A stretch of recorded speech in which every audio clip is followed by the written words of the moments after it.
Broadcasting live from our near-Earth hub studio, we bring you this NBN Special Report.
Hey, hey.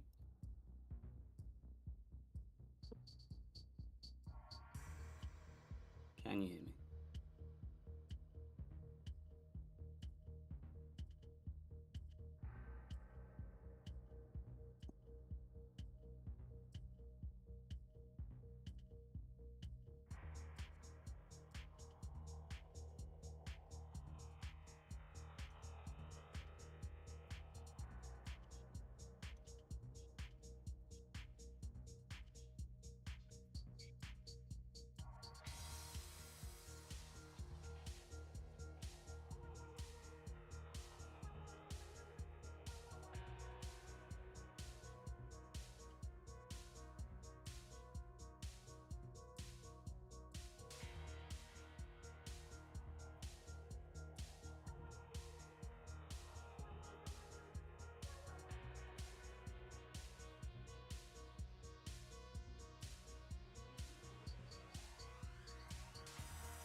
Hello, hello.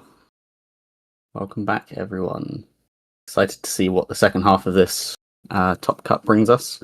We've already seen some very interesting decks, and with, as we said, only 8 players left, we're bound to see some more good games. I don't know if we've decided which match we're seeing here. It's either going to be Tuno versus Pincel or Freedan versus Motion Blur.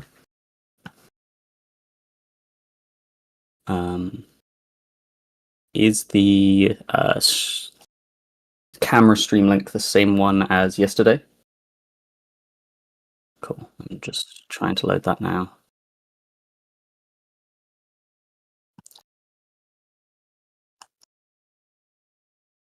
Try reloading.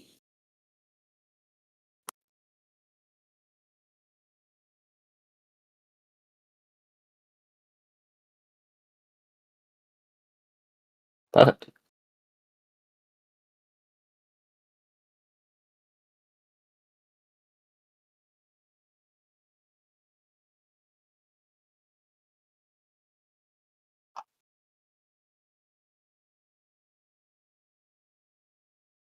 Yeah, I'll drop a link in the chat for anyone that's interested. So it is Tuno Corping against Lat, so I'd be very interested to see that ob. But equally, I think we've had Freedan and Motion Blur, so we've had everyone that's left in lower bracket on the stream already, at some point between yesterday and today.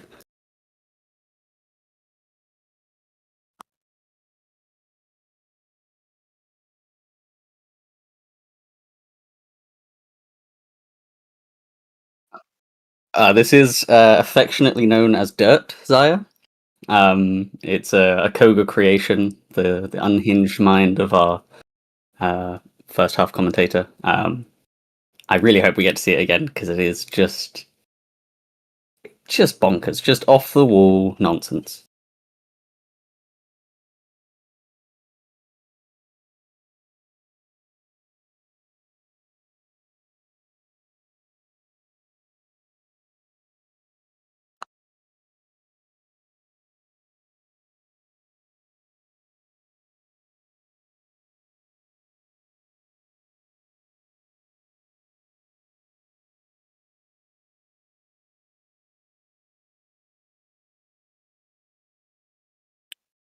Yes, this is an interesting iteration. The Blador Ob has been around for a while. It's a list that I played at Sheffield Megacity. Adding fat into the mix is something that I believe QTM did in a 54 card version of Ob that was played by Mallory and it was Pailu to great success for both players. But cutting it down to 49 and throwing the front company in seems to be a Tuno, adding their own spice alongside 3 copies of White Space, which is an ice that we haven't really seen for a while now, especially in a 3x slot. And reduced service as well, being yet another card. Service. That's a very interesting card. Let's look it up in Netrunner TV. Yeah, I think this is exactly what we had to do earlier for a few players that had just not seen the card before, not heard of it. It says, when you address this upgrade, you may pay up to 4 credits to place that many power counters on it. As an additional cost to run the server, the runner must pay 2 credits for its hosted power counter. Whenever the runner makes a successful run on a central server, remove 1 hosted power counter. So I get that this combos with front company in a way. Yeah, the line Koga was mentioning is that there's very good HQ ice like Winchester, and I assume there's at least an Afshar in the deck. So you potentially throwing reduced service on R&D, heavily protecting HQ. Oh no, Afshar actually. No, but still. it's very light on ice. This actually, it's just 1 Stavka, 1 Winchester, 3 Maskirovka, 1 Kesselroyd, 2 Lablighter, 1 Tithe, 1 White Space. Yeah, so the reduced service can be used to make front company better by heavily protecting one of the central servers, making another one really expensive to run, or can be used to protect the really valuable assets like fat, for instance. The way to turn up, or the way to reduce the cost of running the fat server is to run centrals, and if you run centrals, you might just steal agendas and take damage from the fat. So a nice fork there. Seems good. Seems very good. Let's see someone else's deck. For example, Tuno is playing against Pinsel. Oh, this is a good chance to look at the full list of that incredible asset version that we saw yesterday. So what is this? 44 cards. Luminal. I know for a fact that the LAT has some interesting decisions in it. I didn't know. We'll look at it after. What is this? Humanoids, wage workers, 3 of them. 3 drafter, 1 again, 2 scatter field, makes sense. 2 fly swatter. Maskirovka, that's 6 influence on the wall of static. Surely. The fact that it's 3 strength with cleaver band, it's just it's a fairly taxing ice for a lot of fractors at the moment. Yeah, but it's also just a 1 cost res if a runner face checks it without a breaker installed. Yeah, it's great. A bit weak to boomerang and what you lose, but if it's like 3 credits to break with Kurupira, or 4 if you want to break the game too. Exactly. So 4 credits is a lot. Yeah, not something that you want to do repeatedly. Looking at the runner side, though, this is a Knick-Knack Madani Lat, which isn't new in itself, but there's some very interesting influence spends here. Wheels open market red team. Oh, that's good. That's a That's a combination that we talked about when when Revision was coming out, people were like, "Oh, you can sell Liberation, Liberated account. Wait, now it's rotated. You can sell Red Team. That's the highest cost card."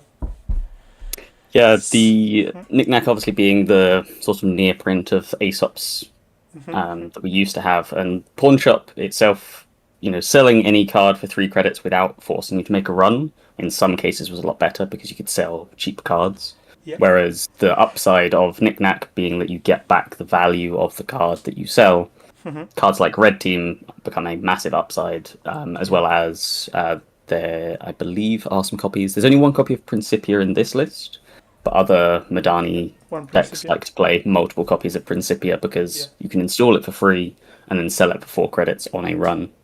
It's effectively a sure gamble. Yeah, it's great. Some people also like playing knick-knack in Criminal and selling the Class Act to effectively draw 4 cards for 0 credits. Yeah, very useful if you're just going to install another Class Act, which usually it feels like a bit of a waste to over-install a new one. But if you're just selling the old one to reinstall a new one, that's a pretty good trade.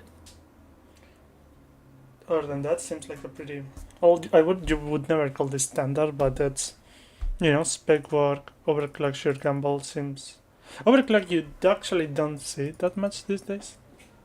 Yeah, overclock is a card that you traditionally see with self-modifying code, and there's no copies of self-modifying code in this list. Yes, it's with 3 copies of Muse, you can pretty much get whatever you want anyway, and a lot of the time with cards like Spec Work and Knick-Knack drawing once a turn, you're going to chew through your deck very quickly anyway. Exactly. And you use Madani to install the Muse at instant speed. Exactly, yeah. You can entangler over anything that's not a barrier. You've got 3 copies of Propeller and the Principia, so lots of access to cards that can break barriers, so you can fairly aggressively get through anything. Also uses Pelangi to break code gates, like as if they were barriers or... Yeah, Pelangi, very interesting. Again, a card that we haven't seen a great deal of, but can get through, get you through some tricky ice very easily.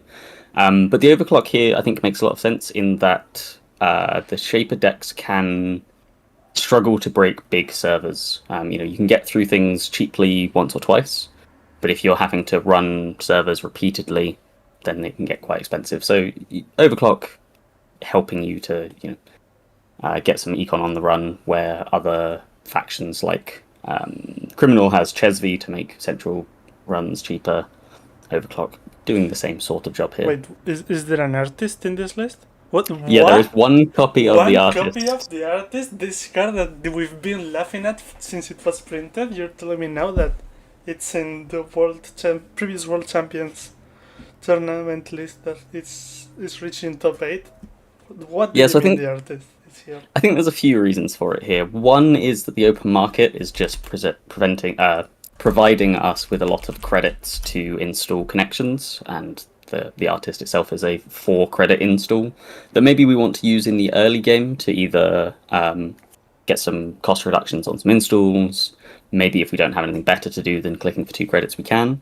But more than likely, I think we'll often see Pinsel just selling that artist, installing it for free off of the open markets, and then selling it on a knick-knack run for 4 credits. Okay, so it's the way to make credits, like with the classic that we were saying earlier, but instead of drawing cards, you get a few credits extra from the artist, maybe install a DCMC or something before you sell it.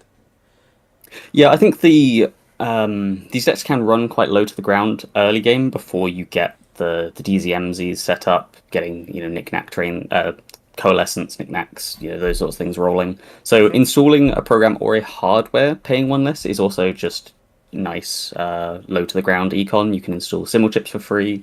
You can get a discount on the Madani or the DZMZs when you install them. There's also 2 copies of Airblades in this list, which I think makes a lot of sense if you're expecting lots of AUCOs. It's also a good card against Nebula, one of the other most popular corporation decks, by turning off nasty when encountered effects, such as Messenger chess foes that are advanced, or fun houses that try and tag you on access. Should be pretty good. So Seems like this is the matchup that we're getting. Let's look at. Actually, I'm wondering what is Matt Oh No bringing to us. Just we were saying earlier that he's basically undefeated with Auka. Looks like a very super function and money, but this looks very standard. Yeah, I think search pretty flag. Oh yes, he does hit. someone was very surprised for Matt Ono to be doing this well, and I think no shade to them. They are a strong player. Yeah. But my experience playing against them is that they usually play these sort of less competitive, like shell game PE decks, that sort of thing. So I think actually this is the perfect meta, the perfect storm for him to really hit his stride in playing these decks that punish you for interacting, but punish you for not interacting at the same time. With the Putting all of the stress. things, the oppose, end of the line. So reminds me of this kill version from earlier in the year. Yeah, and the Xylis as well, very interesting. 2 copies of Finality we can see there. 3 copies of Steel Skin just to give you some better reach into a Yuko decks that are trying to chip you down. And then just, a bunch of good stuff. Crim cards. Yeah, just the 3 Cespedes. Interesting compilation, we don't really see that card. Also 3 copies of Revolver instead of going for a permanent breaker like Carmen. Just looks good, solid, very aggressive. So, just throw yourself at the corp and steal those agendas. So we are seeing the players shuffling up here. Let me swap over to the screen then. And it is going to be, as we said, 2-0 on Ob up against Pincel's Lat. So something interesting about the Lat here is 0 copies of Stone Ship, which is something that I think Shapers for a long time now have been playing, 2 to 3 copies of that, just because of the expectation of cards that are decks that are trying to flatline the runner. Now there are 2 Airblades, which will be some use in reducing the amount of damage that Fat can do to you when you run. Equally, I believe it can prevent... Actually, I'm not 100% sure if it can prevent the damage from Front Company, because Front Company might trigger before the run. That's something I need to double check. But still, it not being a completely dead card, the Airblades may have some benefit in keeping Pincel's hand size healthy. But a lack of Stone Ship may be an issue here for trying to survive combos like measured response on top of other damage.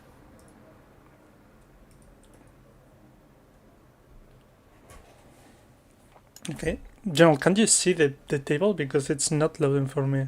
Is it some... Let me jump back to it. It's... with the stream seems to be down for us. I think OR1515 just talking about swapping around for Wi-Fi. Okay.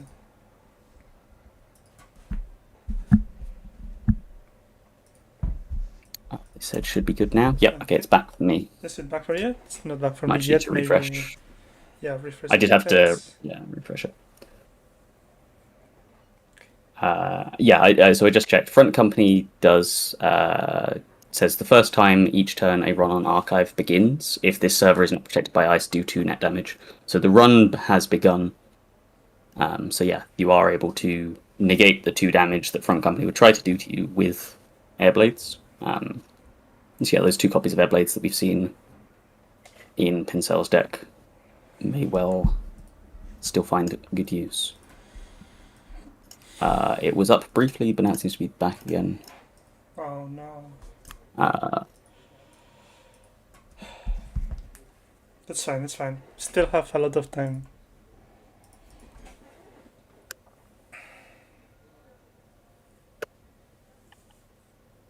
Apologies to the audience. We're just dealing with some technical difficulties getting the stream itself loaded, but we can keep talking about what we expect to see in this matchup. The main question for me, and I think on many people's minds for Shaper, has been what do we replace the win condition of Deep Dive with? it seemed so sort of instrumental to how shapers like to play their game plan of locking remotes early and pivoting to a deep dive once you have a few points. We can see one copy of Cataloger in Pincel's list, but no other win conditions, as it were. No Conduit, no Devadata drones, and Pretty Mary that we've seen from other players. No twinning. So HQ pressure with Cupellation and one copy of Cataloger pressuring R&D are the only multi-access type cards that we see here. And there isn't even, as we said, there's no stone ships, so there's no ways to charge or replenish this Cataloger. So one use. One use, not even an action epilogue, not even the cat that some people are using to charge catalogers, cacophonies, things like that.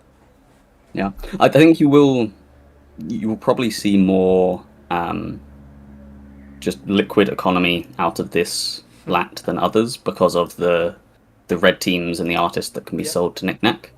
But notably, there is no copy of Azimat in this list, and that's something that is very hard to fit the MU for that because Madani itself doesn't give you an MU, so and there's only 2 DZMZs. So exactly, yes. So it's maximum 6 MU. With incredibly your muses important, and your coalescences all taken in memory, it's very hard to fit an Azimat. And also, you probably, because you don't play DCMs, because you don't play self-modifying code, you can only fetch an Azimat through a Muse. So that's 3 MU already taken by that combination. Yeah, for sure. Yeah, there is no Chesva here, unfortunately. So that's some, pun intended, liquid econ gone. Okay, we seem to now have visuals finally. We have the stream again. We do, and it looks like the first turn has already started. We're not 100% sure what happened with Mulligans, but we do see what looks like Tuno's first turn, just installing 3 servals, remaining 3 cards left in hand. Okay. On and now Pincel's side, we see a first click draw. Who is on the left, by the way? Pincel on the left. Pincel on the left. Okay. As you're updating, I can let you know. I'm just updating everyone's names. So it is Pincel, he, him, and Tuno, any on the right. So Pincel's turn there, we saw the open market coming down, the artist being installed from the open market, and I'm guessing the artist being used to install Coalescence for a credit discount. On Tuno's side, we see Wall-to-Wall, Bladderwort, and Cybersand Harvester being rezzed. We may even see a second, the Cybersand Harvester being trashed to get an Ob trigger, fetching another copy of Bladderwort, which means both will do single net damage pings. First one hitting a Muse, second one hitting a Unity. The Unity is actually surprisingly important here with 3 copies of White Space around. Obviously, we can get that back with ideally a symbol chip, potentially a Muse if necessary. But that's a problem that needs to be solved here at some point. So Tuno going down to 1 credit, but then jumping back up to 3 with the Bladderwort pings. Wall-to-Wall being used to take a draw, and then mandatory draw on top. Looks like we're seeing a hand shuffle followed by another 3 installs, potentially. Okay, icing 1 of Bladderworts. Looks like 2 new remotes. We did see a Spin Doctor and a Hostile Architecture in hand. Hostile, not currently something that we can afford to res. Yep. But still, putting a lot of early pressure out here. That's a lot of installs very fast. And we'll have to see what Pincel has to deal with that. Knick-Knack usually is surprisingly good into assets, and we're going to see it installed. Lets you sell. Lets you keep drawing more cards to sell while you run, so you spend less clicks drawing yourself. Mm-hmm. Interesting here. The ice suite is very low to the ground. Apart from 1 Stavka and 1 Winchester, every piece of ice in Tuno's deck can be rezzed on this 3 credit total. So so it's probably that Bladder Warp or, does seem safe. Yep. So we see Pinsel running a server, selling the Coalescence to Knickknack and getting a draw, and we see Spin Doctor being rezzed, which to me suggests that we were running the Spin Doctor server. Debating whether to trash it, and paying 2 to trash, that's a really interesting decision that runners have to make in this sort of matchup. To me, I don't mind if I'm the Bladder or Ob player, if the Spin Doctor is trashed. To me, that's a 2 credit tax for the runner. Often because I was planning on selling the first Spin Doctor to a Svigator Excavator or an Extract anyway. Yep. Of course, if Tuno, having just drawn 2 extra cards, may be looking for a fast advance line with Azef and Slash and Burn. Yep. But with 3 1-costers on the board, any of those could be trashed to Azef to turn into the next Spin Doctor. I was thinking on Pinsel's side, he paid for the Knickknack with open market and then sold the Coalescence. Maybe an alternate line could have been do not pay for the Knickknack and sell the open market. That's a good point. And then next turn you have next turn you also have fuel instead of the fuel burning up doubly in your turn. Maybe it won't be an issue with that red team that would just throw in the hand. Yeah, knowing whether the extra credit on the install versus being able to sell the open market while it still has credits on it is an interesting decision. I'm keen to play this Pinsel deck and see how it fares. It looks like Pinsel deciding what to do with this last click, maybe debating checking that last card on the table, but knows that if it is something like another Cyber Sand Harvester or anything that can be rezzed, just deciding the safe play here is to go and attack the naked Bladder Orb. Yeah, makes sense. Interestingly, it doesn't use the overclock, maybe because there is an SF kill possibility if you go too low in cards in hand. For sure, cards in hand are important in this sort of matchup, and also there's enough economy available from what we can see you can click the artist for 2 credits, and anything that gets installed. Going to lose 2 cards. And seeing the same play that we did in the first turn. See that one kill line that you mentioned. I don't know how Tuno's hand is looking like. 4 cards in hand. Obviously, there's going to be 1 draw from Mandatory. We'll probably see another draw from the Wall to Wall. So getting up to 6 cards, there's a chance that we see an Azef Fast Advance for a flat line here, but I don't think we see either card currently in hand. Draw with Mandatory, draw with that. Anthill, and I think that's a Svigator going into hand. So I think Pinsel's safe for now, but still, having already lost 4 cards to Bladder Warp pings. And that second Bladder Warp damage was hitting a red team, which is the card I'm sure Pinsel, on this current board state, would have loved to get down and start running centrals. Yep. Install 1. Install Ice. Interesting. And install 2. Could be anything. Maybe that's the excavator, or that's the second Cyber Sand. Maybe the hostile that you mentioned. Could be anything. Yeah, I think whether to ice the hostile or whether to leave ice to protect agendas or more important assets is a very interesting decision in these sorts of decks. Pinsel just trying to play it smart. Clicks for 2 credits and then runs to sell the artist. Yep, running the Bladder Warp, selling the artist to get a draw. And we see Cataloger and Cupellation in hand. I think Pinsel knows that they're probably taking at least 1 damage here, so drawing up and another copy of Coalescence here. Then you just have to keep drawing. I think if you go down too many cards, you could die very fast.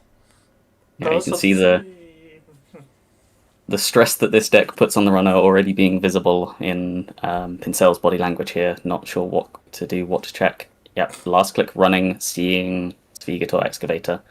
It's not a card that you want to leave the Ob with, but trashing this will take him down to only 2 credits. Yeah, that's way too little, and your Coalescence could be easily just get knocked out of your hand with that Bladder Ward. Yeah, Pincel deciding that that's not something worth attacking at the moment. The card that was protected was the Anthill that we saw drawn. Goodbye, Dr. Nuka. Oh, hitting a Nuka out of hand. That is brutal. That's one of the only draw cards that this Shaper deck has.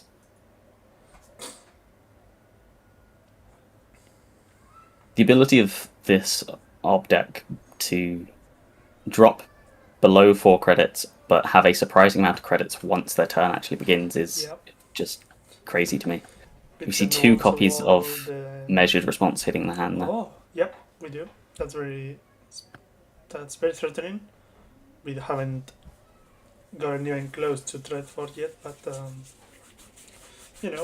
can start scoring behind ice. And then score the first SF, score the second SF, and you just can't catch up. All your cards are taken out of your hand. So from Pincel we see first click installing Coalescence, second click installing Cupellation, third click we're running a central, looks like it might be HQ from Tuno's hand shuffling. Yeah, so just trying to get some intel here, trying to maybe deny, that is potentially a good piece to take out of hand, either with Cupellation or with credits. Yeah, looks like we're coupulating that. It's interesting that, at this point there are no points on either side of the board, so threat 4 is a long way away, but it is still something that we know we'll have to deal with eventually. Yep, I was thinking that maybe he would want to use Copulation to kill an asset on the board instead, like that, like the Excavator, for example. For sure, the Excavator, getting rid of that for 1 credit instead of 4 is a big improvement. It's 2 credits because it's 1 to install, 1 to... Sure, but if you've already installed the Cupellation. But the really interesting thing to me is that Tuno didn't decide to use that Excavator last turn, valuing keeping the wall-to-wall around, I think, more than what you quite often see is turning that into a Spin Doctor to dig either for some agendas or more ice if you feel like you need to protect yourself. Just leaving that on the board, saying, this is my game, we're going to play it at my pace, and putting the pressure on Pincel. Looks like the last click we are running back on HQ and trashing the Cupellation to C3. Oh. Pincel saying, I think there's points in hand. I don't think there are actually any points in hand, but we'll see what's accessed. Another copy of Measured Response. That's yep. Very good for Pincel. It's 2 already in the bin. That's another copy of Sphegator. Yep. And the last access, Reduced Service, which we do see getting trashed. That's again a very good hit in that you are getting rid of it for, I think it's 2 credits to trash Reduced Service instead of having to pay as much as 8 for the just to run a server. But of course the problem is that Pincel is very low. Oh, that's unlucky. Okay, so we saw the hostile architecture being rezzed here from Tuno, which drops them back below that 4 credit total, so that Bladderwort will do a damage. Yep. We're seeing a draw from wall to wall, and this, notably, there was a Spin Doctor res as well, has taken Pincel down to a single card in hand. Anthill also trashing itself to fetch a 2-coster before the mandatory draw, so yet 1 more card being thinned from the deck before drawing potentially what could be lethal if there's Azef and a Slash and Burn found. Interesting choice. I guess I was expecting something like a Hollow Man, but obviously this deck doesn't run anything like that. It's just... No, yeah, the 2-cost options are, I believe, all ice. Let me check. That is an above the law coming to hand, and I think I can see there's another Basalt as well in hand, but there are no Azefs, no Slash and Burns, from what we can tell. So Pincel, they're using the Cupellation early, potentially using it too early, but I don't think you can be too upset about hitting Measured Response and, or 2 Measured Response and Reduced Service out of hand. Those are still strong cards to hit. 3 draws for Pincel here. Nothing on the board that we can trash with Knick-Knack. and it looks like we just clicked for a credit and then got a lap draw. So healthy hand size, healthy number of cards in hand, but You're yeah, shuffling no. back a Bladderwort and a card that I can't see. I think it was a Bladderwort and the Spin Doctor that was trashed. Okay. Yeah, makes sense. And another copy of Anthill being rezzed out in the open. This again dropping Tuno below 5 credit, as below 4 credits. Bladderwort will do a damage, and I think. Spec work? Yeah, spec work. Not too sad to see that go, I doubt. Although it's a draw card, there's currently no programs that can be trashed, and any programs that are installed will more than likely be trashed by knick-knack runs anyway.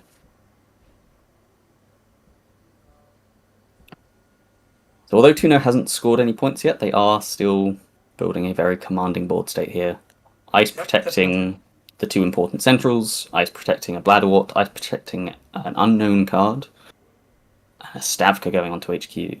So double icing HQ, double icing this remote.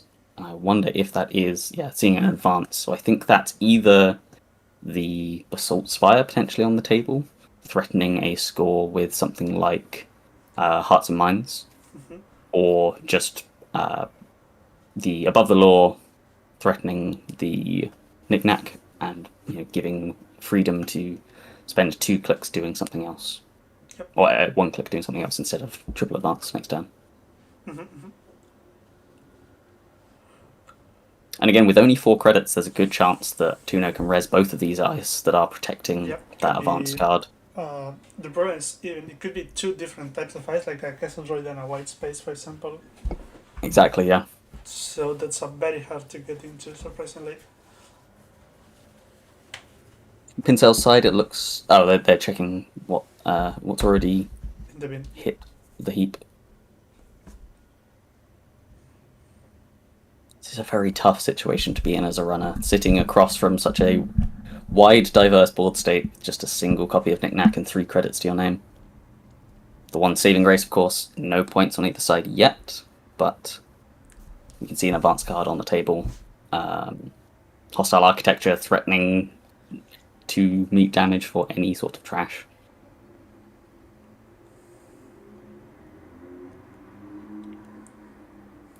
I think ultimately the few... Well, I say few. I think there's been something like 8 damage already from Bladderworts in this game. It seems like every turn there's been 1 to 2 damage. Palangi being installed. I wonder if that's just something to... Okay, Palangi, Simulchip. We'll see probably Palangi being sold on a run, and then Simulchip potentially reinstalling some econ. And we're running the advanced card. So click 1, install Palangi. Click 2, install a Simulchip. Click 3, we're running the remote, selling the Palangi to Knick-Knack to get a credit and card draw, and threatening potentially getting into this server with the Simulchip. But only 2 credits means that this could be a difficult proposition to get in and actually get past these ice. It's possible that you just want to get a Castle Droid res. Yep, Castle Droid res. Maybe now you bounce and you install like a Coalescence and you use your new 6 credits to kill something else.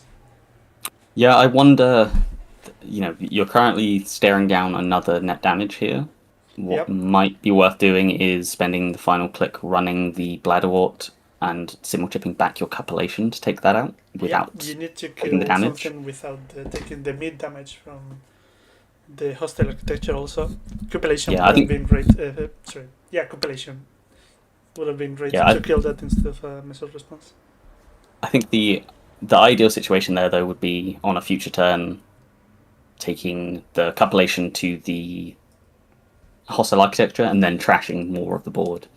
But choosing instead to use the Simulchip to reinstall Muse, choosing the Muse to get back the Coalescence that's in the bin, using the 2 credits perfectly to go back to 4 credits from Coalescence, and now we have 2 targets on the table that we're happy to sell to Knick-Knack. There is still a click left. Looks like Tuno might just be establishing exactly what was done on the turn so far. Last click. Looks like a draw. Yep, just establishing the card on the table was the Speaker tool we've already seen. Yep.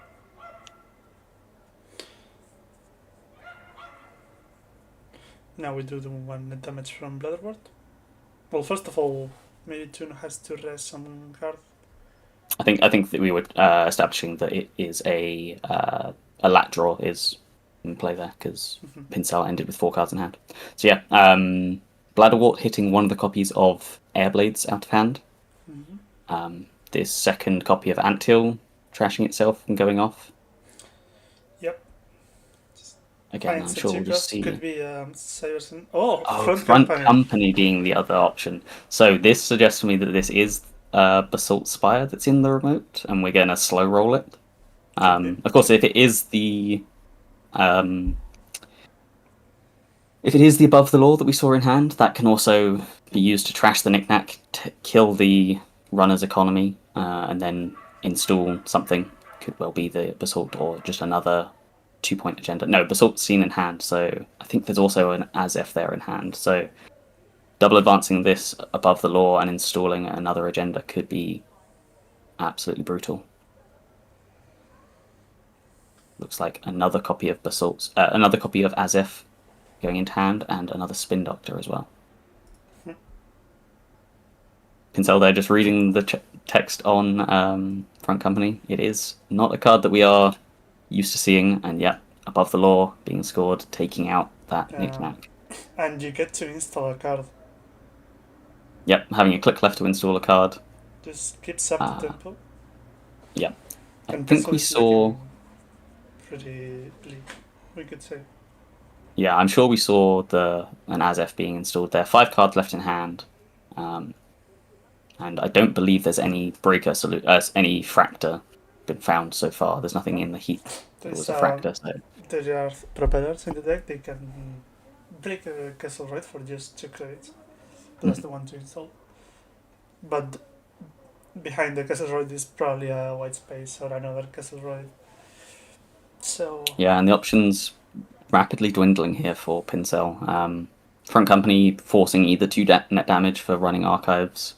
The resed Lamplighter on R&D, meaning that you have to pay 3 credits or take a tag to run that server, and 2 unknown ice on HQ staring you down. Install and click Nuka 1 and 2, trying to find more options.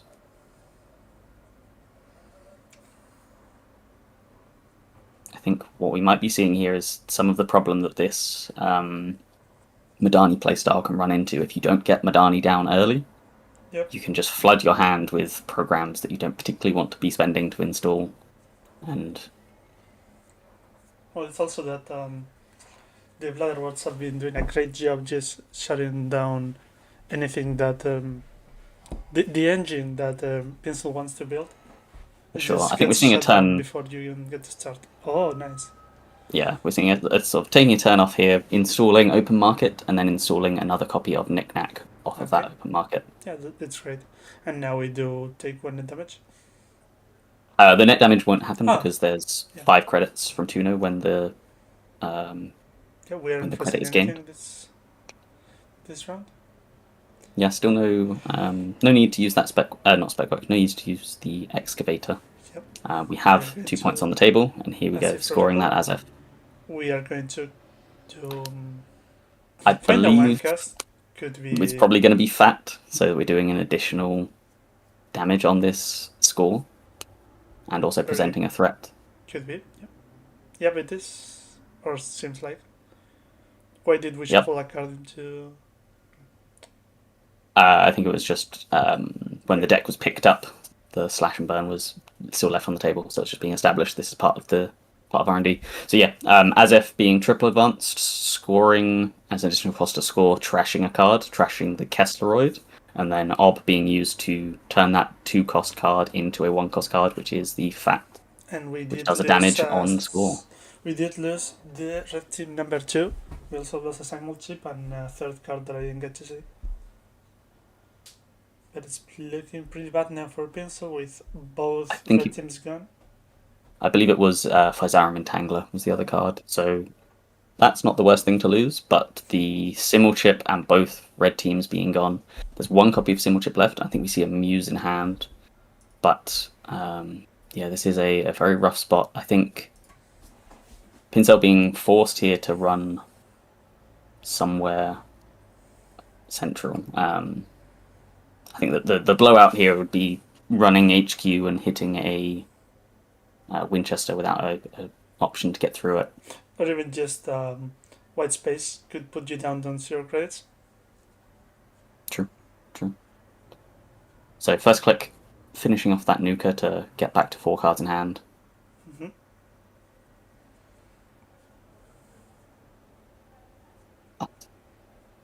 I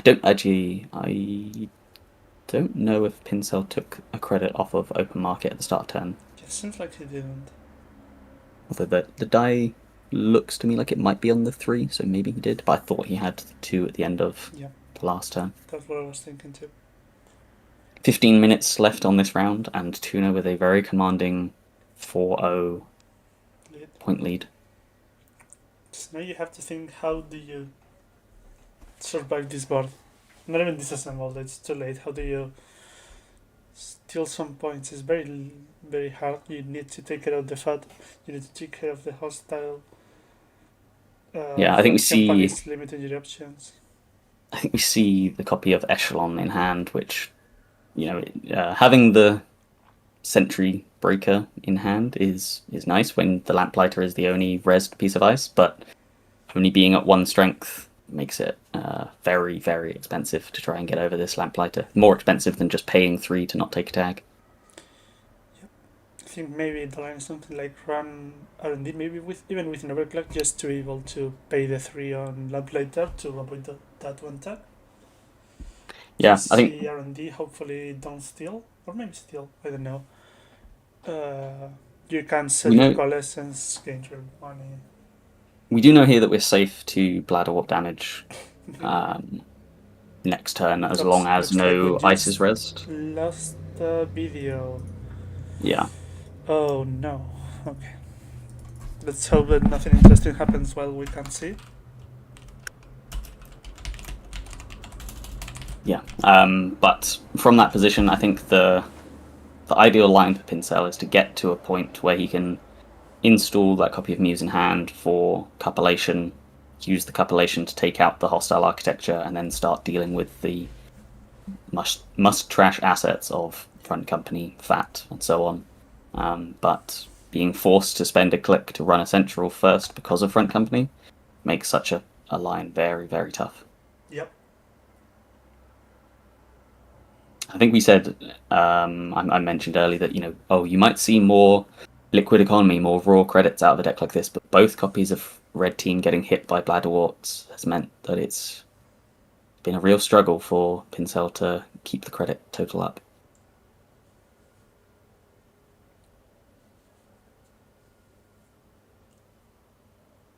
We are still waiting to figure out what's happening with the video stream here, unfortunately, but from Pincel's side, we do know that, of course, there's 2 copies of Measured Response in Archives, so although Threat 4 is live, it's probably feeling slightly safer to that currently, but again, that just even adding more weight to the Front Company pressure of, if you want to deal with anything on the board, you have to run a central first, so you've got 1 less click. If you're running anywhere, you're now in threat of taking a Measured Response next turn, so having to end your turn with at least 4 cards in hand or at least 8 credits. The noose is tightening, as it were, around Lat.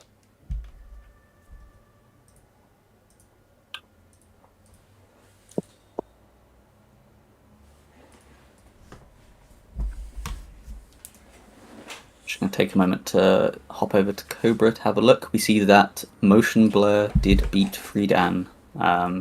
Their Sable taking the win against Nebula. So congrats to Motion Blur for advancing. Commiserations to Freedan. But Freedan's fellow EA Sports team member Davs beat Matt Ono in the winners bracket. So Davs undefeated, making their way now into, I think they are on break until winners finals. But Matt Ono finally ending their undefeated streak. Someone had to lose, essentially. I don't know, still waiting now for like 3 hours while the losers bracket catches up to him. Yeah, so the winner of this game will play Ruben, and the winner. And we already know that Motion Blur will be playing Not Yeti in the other side of lower bracket. Winner of those two, of course, pairing off, and then the winner of that round playing Mato No.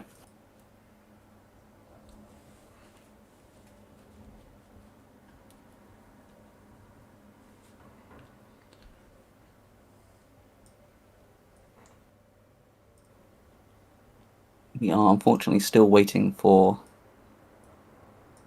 the stream to come back. I'm sure over 1515's hard at work trying to recover it on their side. You can just imagine the game. Yeah, just I'm sure. we can imagine more net damage coming out, maybe some meat damage if something's if you're forced to trash something. Yeah. I know for a fact that we saw another copy of Azef Protocol in hand for Tuno. Yep. There's still that Sphegator Excavator on board, and there was already another copy of Spin Doctor in hand, so next turn may just be... Oh, actually, there was also Basalt, wasn't there? So even just installing the Basalt in that 2-iced remote next turn... The 2-iced remote lost the castle right to install FUD, so it's not just a 1-ice remote. Oh, true, it is a single ice remote. So you're going to need a second dice before you can really comfortably start advancing? I mean, even then, from a low credit total, I'd be tempted in Tuno's position to install Advance the Basalt Spire, because if Pincel does get in, you get the Basalt Spire to add measured response back to hand, and it's very tough for Pincel to be in a position to steal the agenda and have 4 cards, 4 cards and or 8 credits. With the FUD being able to do the 1 or 2 damages, the Bladder Ward behind dice that has been sitting there basically all game. So it's looking very hard. Yeah, I think we were on turn 9 or 10 maybe, and we'd seen 1 turn, maybe 2 turns, where there hadn't been any Bladder Ward damage, with a couple of turns at least of 2 Bladder Ward pings. So just a really, really tough position.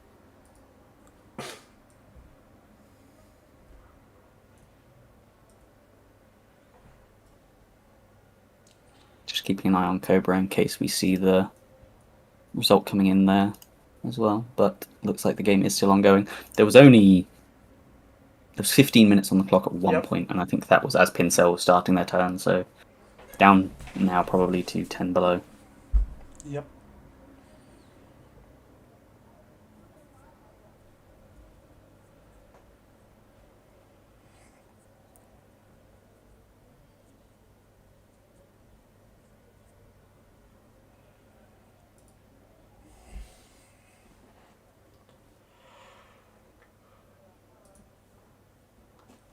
Looks like the game is still ongoing, but we don't have the video feedback, unfortunately. Of course, Pincel, being such a strong competitor, previous Worlds winner, will be doing everything they can to try and eke out a win. I believe, Pincel came 16th, so Tuno is the higher seed regardless, even if he can manage to find his way back to 4 points. I think the only potential line would be stealing a 2-pointer and stealing the Basalt. Managing to survive 5 to 4. Of course, the later the game goes, the more chance it is that Ob leaks points on R&D. Yep, but also Tuno could easily go up to 6 points with a fast advance on the last turn, very easily. Absolutely. With the slash and burns and the Asifs. So it's anyone's game, even though Tuno is very much in the advantage. Anything can happen in these last 10 minutes. Yeah, it's definitely Tuno in a stronger position, but of course, the later the game goes, the more cards Ob fishes out of R&D, and the higher density of agendas are left. If Pincel just decides to run R&D 3 times, might touch the 3 points necessary. I do believe we saw the cataloger getting lost early on, so no chance of sniping the correct points there, but may not be necessary if a Hail Mary turn ends up finding the victory.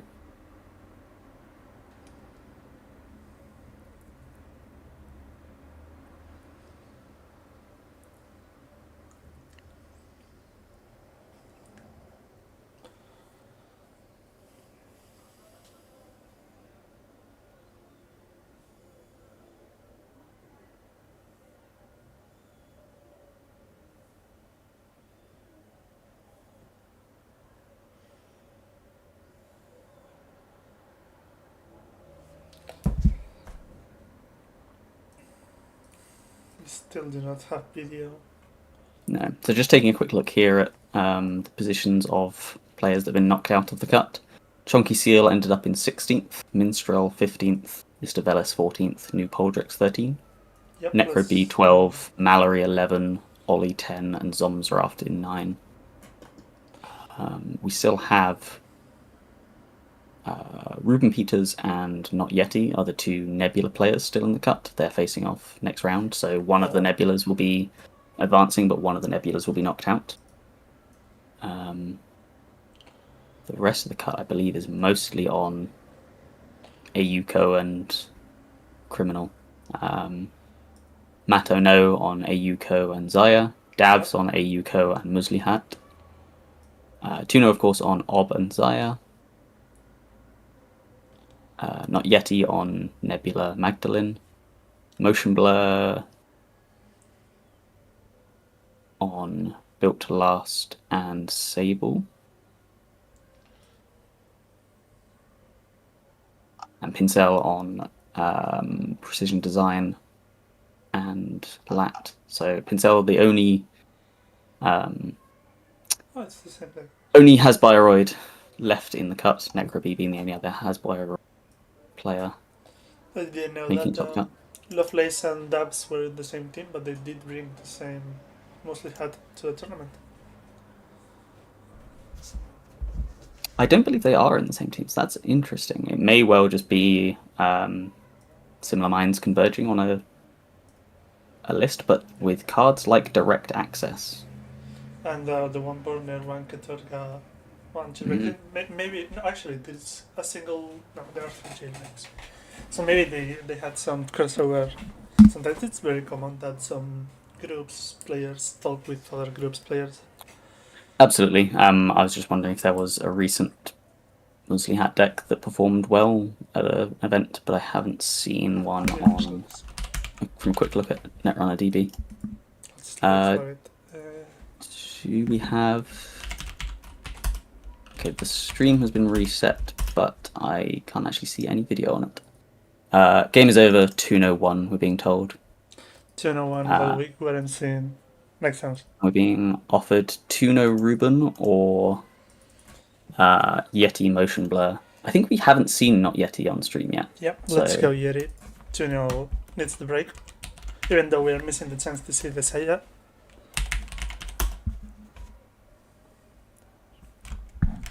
I'm sure the fans want to see Motion Blur. Yeah, so commiserations to Pincel, but a very strong showing to make it all the way to top cut and top 8. Top 8. After, I don't think they've been playing many events, certainly, for a while. So confirmation that Pincel finishes in 8th and Freedan finishes in 7th. Pairings for the final round, for the next round. Looks like the bracket was slightly wrong, but we have Tuno on Ob up against Ruben Peters on Hoshiko, the only Anarch in the cut. But we're going to see Motion Blur on Built to Last up against Not Yeti's Magdalene. Okay, let's swap over to the main screen, which is currently not showing anything. Okay, never mind. We can talk a little bit about the lists. I know for a fact that Motion Blur has been playing this Built to Last deck for a while. It relies on Dupestad grid to make measured response easier to land.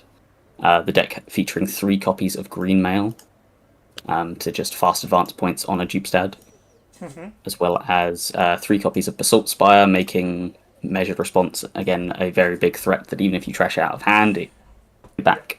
And with the Angeliques and with Angelique and a single core damage, you cannot survive that measured response. Yeah, you have to have the raw credits to survive. The Magdalene list, though, from Not Yeti being very interesting. I think they are not traditionally a Shaper player themselves. They lean towards certainly Hoshiko, but the sort of reg criminal decks as well. So this is a very interesting deck to see them playing. 3 copies of Rejig included is a very spicy include. I think the main reasoning behind that is that we're on 3 copies of environmental testing. Oh. So being able to pick up a coalescence and put it back down. Yeah, it's like a 6 credit operation if you have a coalescence already. Yeah, exactly. Picking up a Coalescence and reinstalling it gives you 4 credits out of nothing, but also with cards like DZMZ, you can pick up something cheap and then reinstall something more expensive, but still get the discount on the install as long as it's the first program you install on that turn. Yep. There's also 1 copy of Cataloger, which there may be some value in picking the Cataloger up and reinstalling it to get the counters back on it if the first one managed to whiff entirely. Yep, we are also seeing Game Dragon Pro with the buzzer to just steamroll over any code game, basically. Yeah, with the ban of Turbine, it's been a while since we've seen Shaper decks playing Buzzsaw, mainly because it's such an expensive boosting card. But I think we're seeing a lot of 4 strength code gates at the moment, with cards like Scatterfield and MIC being very popular. Yeah, so the Game Dragon providing an additional strength when it's hosted on a program means that you're not paying any additional money to break those common 4-cost code gates. Yep, it's just one time 6 credits payment, and then every code gate is just a single trade. What we have seen, though, is that for a while now, Shaper Economy has been relying on 2 or 3 copies of Fermenter. The influence spread in this deck has meant that there's only 1 copy of Fermenter left available, and the Econ is relying more on cards like the Knick-Knack, 3 copies of Environmental Testing, and effectively Rejig being potentially used as that, sure gamble-esque card if you're picking up a Coalescence and putting it back on the board. The other thing I have seen is I played against Kikai playing a similar deck at Sheffield Megacity in the team tournament, and he played 2 rejigs on a revolver against me. Okay, that's interesting. Yeah, we are seeing the. I felt like having a Tithe was good into revolver. Wasted those power counters, but sitting across from it being rejigged twice to put 6 counters back on that gun, very frustrating from the corporation side. Okay, we are almost having video. Yeah, video just being sorted out, but I think the players are just at the table. Oh no, the players currently, by the looks of it, taking a short break, but we'll be seeing that. We'll be heading over to the table soon. The other interesting thing to me here is only 1 copy of Propeller, but 3 copies of Principia. So, This is actually very interesting. I guess with the DCMCs, you don't really care that much about having the Propeller. Also, you have a Rising Tide as well. Yes, sorry, that's the point. That's the reason for having 3 copies of Principia, is that not only is it a good card with DZMZ and Knick-Knack, but the more fractors you can put into the bin, the better your Rising Tide gets. Yep, so this Rising Tide can get up to 5 strength. 5 strength, which which makes is everything, and then you put the Game Dragon on it, and it's 6 strength, so you can break a brand for very little. True, yeah. If you Game Dragon it, the strength will go up to 6, which is perfect for breaking Bran, for breaking Boto once that's at threat 4. I think a Logjam with some advancements is maybe the only card that you would see above that, and there are 3 copies of Logjam in Motion Blur's Built to Last. There are also 2 copies of Silendra, which is another, I believe it's 4 strength code gate. It's a 5 strength for 2 less, so it's a pretty big. Oh, it's 5 strength. So yeah, that not the sort of card that you want to break with Buzzsaw. You might see the Fazarium Entangler being used to get over it, but Fazarium Entangler does cost 3 to bypass because of the 3 subroutines. And I think to some extent, at least early game, you can just afford to walk through the Silendra. It will cost you 2, you'll take a net damage, and you'll give an advancement over to the corporation. But it's better than having to pay a ridiculous amount of credits from a Buzzsaw, certainly.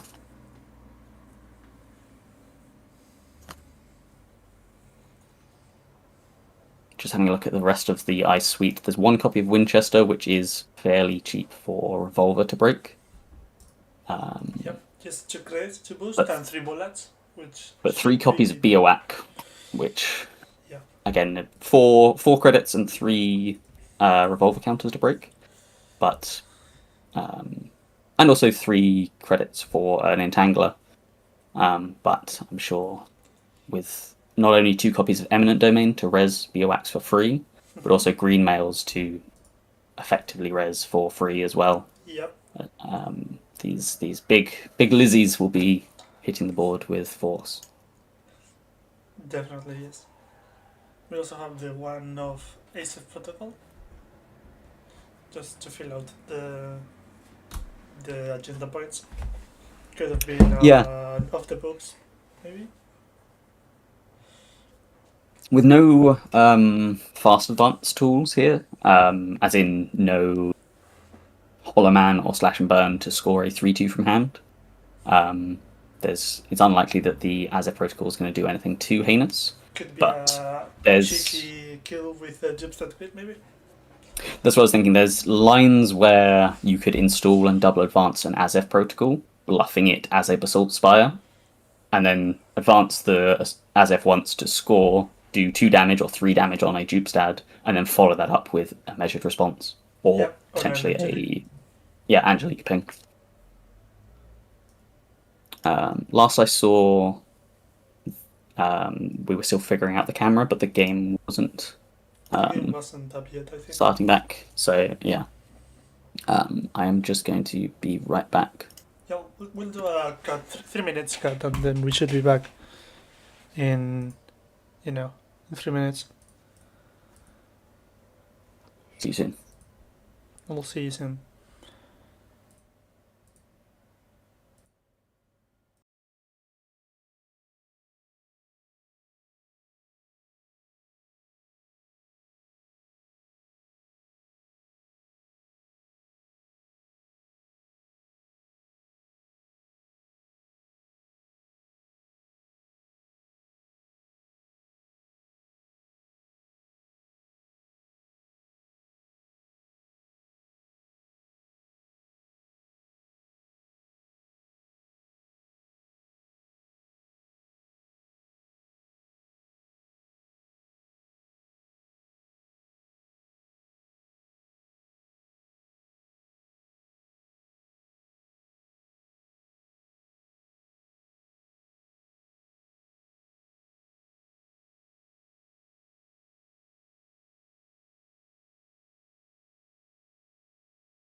the audio now. Okay, we're back. Okay, welcome back. Apologies for the delay. I was having some personal issues. No problem. Deal with an emergency as you need. I was providing a text update of the game so far to the YouTube chat at least, but hopefully we'll have the video for you any second. Here we go. So we join the action with 33 minutes left on the clock. Not Yeti on the left, running with Magdalene against Motion Blur on the right as Built to Last. Yep. Not Yeti has already stolen 1 point, an eminent domain out of the remote. That's the only point on either side.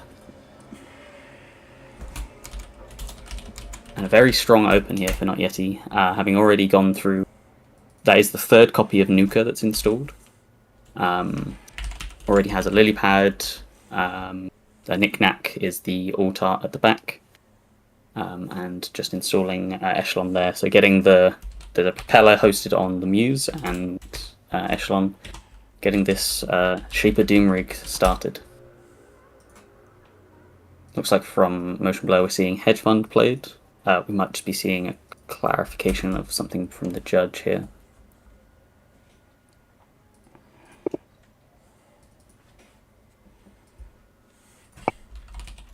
Or it might be establishing that. So it looks like Not Yeti ended their turn over hand size limit, or maybe took an additional draw by accident from Lilypad installing. Yeah, expecting to get an install with Magdalene. If it was an accidental draw, I think we would have had to change things in a different way. But it looks like the OPP policy, the organized play policy, is that if a player ends their turn with too many cards in hand, we shuffle up the hand and randomly discard one. And it looks like the randomly discard card was the single copy of Game Dragon, which is That's unfortunate. Yeah, potentially a very big hit here.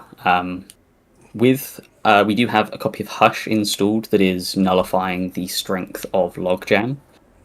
With Hush, you can get through some of this nasty ice. With the propeller. So propeller has already broken through that logjam once for 3 credits, but because the strength is reduced to 0, not having to spend any of those counters.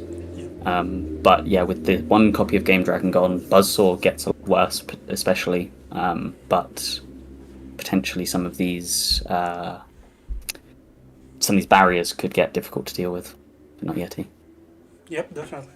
And the Hush can be moved from ice to ice. Its clickability, often forgotten, but it is there. Yeah, I think some of the danger is in this deck you may not want to Hush face down. Actually, I was thinking that you in the past, when Archer was the big scary Wayland card, you didn't want to Hush face down ice because Hushed Archer could be rezzed without sacrificing, without forfeiting an agenda. That's not the case for Biowac. Yeah, right? Biowac is 14 to less. If you Hush it, then they can't forfeit any agendas, but it's still 14. Yeah, but equally that does stop you from paying 10 credits of the res cost of Biowac. So actually Hushing face down ice is good in this case. Yep. Also, if you happen to res a face down Logjam or something, they can't res it. The rest Logjam will just have 0 starting counters. I think we just saw Green Mill scored straight from hand.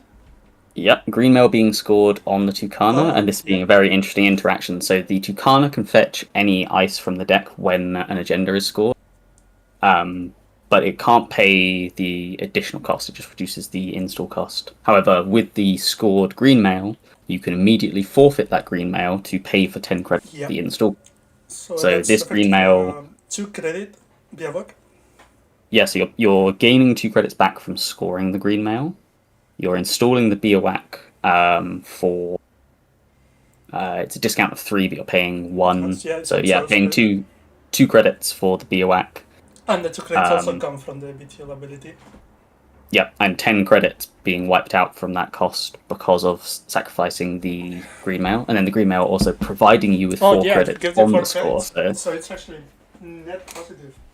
By a small set. It's pretty good value, actually. Yeah. We can see Not Yeti here has two counters on the environmental testing. They did start their turn on only a single credit, but what looks like happened there was a run on archives just to sell the Principia, gaining 4 credits, and installing another copy of environmental testing, playing the final copy of Rejig just to move the propeller off of the Muse, it might look like. Yeah. No, I think we're changing that. So putting the propeller back into hand, Yeah. and then installing Revolver. Revolver. We'll put one of the environmental testings up to 3 and the other one onto 1. I do believe that was the first program install, so we should Yeah, should be Lilypad. for free completely. Yep. Yep, looks like we're establishing there that the Lilypad will provide a draw.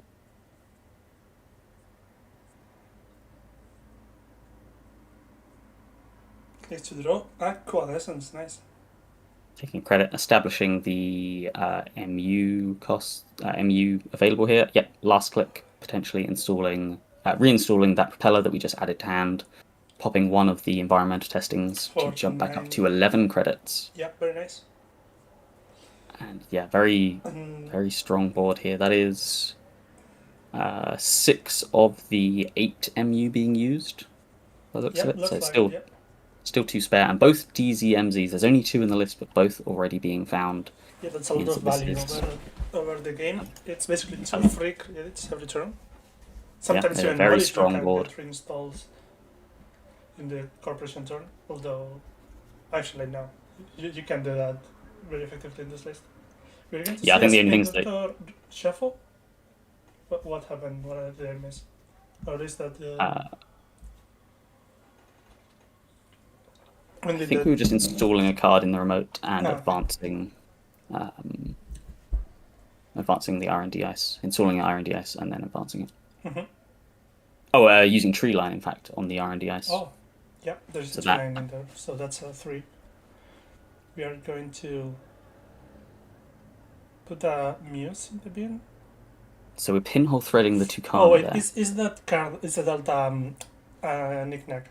The black and green. Yes, the old art at the back is knick-knack. Okay, yeah, makes sense. So selling the Muse installs. Looks like running the remote with Entangler on Bioac.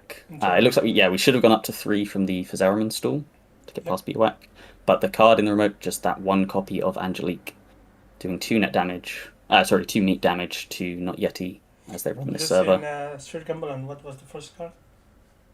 I believe it may have been a Coalescence. I'm just going to double check that. Maybe.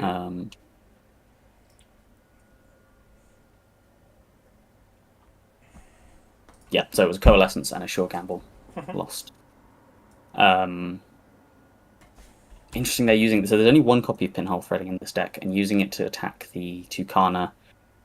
I assume because we ran the remote in the same turn, expecting it to be an agenda and not wanting to give free... Exactly. To give the free install from Tucana, which triggers on steal and on score. Yeah, the alternative though is that you can be cheeky and run the remote and have if you use Cupulation. There's a Cupulation in this list. If you put that on a Muse, actually the Cupulation's in hand. If you Cupulate the Tucana before you steal, the Tucana doesn't get the ability from the score, even though it would be persistent. So we've seen Anthill here from Motion Blur. Also, last click, I think it was a discard install. We saw a Principia that draws you a card, enters for free, and it's getting sold for 4 credits next turn. Mm-hmm. Let's fit the eventual Rising Tide. Yeah, I don't know if we... And more ice installed. Yeah. The corporation only has 4 credits, 6. Which there isn't much, but when you already have Biawak and a big logjam, it's enough. Mm-hmm. So there's 5 upgrades in this built to last from Motion Blur. 1 Angelique, 2 copies of Tucana, and 2 copies of Jupstad's grid. We've already seen a Tucana and an Angelique go. So 66% odds that this is Jupstad just been installed in that remote. Yeah. So you go card that you really want to kill, because when this Anthill pops, it's very likely just slam green mail state from the hand. Yeah, Not Yeti looking at his hand. You can see the Buzzsaw in there, and I think we do have 1 MU spare currently. Just counting up to establish it there. Yep, we are installing that Buzzsaw. Discounted by 2 for the by DZMZs. Oh, 1, 2, 3. Oh yeah, and then we're running and trashing the. We run Yeah, we and should have trash had a something. draw there from the lily pad install. Yeah, we're Hopefully we missing catch some that. draws from the knick-knack and from the Yes. lily pad as well. So just missing 2 cards. That's going to cost you a bit. Ah, it's from HQ. Okay. Oh, so we installed a copulation as well, and I think the attempt there was to snipe a card out of hand with copulation, but stealing the second copy of Eminent Domain. Well, it's still pretty good. Yeah, I don't think you can be upset about that by any means. And Akhet, the card that we can see on HQ. Mhm. Currently just 2 strength still, so only a single propeller counter. That's a basalt. So we Basalt are Spire. only on 5 points. Touching an SF could be lethal there. Yeah, this is Also returns things about what to return back to hand. a very strong position for Not Yeti suddenly going from 1 point up to 5 and And just you adding get a to hedge see fund what- back to hand. Ah, it's a hedge fund, okay. So And then end the turn.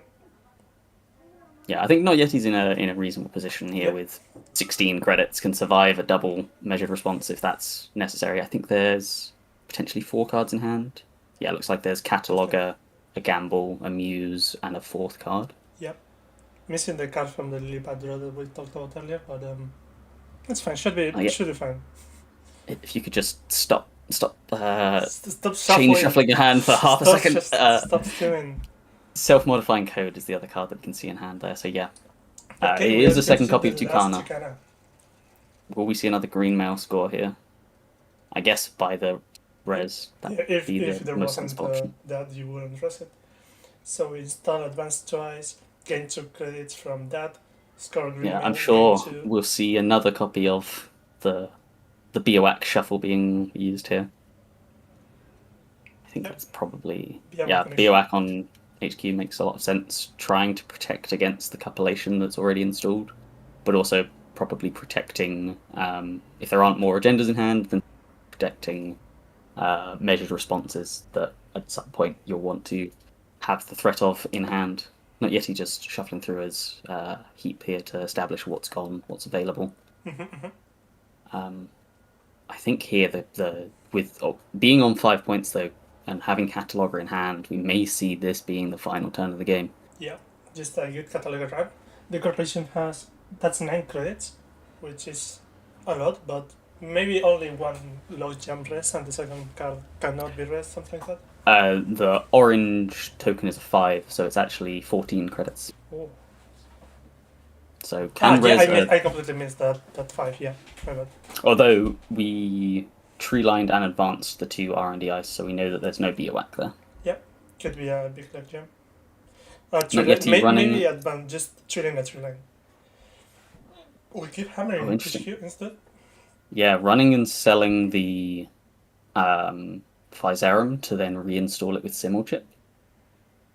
Puts it on that. Yeah. Makes sense. Accesses a measured response and hosts it with copulation. Wondering if we're going to see a rerun here. Don't know how many cards are in hand for Motion Blur at this point, but Probably just enough. yeah, I think we had a judge there establishing that another propeller counter should have been used to get up to strength to break the Yep. Akhet there. Not yet, he's still on a very healthy 14 credits here. I think, yeah, we've run HQ 3 times, so that should be on a single power counter. And we've used 2 Simulchips here, although there is still a Rising Tide in the deck. There's still a couple of copies of There's a Scipia. single chip in the hand. Could use a Muse to also revive Rising Tide if it was in the bin. Mm-hmm. I think I'm surprised though that we're not seeing. Okay, so that looked like just discarding the self-modifying code at the end of turn. Its use is, largely gone with the amount of programs already installed and that were found. But not yet So, taking this hedge- slow. Has hedge a strong install. commanding lead. Double hedge fund.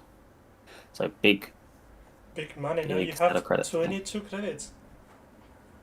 But not yet he knows with one measured response host on this copulation, the worst, and Angelique already in archives, the worst thing that could happen is a double measured. Yep. And with 4 credits and with 8 credits and 4 cards in hand, he can survive that quite simply. Yeah, and he does have 16 credits in the bank. Yeah. Just over halfway through this round. 18 minutes left of this 40-minute round, and Not Yeti. It's strange to say it is 5-0, but there have been 2 green males out of the game already. Yep. So it's sort of like there's -2 agendas in the game. But that 7 cataloger, points gone. yeah, that cataloger just threatening to end the game on the spot. Although, yeah, this is the difficulty that could just be another Spin Doctor in the remote. So cataloger is a lot riskier of a proposition this turn than it was last turn. I wonder if Not Yeti regretting not pulling the trigger previously, but I think with such a strong lead of 5-0, there's not a big necessity to Actually, push the issue. The one thing that is putting back against not again is that all the agendas except for the one SF are either 3-pointers or 1-pointers, so it's very likely that he just finds a single 1-pointer. We're going back on HQ here. There's only 2 cards in hand, but using the compilation to see both, clearing the hand. Yep, We single see a Winchester second now. copy of Measured Response. So 2 Measured Response in archives. There's only a single one left to worry about. But Not Yeti's very healthy credit total starting to dwindle a little bit. Only Just 7 now. 7 credits now. Need to find more things to sell. Yeah, I think we may have already gone. There's another copy of Environmental the testing. environmental testing in hand, but I think we've already gone through most of our coalescences, most of our sure gamble. Well, there is an apple for free. Free install of Principia. Puts that at 1, also draw from Lilypad and pass the turn. See, there's still a lot of money left to go. Yep. Just turn on archives and suddenly you're back in business. Still a spare MU here, so it was a Spin Doctor in the remote. Very, very disciplined from Not Yeti there, not to try and play the cataloger with an unknown card in archives. I didn't see what was shuffled back there. I'm guessing it's going to be some measured responses, but let's just double check. Yep, 2 measured responses going back into the deck, re-establishing that kill threat.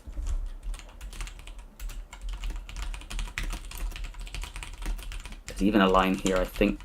Actually, I don't know how many cards are in hand, but oh yeah, I believe it's 6.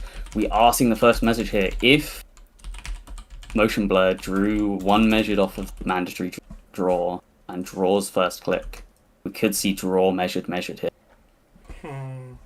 And the cataloger getting sniped out of hand. Maybe that was just a value trying to hit important pieces. I mean, it is a pretty valuable. I think if Motion Blur had both, you'd snap them both on the table and offer the handshake. So that's yes, just he lives for now, but very sad to see that cataloger hitting the bin. And as well, we lost Rising Tide, Coalescence, and Muse. All cards that would have been very good to install for this environmental testing. The one saving grace being that the final Simul chip remained in hand. Losing that and the Muse would have been absolutely brutal. Can do some Muse to find money, but the thing is that right now you don't need money, you need breaking. You are running out of you just need to find the Rising Tide. That's the only card you're missing. Unless you want to use the apple, the often forgotten apple that can just break for normally. Rising Tide was one of the cards knocked into the heap there. Okay. We can see there's a very, very slim looking deck there. I'm not sure quite how big that is. I think that's just a single card, maybe 2 if they are very well stacked together.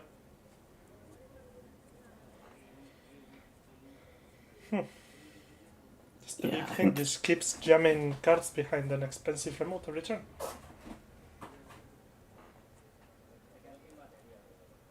Looks like Not Yeti here deciding what to sell to Knick-Knack. I think it has to be a Principia just for money.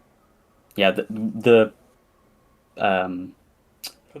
caveat to this, the issue is that the Echelon actually likes. Yeah, that was the last card in deck.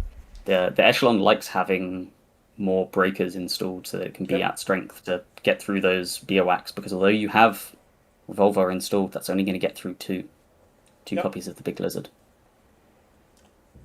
We did see, so that final card was the final copy of Muse, which again can get back something like Cupellation if we want to sweep the hand. Installs Simul chip, puts that at 2 credits. So I'm assuming we ran Archives to sell the Principia, and I think we just clicked for credits there to make sure that we're able to survive a measured response. Although, that being said, with Simul chip on the board and my words have lost me. With the environmental testing sitting on 3 power counters, Not Yet he can clicklessly jump up 9 credits by installing a card on the corpse turn using Simul chip. Also, we are running out of cards. I don't think it's happening, but it could happen that an SF kill just shows out of nowhere. If we manage to get the that's very true. SF combination, you have to be worried about. There's still another green mail in the game as well, so. Yep. So if that face down is not an asset, but the Jebstad grid, then you could be in a bit of trouble. I may have missed there. I'm not sure why Not Yet he was on 9 credits, now 13. Because he sold the apple. No, the apple was already. Something happened there that we missed.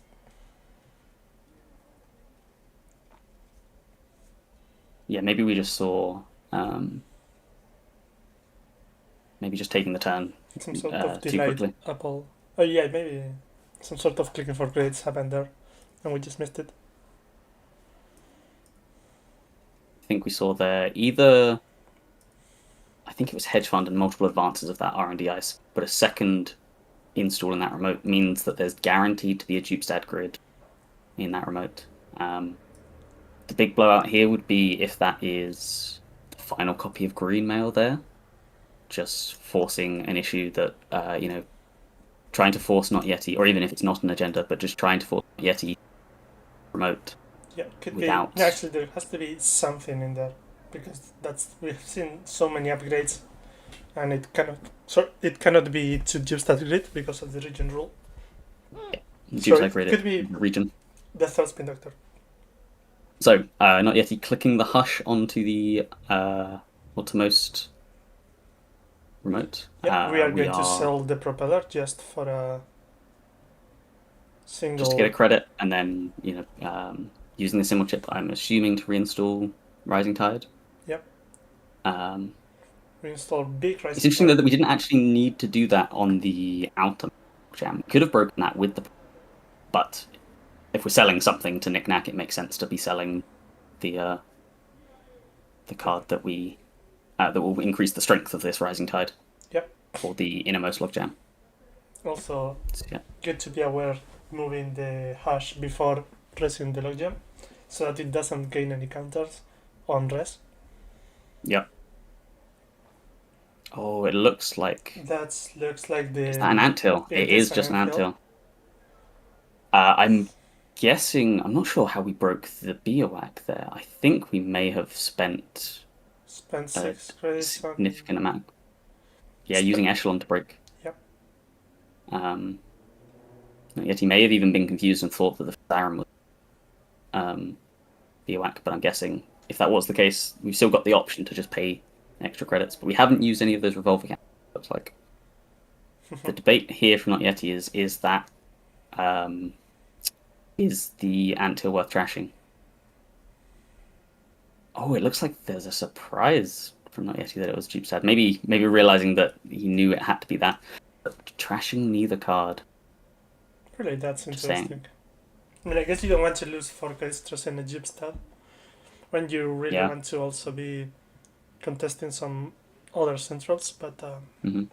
I think Not Yeti, just as you mentioned, respecting the Azef potential kill line, trying to keep these 2 cards in hand. I think if it was me, I think that I would just try and send it with Muse Cupellation again. Yeah, could have been. But certainly a difficult position to be in. How quickly things change. It started with 5 points, and to be fair, it's still 5 points. Not Yeti, just, Yeah, Not Yeti sitting on 5 points. I'm not sure. that was a HQ run. Yeah, it was an HQ run. Oh, double measured response, finishing it off. That's what happens Dang, when you run out of cards, run out of credits.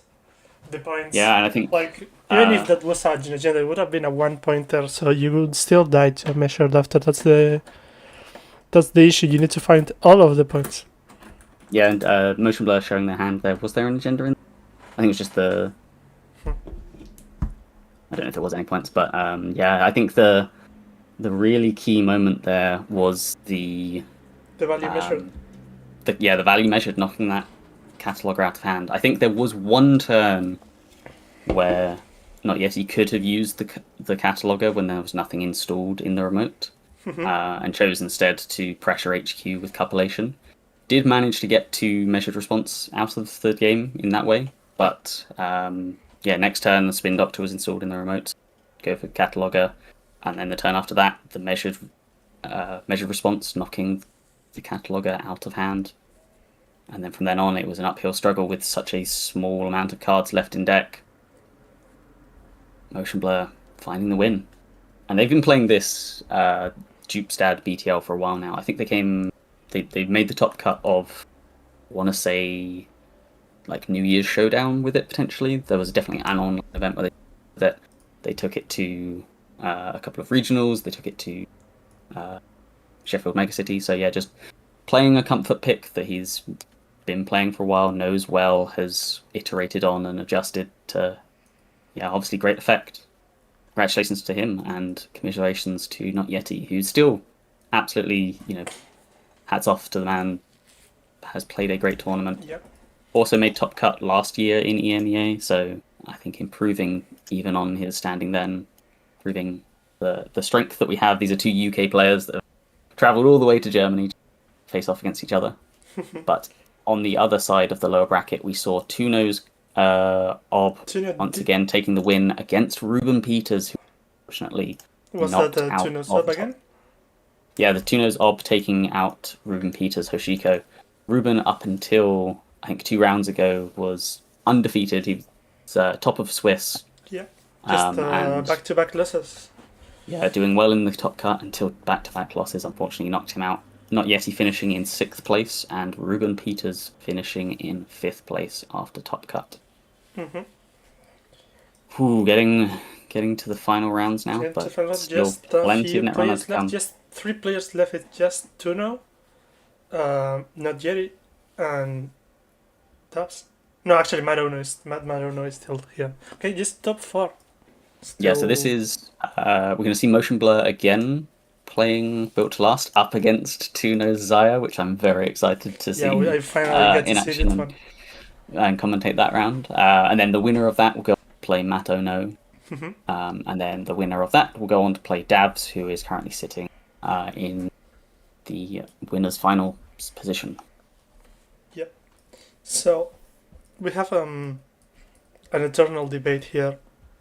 Is it better, in your opinion, as a very high-performing player, is it better to be coming in hot, just play game after game? Or is it better to have like 3 hours of rest between your winner's side and your loser's side games? Would you rather be Tuna or would you rather be Maruno in this situation? So, as much as I appreciate the compliment, I've never been in the position of sitting in winner's bracket and waiting. I've always been in top cuts in the position of submarining my way through an early loss in the cut into the later positions. So, having not been in the position, it's hard for me to say, but I will say that I very much prefer not having the break. I think there was a regional where I finished top in Swiss, but we did a top 3 cut, which meant 2 played 3 and I sat out from and then I played the winner of that game, and just that one break was noticeable. So I think having to wait for such a long amount of time, especially for Davs, 2 or 3 rounds, could be potentially, it gets you out of that flow, gets you out of that mindset. But from the other perspective, some players might like it. They might like having that break, have refresh time, go and get some food, go and get hydrated, do whatever you need to do to mentally prepare. And then even then, you're in the stronger position, obviously, of only needing to win 1 game, whereas the player from the lower bracket has to win twice, resetting the bracket to get a grand final. So, we see that the players are... There were still a few minutes left on the round, but obviously with the other game finishing, we're probably giving the players a couple of minutes just to stretch their legs, get food, get water. Ray, I don't know if you need a break yourself, or whether you're happy to... I'll take a small break. Actually, no, I'll stay here and just keep the chat entertained or whatever while you take a break. That's cool. So they get to see me put up all the names and the numbers. Yeah, back in a sec. So...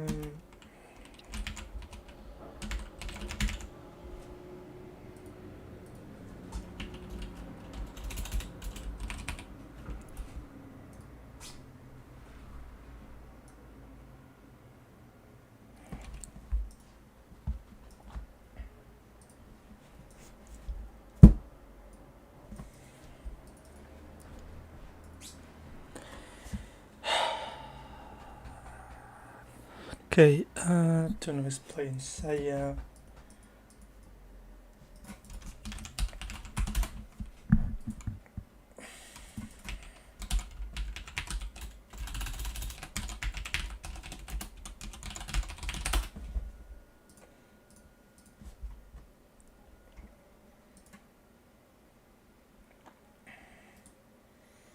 Copy the image, put it on here.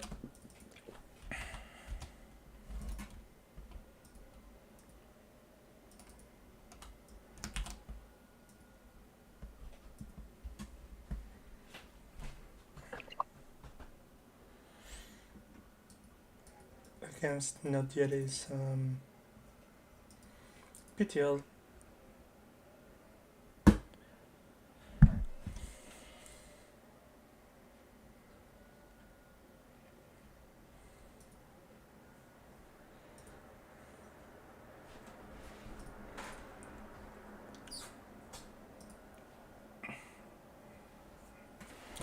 So while they come back, let's do some sort of daily game in between the breaks. Oh, the players have stepped away just to... Yep, the players have have stepped their away. own bathroom break. Very deserved bathroom break, I could say. Let's look over the Tuno Saya deck real quick to refresh the viewers. Saya, where are you? Oh, it's not yet. Wait, I thought it was motion blur on... Ah, no, okay, my bad. It's motion blur. I need to change that. Yeah, motion blur on built to last. Also he, him, capital M, capital B. And I don't know if it's been mentioned, but Tuno on the left is actually the reigning champion. Won last year in Bergamo, Italy. Home field advantage, you could say.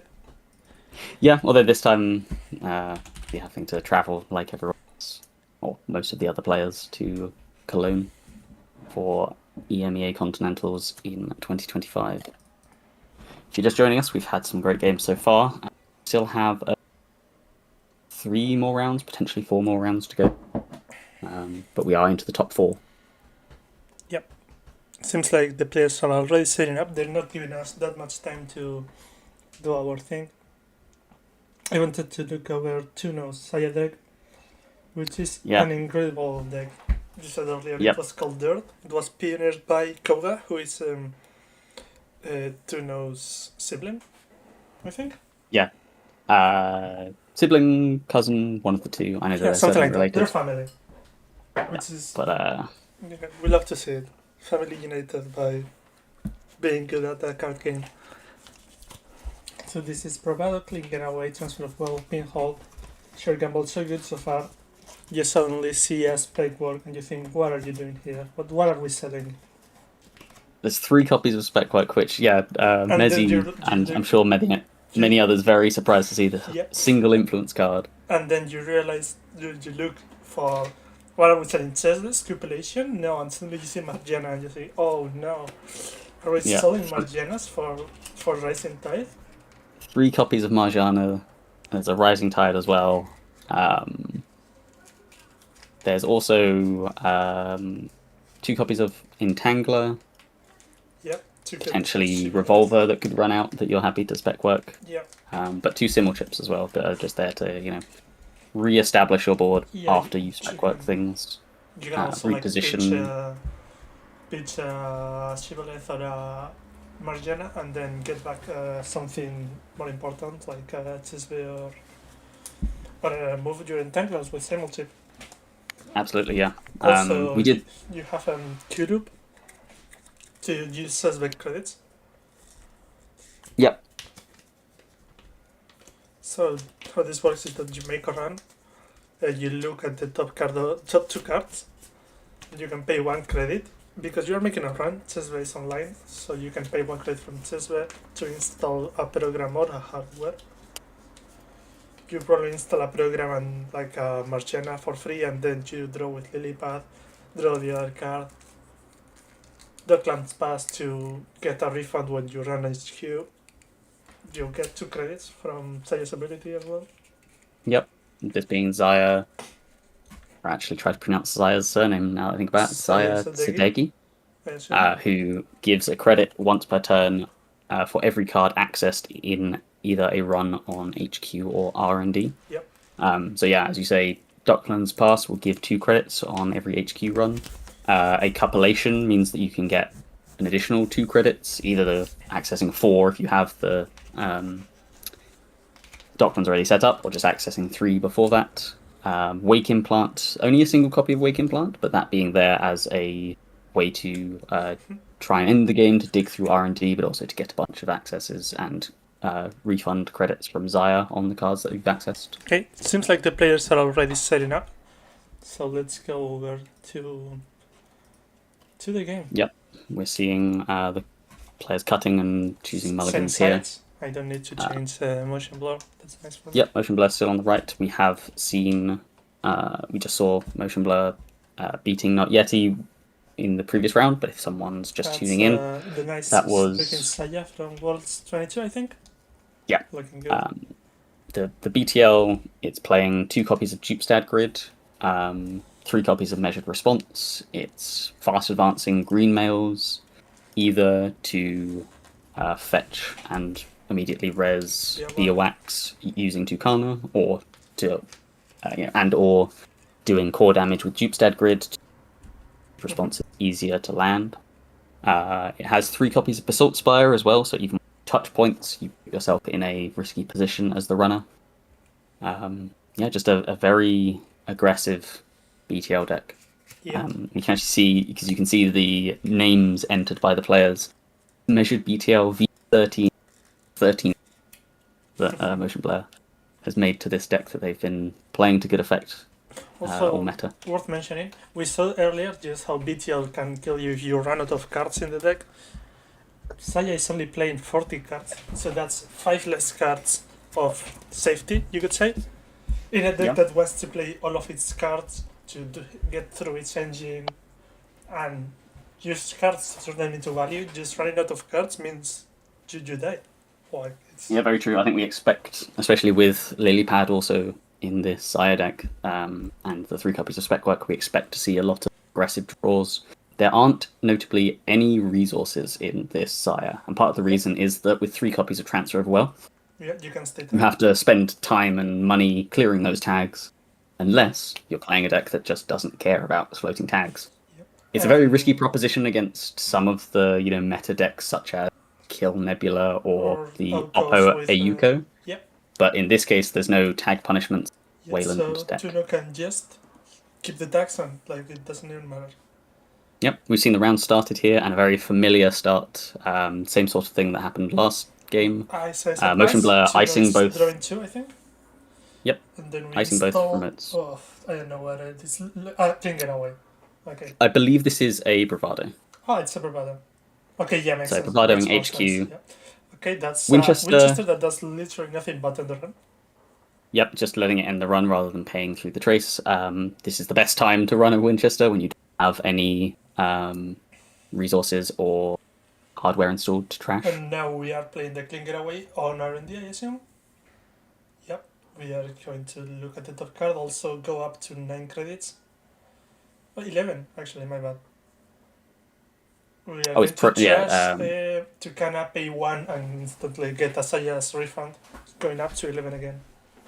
Yep, I think, if I'm right, Install advance, score a green mail. interesting. BTO Just getting the list. green mail out of hand, Yep. providing an opportunity to res Akets from now on. I think we see there's at least a Basalt and maybe another agenda Oh, in hand. So install the lily pad. So we're going to be getting a lot of value. Is that a compilation, I think? No. Sorry, that's a spec. What is that card that costs 1? my guess would be maybe like a Carpe Diem. There aren't Carpe Diems in this list. What is that? Maybe it was just discarding a card to hand size, and it's prognostic Q loop potentially. Yeah, potentially. Could be a It's compilation. weird to see but that. Yeah. I don't I want want to to believe it's a discard. compilation because, well, doesn't matter. We'll find out when the second copy of the card shows up, probably. Yeah. That's going to be Boomerang. Boomerang on the remote. So this card was installed and advanced. I believe are there any copies of Charlotte in this Clean deck? Getaway. So There are 2 copies of that's Charlotte in VOX, this deck. so it's a bit nasty to get through. You Ooh, can that's easily rough. just 3 endurance Yeah, routines, so you can let them trash them. No, we are just bouncing on it. Yeah, I mean the decision is entirely in the corporation's. It's on their Yeah. side because there's 2 subroutines that say trash a program or end the run and trash a resource or end the run. Yeah, I thought it said trash And- hardware. Let me. No, first one is program, second one's resource. But either okay. way, it's the corp that decides. So the corp could still decide, We no, are I'm going to end the going run. to Which, install- considering you're denying the boomerang and you're denying 6 credits from the clean getaway, I think very much in motion blurs. Boomerang is kind of stranded there now. It Yeah, could be but- useful eventually, but Playing the Fazarum Entangler, and putting then it on it's the just going to be a punch. EWAP, running and stealing Eminent Domain, and then motion blur just completely saying, nope, I don't want to deal with that. I'm going to purge, trashing the Fazarum Entangler, But getting that the is EWAP back to. effectively an entire turn again for Tuno. Lets them pick up the pace a bit. Yeah, for sure. This is It's actually, called I think compilation. it was That's- mentioned previously, that is the only copy of Boomerang in the list. So Oh. that explains why we don't want to waste it. We're just letting it end the run and then hopefully trying to use it later if we find That's going to be a Revolver. hedge fund. Also, the card that we mentioned earlier is probably Q-Loop, seeing as this is a completely normal looking compilation. Yes, yeah, I think we can tell that the card that was discarded was Q-Loop, which does make sense if there is a second copy of Q-Loop. I think Tuno here just asking for clarification of the card that is removed from the game, Yeah, that's a which is the huge reminder. green mail being tucked under the board because it is forfeited, not in the score area. So 1-0 to Tuno currently. So many different ways to remove cards from the game. Mhm. Some people like putting them behind the ID. We are going to jam another card behind the Biawa. Yeah, just presenting more threats here. Just Tuno installing the Install free Marjana, just Marjana. click to draw and eventually get a bit more value. Spec work it. Yeah, Just you can think of this as a double that gets you 2 cards and 3 credits. yeah, and also loading the heap with fractors to make that rising tide stronger. Yeah. I think, we do see the second copy here, which This is understandably the is being second copy of installed this Halo. time. But we thought that chessbait's going to be a bit worse. That's going to be a pinhole looking at the flash. I think, And Gypstat. Okay, we put it on the completion. That's a pretty good value. And then we pass it. that card has left the board, so that doesn't look like a Q-Loop then. Unless it was just mistakenly discarded at the same time as the pinhole threading. I think what I was going to say is if it was a That's- Q-Loop, we would have immediately used it on the pinhole run to look at the top 2 cards, and we didn't do that. Yeah, exactly. So I So- don't know what the hell is that card. What is that circle card? I just don't know. Just going to have a Let- quick look Yeah, at you can have a look at the decklist please. uh, While I commentate what's going on. We install Rising Tide, finally, early Rising Tide. 2 strands so far, but it could get up to 4 pretty quickly. Also, clicks to draw. There's a clean getaway and installs the Marjana. Just a free credit for later. So looking at the other cards on the list, I'm wondering We are if it going was a to Uplands pass, but Triple advance the Eminent Domain that was installed behind Biawak earlier this turn and put a second Biawak on each here. Yeah, with 2 copies of Eminent Domain and 3 copies Bioac, the Big Lizzie, this deck seems to be very good at presenting big, strong ice that runners aren't particularly equipped to deal with.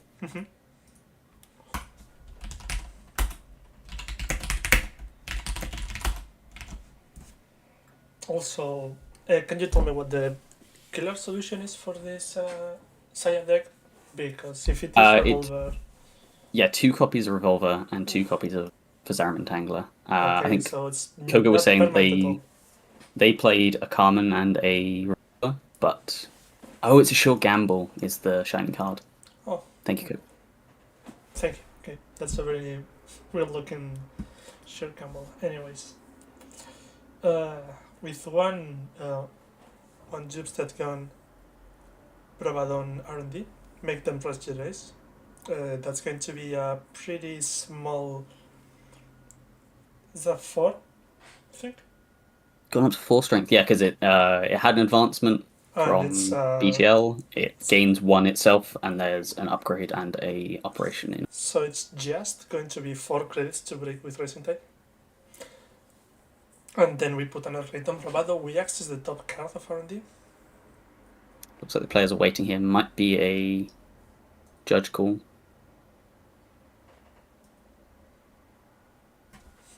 Something's happening with Biowac.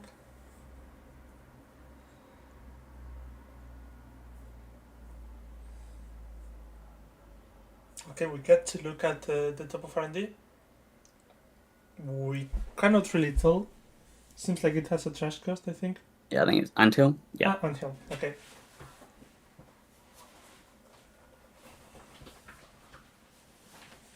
So Tuna here Thank you for moving the timer for us. Yeah, very good.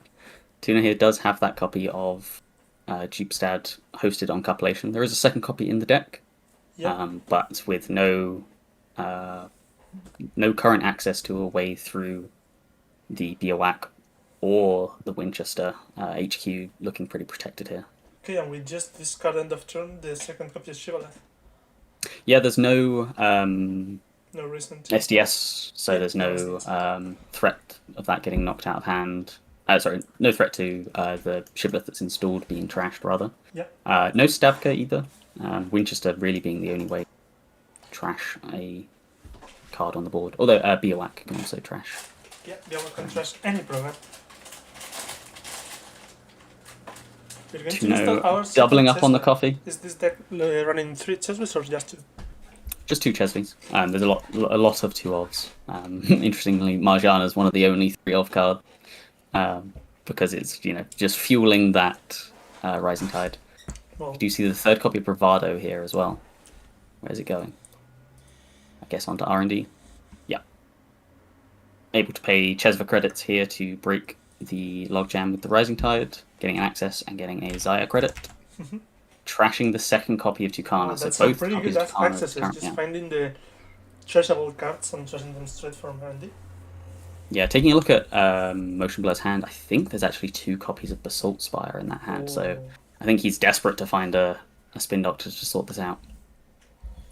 Yep. Drawing another piece of ice. Might even be like the 3rd. Through the deck, more or less. It's looking okay. I think they had Azef as well, so it looks like 8 points in hand for the Corp, but that's very well protected with the current board state. Although revolver and so the HQ is a lot less well protected, but until exactly, yeah, there's a single revolver, either drawn or installed if a Q loop is found. Together with that copulation, could end the game. Very much, yes.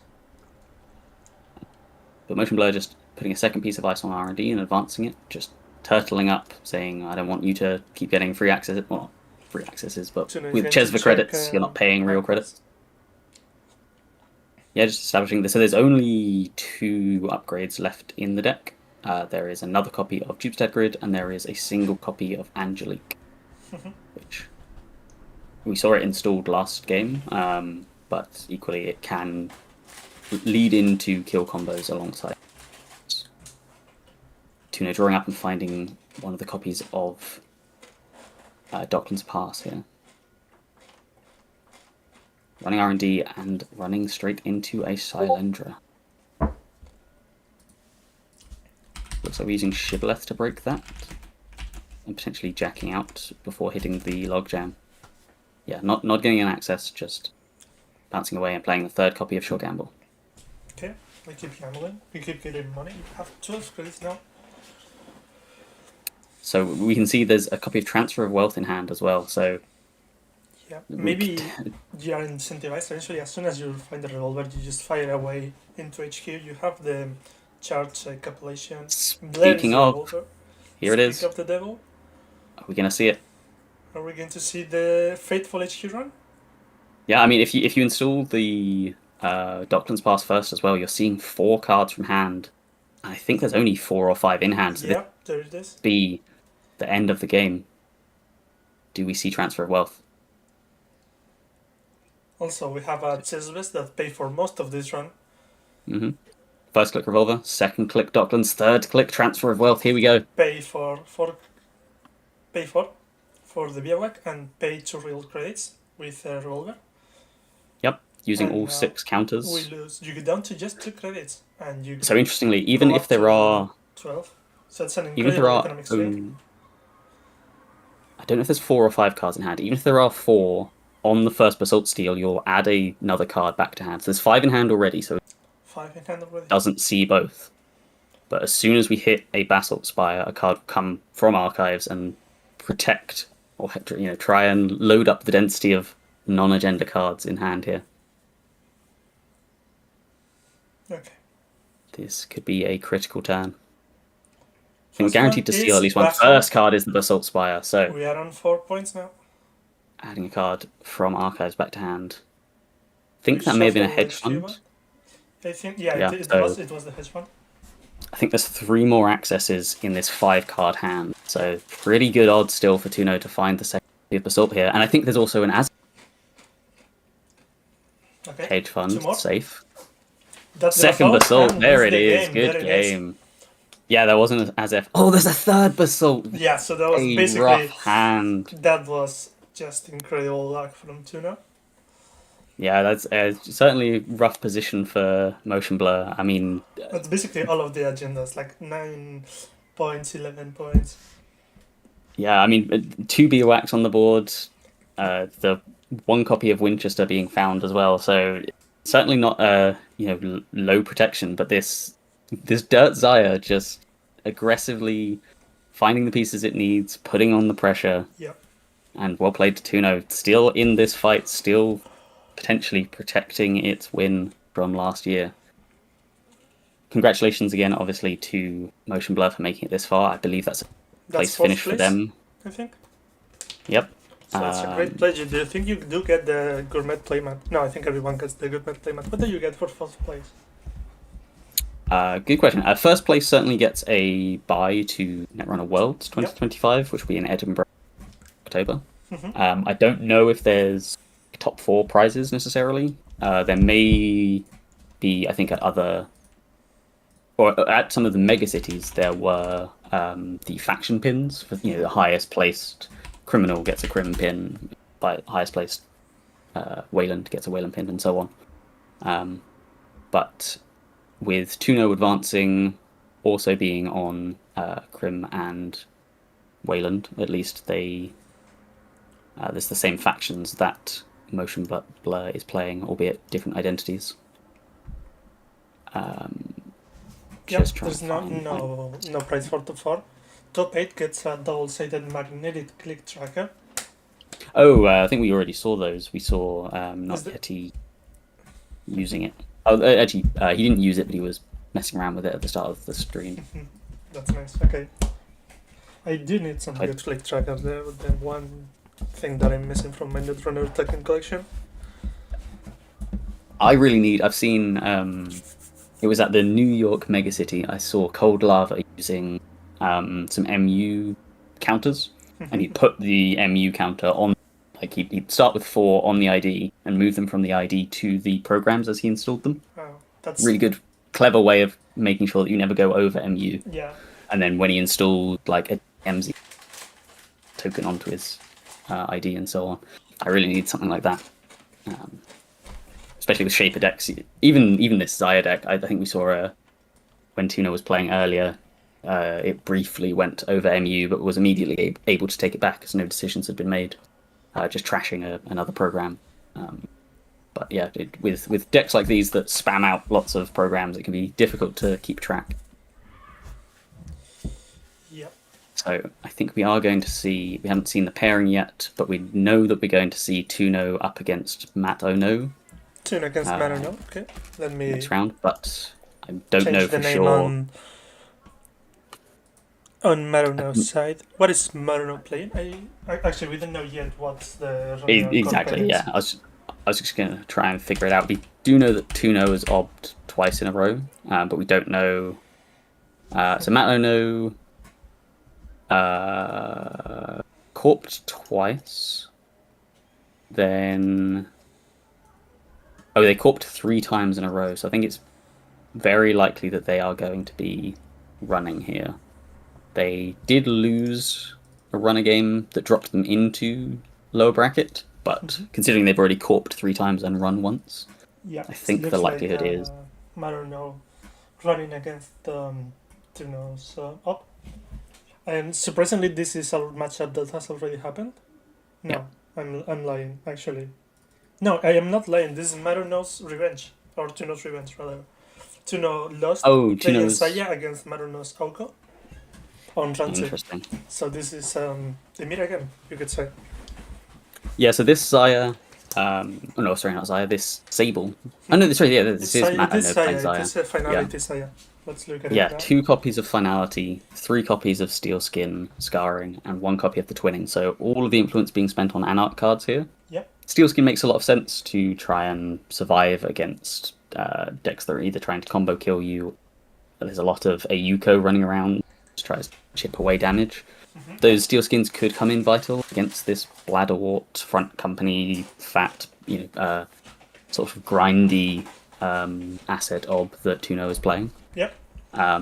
But Finality just there as you get a lot of refund from Zaya for all of the accesses that you're getting, but it is just a way to potentially end the game, especially against an ob deck, which naturally increases its agenda density over the course of the game.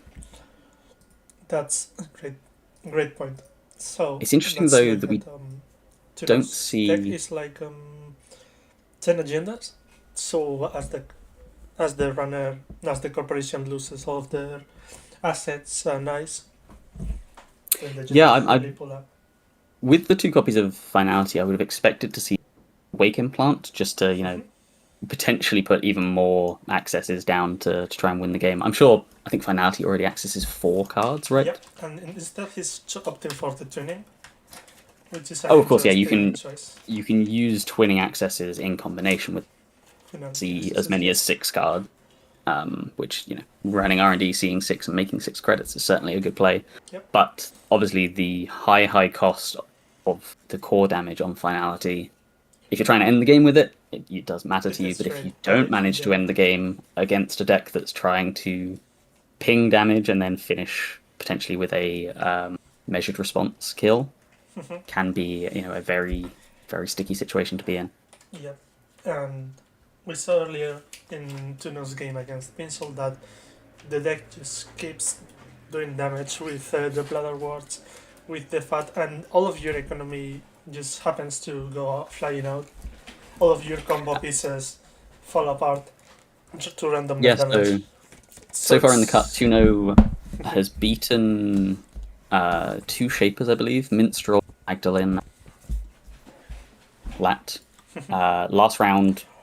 the round before this, won against Ruben Peters on Hoshiko.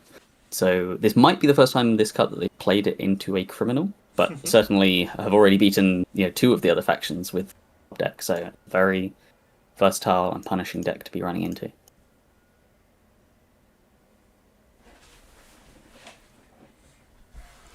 Interesting deck from Minstrel. So many players that we didn't get to see with interesting decks. Yeah, so it spices up all the JNet field with so many new decks to play against. Yeah, of course, this being the first weekend that the new ban list is legal and in effect. But for the next 6 weekends, including this one, we have a Continental every. Yeah. Next weekend is the in-person APAC Continental. The week after, I believe, is the APAC Online Continental, Really? followed by American in person, EMEA online, and finally American online. So Okay. yeah, a Continental every weekend throughout August. So this should be a very fast meta development. Yeah, yeah, I'm sure we'll see some of these. Also, a surprisingly varied top cut, I would say. We're Yeah, I seeing think a it's lot really of cool to see. Mhm. I liked yesterday seeing that the overall distribution was so varied as well. I mean, there Yeah, it's was basically 4 even.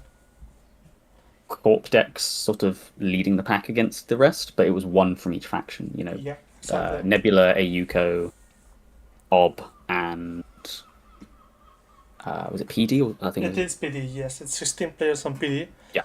Even though some of them, I assume, were on traditional Skunk Void, but the one that made it in is Pinsel playing this completely new NWE PD.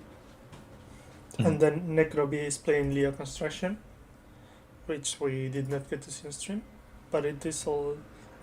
It is Skunk Void PD in Leo, we could say, playing Architect Deployment Test, playing Microweb, playing. Actually, no, it doesn't play Analytic Void, but it does play Skunkworks, Mercy of Alarm, the usual package of glazing up and scoring with seamlesses. And also plays a single Hollow Man. Potentially, as expected, we did see a lot of criminal yesterday, and there's a lot of criminal in the top cut. A decent spattering of Shaper, although most of those have now been eliminated. Yep. In this remaining top 3, we have Davs131, who is on, and Musley Hat, Tuno, who is on Ob and Zaya, and Matt Ono, who is on AU. 3 criminals, Yuko, and 1 still standing. Yep. So turns out Sable maybe it's not what you want to be. You want to be on Musli Hat instead, or maybe it's just that in the top cut you need to be a bit lucky to make it. Yeah, there were only 2 Sables that made the top cut, whereas I think there were 4 Musley Hats, as much as at least 3 of the Musley Hats were all from EA Sports. So similar testing team, similar decks, most likely. I didn't know Freedan was from Musley Hat. Sorry, from EA Sports. And also Oli. I don't know. There's so many players. I can't keep track of all of them. Yeah. But yeah, they're all named Compromise. Oli, Sandaus, and then what is the other one? It's the one we called earlier that is from Mallory. We said it's not from EMEA, but also it's played the same deck. Yeah, also a UK player, so may well just some spoken to cross communication between teams. Yeah. Okay, we have I'm getting word we have a 15-minute break. Oh, okay. So you can leave if you want. I'll take this incredible opportunity to do the daily board game or whatever and YT connections. That's fine. Looks like the 20-minute call happened 5 minutes ago, so probably 15 minutes from now. So we'll see everyone in about 10-15 minutes. See ya.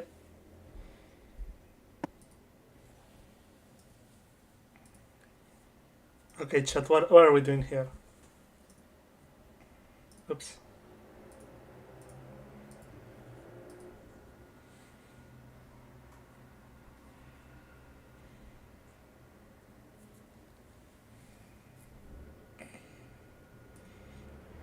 Mirror, beetle, polo, bird, golf, gorilla, parrot. So many animals in this one.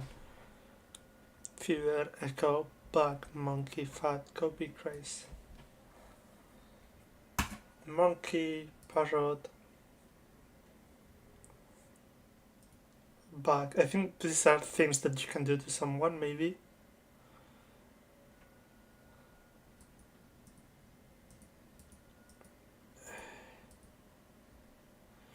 Synonyms for imitating? Something like that? Run away.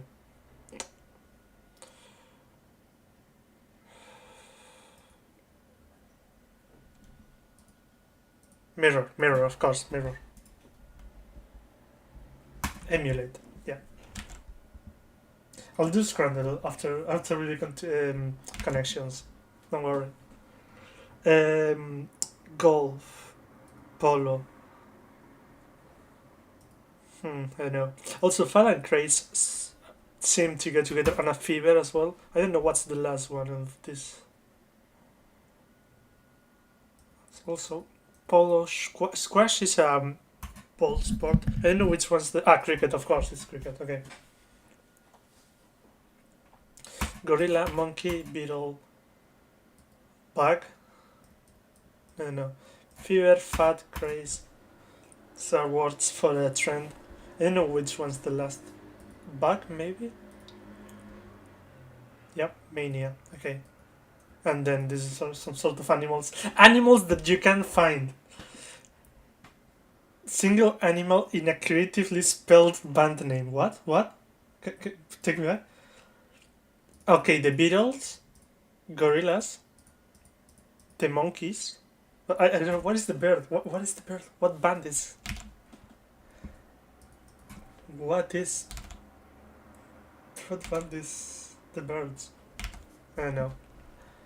Let's do them.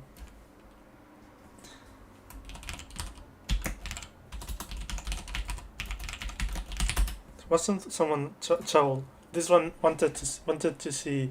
Okay, what the hell are we doing? From Central African to Republic to Lesotho. Okay. Oof. This is fucked up. I don't know enough geography acts to get in here. Birds of Tokyo, Arctic monkeys. Never heard of Birds of Tokyo. I heard of Arctic monkeys. I was thinking more like the monkeys with two E's. I think that's also a band name. I think Central African Republic. Oh my god, what is this? Like, I think Lesotho is famous. Is it the one that's famous for being inside South Africa? Yeah. Okay. So now you connect South Africa with. Oh. I'm so bad at this.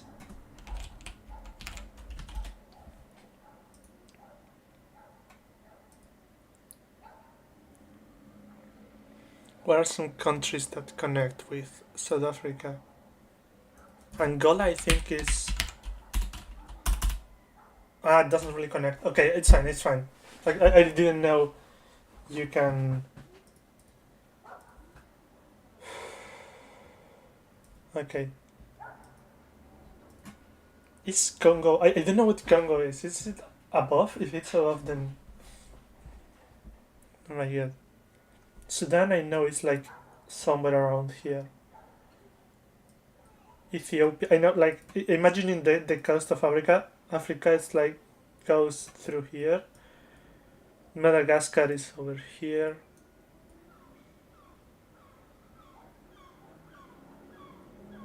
Zimbabwe is also in the south. Oh my god, it's so hard. What am I doing with this? Can it be an easy one? It's I think Congo. I think I have to risk it on the Congo. Republic of Congo Democratic. Oh my god, what is this? Okay, the bottom one. Democratic Republic of the Congo. Oh, nice. Okay, good, great. Okay, how do you connect Angola and South Africa?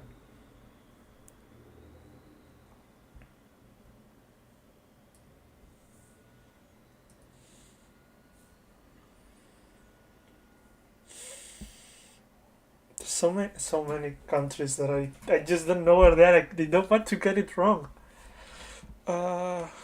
Is it? No, Kenya. I think Kenya is like next to Republic of the Congo. Namibia, maybe.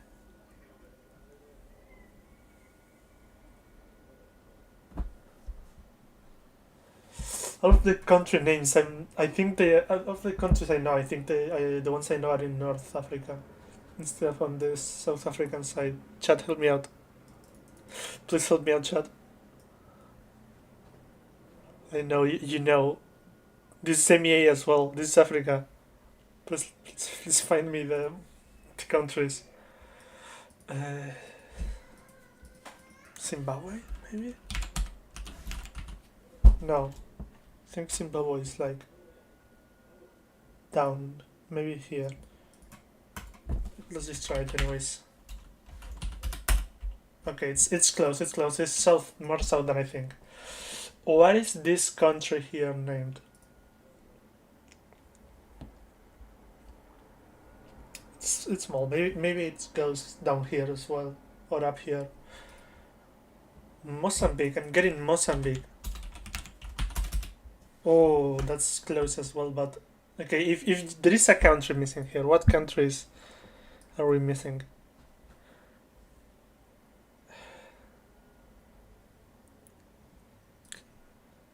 Maybe no. Kenya is like up here probably. I don't think it connects. Oh, that's bad. That's really bad. Do you want a hint? Ethiopia. I think Ethiopia is even more to the east. So not to the side. Yeah, it's not even close. Ethiopia. Um, Namibia, maybe.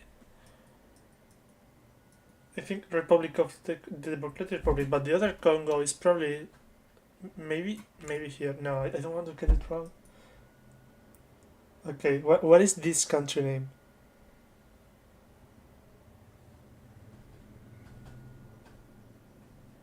It's so hard.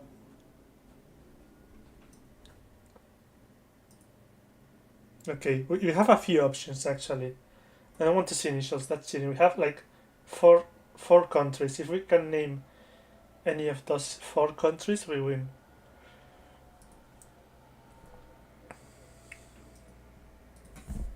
Axel, hit me up.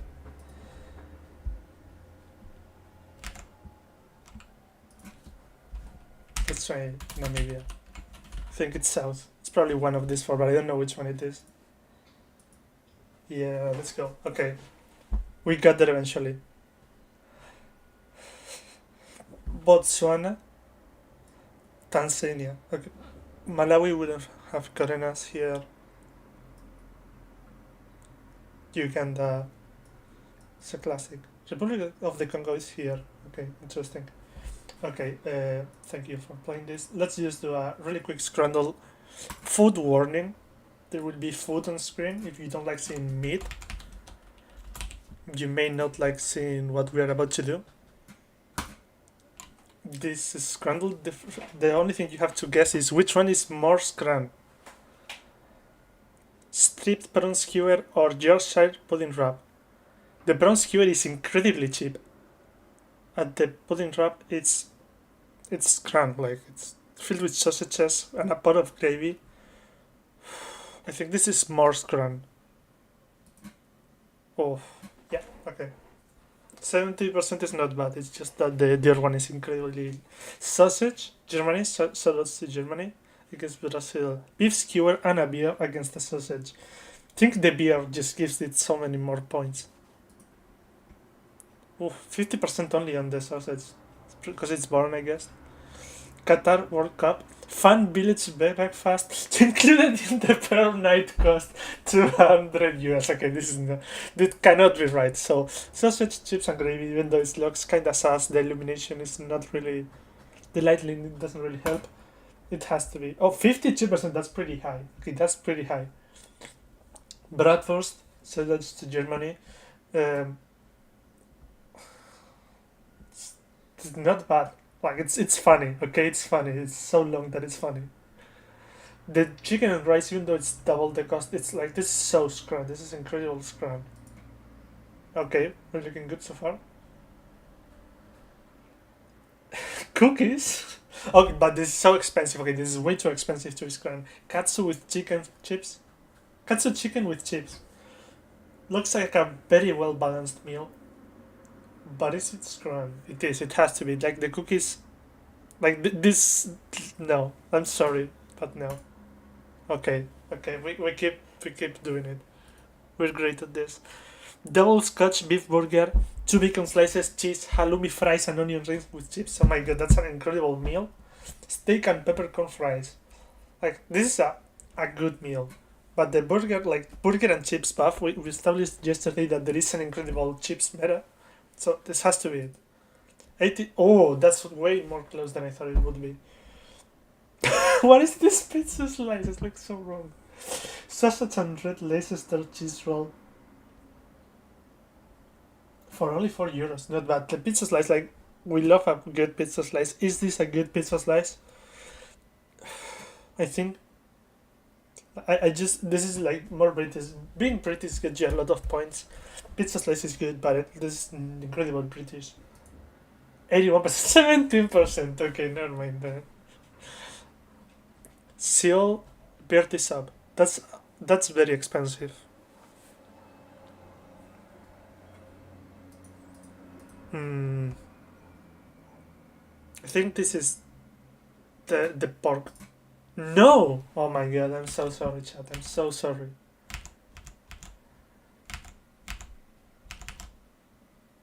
Oops, I changed the scrandle accidentally, my bad.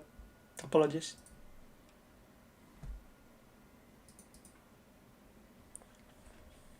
We have Mexican dish, cueritos, pickled pork on. Oof, I do not like that. I'm sorry, I do not like that. Against chicken and chips, Wembley Stadium. It's pretty expensive, but like it's scram. Like, this is big scram. I'm sorry. 26%. Yeah, it's yikes. That's a big yikes. And finally, we have chicken curry and chips against katsudon from Japan. Pork cutlet with rice and curry sauce against, like, with a pint. Chicken curry and chips with a pint is incredible scrum. But like the katsudon, it's got that exotic, like, I don't know. Like, people are going to say that this is scrum just because it's from Japan. But this is like big English against big Japanese. I'm so glad I got back to see more wonderful food takes. Like, yeah. It's very hard. This is the hardest one. Like, chicken curry. I think that's a very cheap katsudon, and us Brits also like Japanese food a lot. Yep. So like it's okay, right. Like, it's chicken with rice and curry. I think 93%. Okay, yeah, that's incredible. Okay, the stream seems to be back up. We have the players at the table shuffling up. Thank you for watching me play all of these silly games while we wait for Tuno and Maruno to show them. We're seeing Tuno on the left playing Ob up against Matono on the right, running with Zaya. As mentioned, Matono knocked Tuno into the losers bracket previously, but on the other side of this matchup. So these two players have already played, maybe a little bit of a grudge here. I did check the stats prior to this round. The corporations had won 20 games. Runners had only won 7 in this top cut. So certainly a corp favoured top cut, which is, potentially strange to see, as you usually end up. Once open deck lists are in effect, runners taking more of the runners getting a better boost. But that being said, Tuno is one of the only runners, I think the only runner to win 2 games on runner side in this top cut. Are we in a corporation meta, you could say? I mean, we definitely had I believe Corp had a higher win rate, like 58% or something like that in Swiss. Oh. But I think you quite often see Corp doing well in Swiss, and then runners starting to, claw it back in Top Cut. But yeah, certainly a 3-to-1 ratio of Corp to runner wins so far in this Top Cut. But welcome back, everyone. We are seeing, I believe, lower semi-finals here. Tuno, the defending EMEA champion 2020, has already been on stream a couple of times, already seen this Ob deck do nasty things to Pincel's Lat.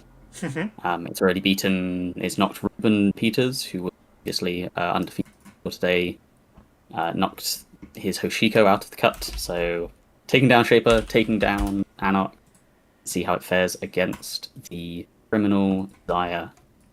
I don't know, is bringing fist pump from players, and we are into okay, everything's set up for me.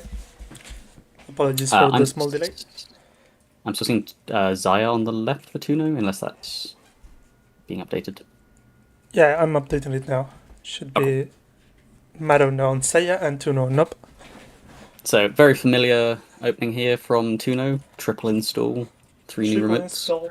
You can guarantee We that are all 3 of those starting with a finality from Mato. okay, that just might as well be it. So Are we I resting think that this fat? is.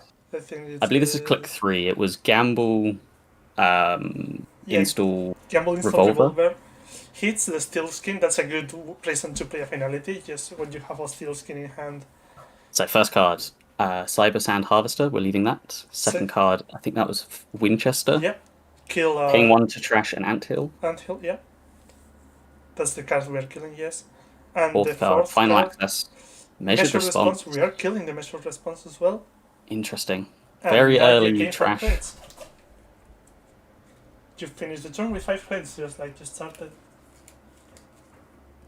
Yeah, We did interesting. not steal any basalt spires or any Acepts. Oh, and putting down a Hermes afterwards. I wonder if that was drawn off the Yeah, likely drawn with the steel skin. We're going to press 3 bladder wards basically. No, just 2 of them. I believe this is the exact same open from their previous stream game. Tuno, resing 3 cards, including a Bladderwort and a Cyber Sand Harvester, turning the Cyber Sand into a copy of Bladderwort. Yep. And this is going to be 2 damage pinged over the very start. I believe Mato only 2 cards.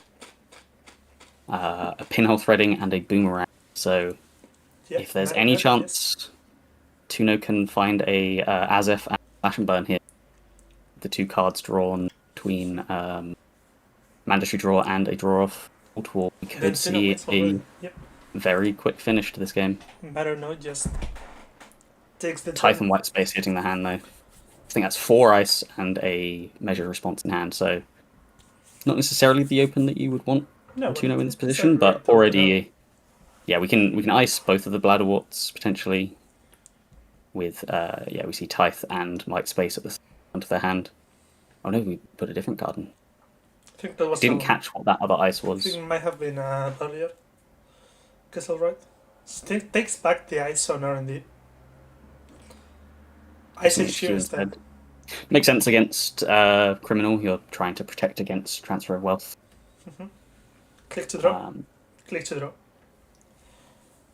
Yeah, Matono needing to find some draw here. It's interesting that although Steel Skin does provide some protection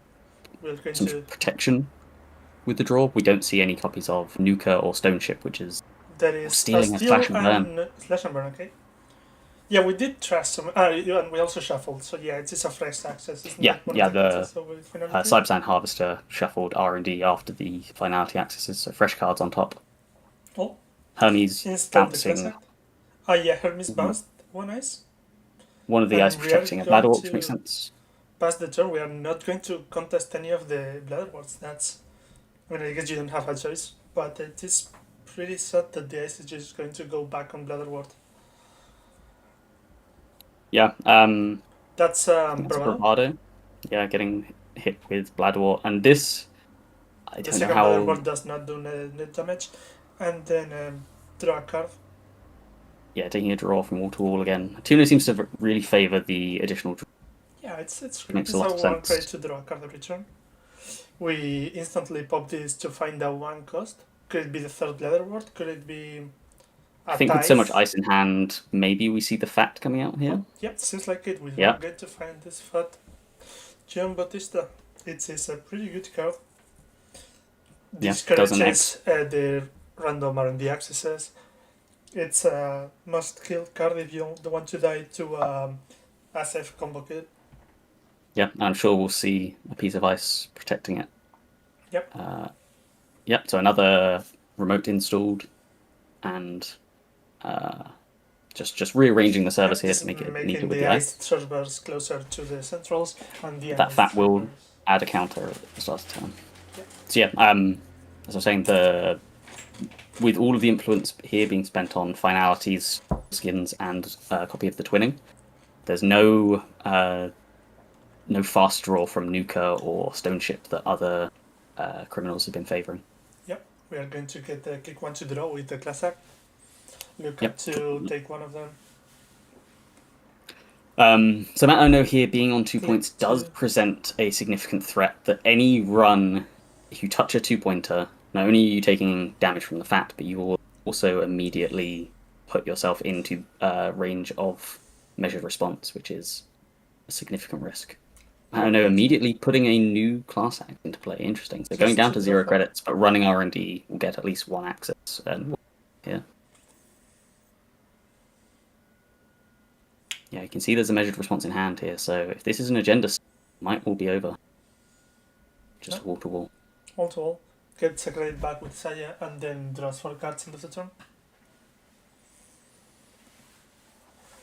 I wonder if there's anything specific Matt Ono's digging for here. May just be saying, I'm not going to win the war of attrition by dealing with assets on the table. I'm going to find that second finality, play it, and just hope to touch enough points. Or nice. Bladderwort hitting Steelskin in a 7-card hand. You love to see it from the runner side. And then we are going to gain more credits and draw more cards. Yep, so up to 5 credits now from both Bladderworts, and I believe we took a draw from Spin Doctor. Wall to wall. I don't know if we have also taken the mandatory draw. Maybe we have. I think we have, yes. No, that is the mandatory. They're coming a bit late. I don't know. Yeah, I think technically there isn't a window to res the Spin Doctor between the mandatory draw there. I think that was just a misplay. Yeah, it may have just been initially forgotten, but it's no problem. We just take the draw. Another card, like it's no big deal. Yeah, 3 clicks still here for Tuno, and I think we still see a great deal of ice there. Oh, is that a click 1 draw? Yeah, it is a click 1 draw. The hostile architecture, and takes it back instantly.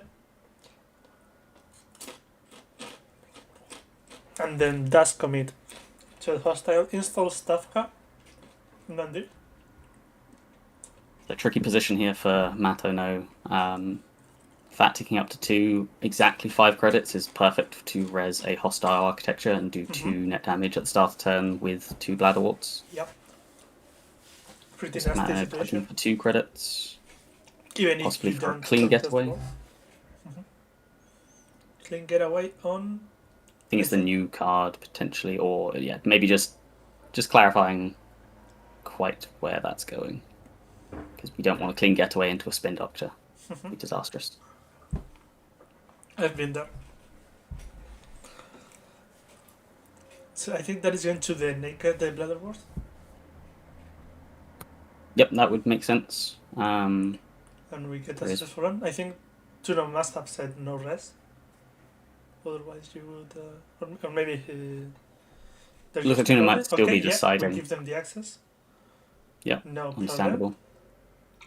I think the risk there is that if you show the hostile architecture, trash the Bladderwort, then you can go and attack the Fat for free, whereas having the credits to res the Fat... res the ice protecting the Fat this turn means that then you can res the hostile architecture at the start of turn. Take your Bladderwort damage there. Runs the new install and sees the hostile architecture, but only 3 credits on the on the runner side. I don't know, I'm assuming there aren't any copullations in this list. End of turn. Yeah, no. I think. Why are we trashing those 2 cards?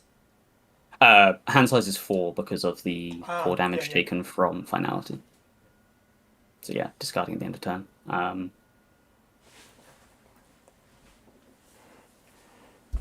And Probado. Okay. So start of turn we do res. Oh, there is a single copy of Copulation in this Zaya. So yeah, there is. Goodbye. Is that mutual favor? I believe that's mutual favor. Yes. I think that's the 2 copies of mutual in this pack. That's the NSG collaborator or something like that. Yeah, I think it was given to volunteers at Barcelona Worlds 2022 potentially, but also I think it is. I believe Matt Ono's on the narrative NSG team as well. Yep. So we did see the Hostile Architecture being res there, Blador will do 1 damage, and then will getting another credit back for Tuno. Install, taking a credit, and then putting a second piece of ice on R&D. Only 2 credits here, but that's more than enough when you have a Bloodward taking a wall-to-wall. All of your ice plus pennies to res also. Yeah, we mentioned previously that there's 3 copies of White Space. Yep. Tuno's Obelisk, which... There's also Tithes and I think Masquerovka as well. Yep. But I think there's 1 Kessleroid, 1 Tithe, 3 White Space, 2 Lamplighter. So there's 5 ice in the Lamplighter and White Space that will tax you 3 credits if you try and attack this fat without a decent breaker solution, albeit there is a Revolver install. But yeah, I put money on, if I was Matt Ono, this being a White Space protecting the fat.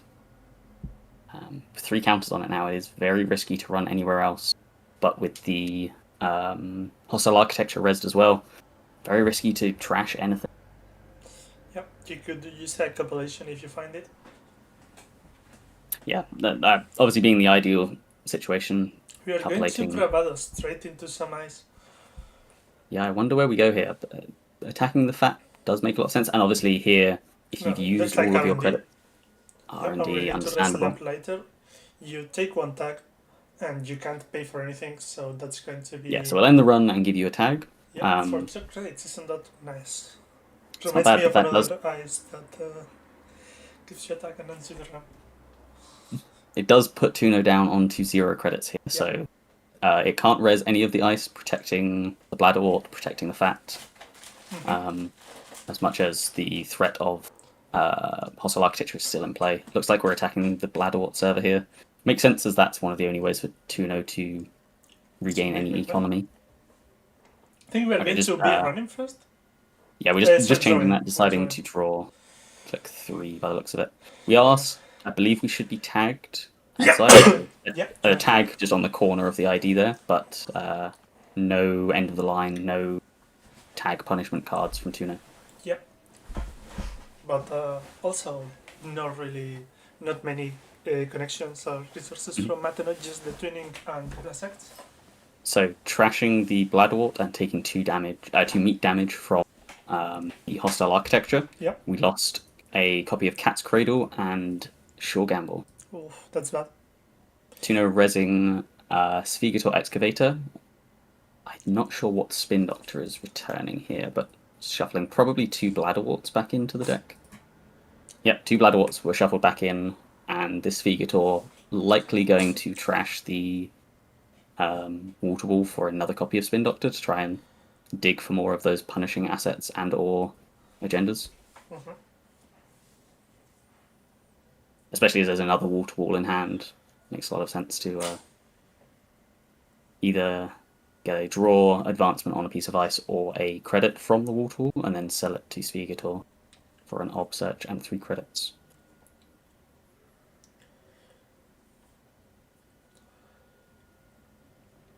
Looks like Tuno just considering their options now. Yeah, so taking a draw from the Waterwall and drawing into it. It's always slightly annoying when you draw the card that you maybe wanted to search for. There is still a 3rd copy of Spin Doctor in the deck, which, yeah, that is what we're finding here. So starting the turn off with the mandatory draw and 2 draw spin, bouncing back up to 3 credits. I don't know how many cards are in Mato's hand, but if you find As-If and Slash and Burn here, you can do 5 damage in 1 combo, and I think I'm missing 2 or 3 cards from Maruno, so yeah, could be obviously a there's combo a chance. I think I saw Front Company, Excavator, Spectator number 2 we saw in hand earlier. So extract that card, just find 6 credits for you. Yep. The ability of this deck, Front Company. Installing and immediately resing the front company thing. I mean, you can only res it during your turn, so yeah, makes sense. Yep, forced to res on the corporation's turn. Ending with 5 cards in hand. I think the fat should take up to 4 as well. I think it ended previous turn on 3. Yeah, they forgot to res the fat. It's fine. Yeah. You never need more than 3 crates. Well, you maybe you do. Yeah, but this fat really presenting some strong issues. Yeah, looks like we realised there. Yeah, 4. that it should be on 4. Matt Ono drawing up, clicking for credits. Are we seeing a 4? The final? Yeah, we're seeing the final copy of Class Act being installed. You are running very low on credits. Yeah, this is interesting. Both players we saw against this off deck. You could call a prison deck. Some people would. They are running very low on credits constantly, trying to not control the board. Yeah, I think the pressure of those bladderworts, they force the runner into difficult situations where you can't sit back and just build a board because the pieces you want to install are getting knocked out of hand. We do see Azef being drawn here, but no copy of Slash and Burn yet, so Tuno may, with so much ice in hand, just install this Azef and maybe even put a second ice in. Just checks the ice. Yeah, clarifying what it is, what would keep out the runner. But this is the thing with Matt Ono already on points and a copy of Measured Response in hand. Tuno may not even mind the agenda being stolen. To just feed him an agenda, he's at no credits and he's going to lose so many cards when the agenda is stolen.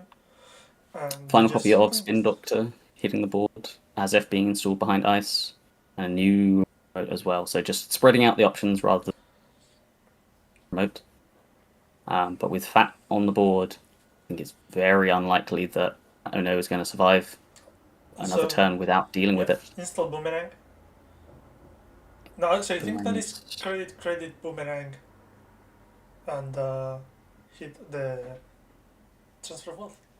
I don't think this is enough. I think this is going to be another Ob victory because looks like clicking for 2, installing the Boomerang, and then Wealth means final click for Matt Ono. There's already an Azef on the table. Yep. So many power counters. 5 damage coming out next turn. This Siphon only taking Tuno down to... some agenda from HQ and bounce with Hermes, but that's true, there is Hermes in play, but I don't believe there's any agendas. Unfortunate situation here. Just Winchester being accessed.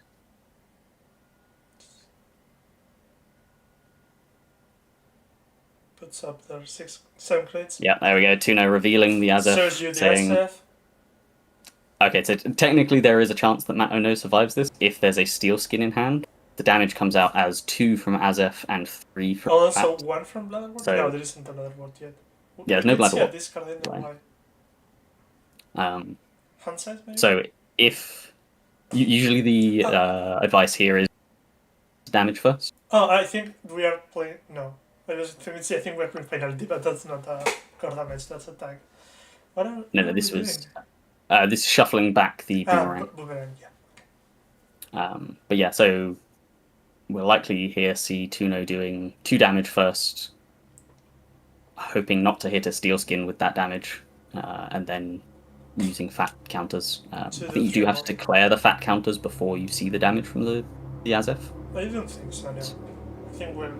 I think abilities on the Troyer don't work like that.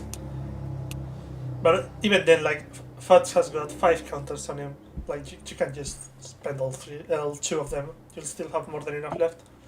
Oh yeah, for sure. I don't think there's any reason not to do 3 damage with it. Just for the value, value damage. Yep. So start turn triggers, Anthill getting 4 more credits, and Knob Perch getting a 2 coster. Just a second copy of White Space protecting this Azef remote. Underrated part of Fog gets to install ice for free. You get to skip the install ice tax when installing ice. The Ob install is without paying any costs, so or any credit costs. Yeah. So withdraw and withdraw. Yep, draw from wall to wall, mandatory draw, finding Hearts and Minds and a Bladderwort. I think it's been revealed, we know it's there. I don't think there's any reason for Tuno not to try and score out this Azef.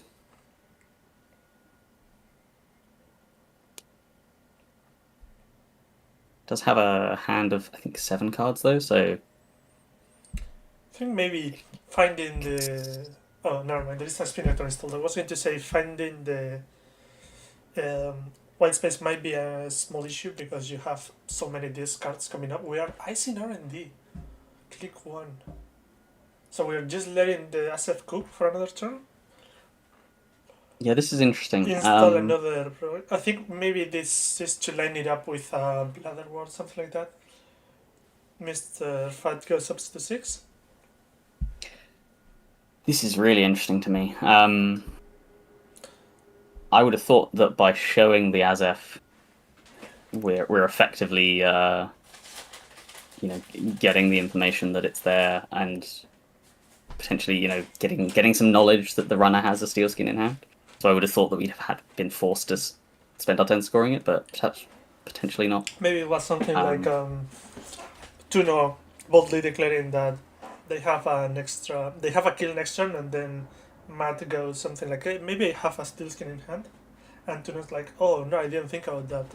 I'll Pinhole threading coming through HQ here. I believe we'll probably be trashing the fact. Yep. Seems very likely. Yeah. Still taking 2 damage from the hostile architecture, but finding a way to deal with the damage here. Unless we now find another FUT, maybe. Losing you buy twinning. the 1 copy of Twinning, and also... I think that was Chesfie as well. Yeah, it's the promo Chesfie from... But is that 1 card left in hand, or 2? Either way, Bladderwort plus scoring Azef is still a flatline. Yeah. Skin in hand. And also you can find the FUT by trashing a 2 cost, like White Space. Yeah, there's Spin Doctor on the board to shuffle it back. Mm-hmm. Looks like... Hearts and Minds, and... Yeah, Hearts and Minds together with the Wall makes a lot of sense. Bladderwort King hits a clean getaway, as there's only 1 card in hand, that will be game. Advance. And advance twice. Puts an advancement there, moves it there, puts an advancement there with a face up. The political ability and the base ability on Hearts and Minds let you advance something really fast. Mandatory draw. Score Azef, win the game. Yeah, GG's. Just a single card in hand for Mato, no. Yeah. Azef being scored and Tuno advancing. Getting the chance to protect their title of 2024 EMEA Continental, making it through to the finals of the 2025 EMEA Continentals to face Davs 131. Mm-hmm. Tuno takes its revenge on Mato No. Yeah, well played for Matt Ono for making it this far. Yeah, it's a 3rd place finish. Very commanding showing. I think, unfortunately, he played 3 AUCO games back to back and won all 3, and then lost 2 runner games. Yep. But That's as mentioned, sometimes. this is, I think that's 22-7 now for Corpse in this top cut. Oh, that's incredible. Maybe it's something to do with the Corps being able to target specific runners. Or maybe it's also that some players are cracked at Corp, like Tuno is incredible at Op.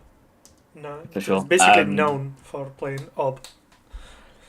Yeah. Utati asking in chat, how did Tuno advance a white space? The ability lets you advance an ice. It doesn't matter what the ice is. So you can put the advancement onto any ice and then use Hearts and Minds to move it from that ice onto the Azef. So the advancement was placed by wall to wall. Hearts and Minds moved it. Let me show you the Hearts and Minds card. Actually, it might have been a small misplay, but wall to wall can advance. You can advance any ice. Yeah. It's just place 1 advancement counter on an installed piece of ice. So yeah, wall to wall puts the advancement on a piece of ice for you. Hearts and Minds then moves it off and adds an extra advancement to the Azef. Exactly, yeah. So wall to wall puts the counter on white space. Wall to wall's first ability moves the counter put by wall to Azef. And then the second ability that puts the counter straight on Azef protocol. Just for style points, you should have found them.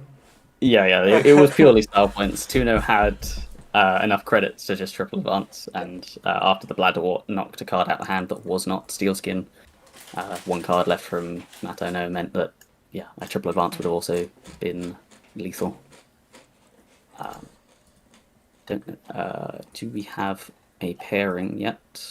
We don't, so it looks like they're still sorting out the Cobra. We're not sure yet whether we'll see Davs running or corping for the first game, potentially the only game of winners finals. Let's just have a quick look at their run so far. So round 1, Davs corped and beat Chonky Seal. Round 2, they ran and beat Motion Blur. Round 3, they corped and beat Ruben Peters. And round 4, they corped again and beat Matono. So they have corped 3 times and run once. So Okay. I believe we will probably see the Ob again. Okay. Up Another against, Ob Supremacy, just Ob crashing runners as they come. up against the Muesli Hat of Davs 131, which made a song and dance about it before, but we have seen Tuno's Ob deck now beat all 3 factions in the top cut. Let's see this clearly, deck. This is well we positioned. talked about it a few times that it's this EA Sports deck, but we haven't really gone over that. It is in fact Matryoshka deck.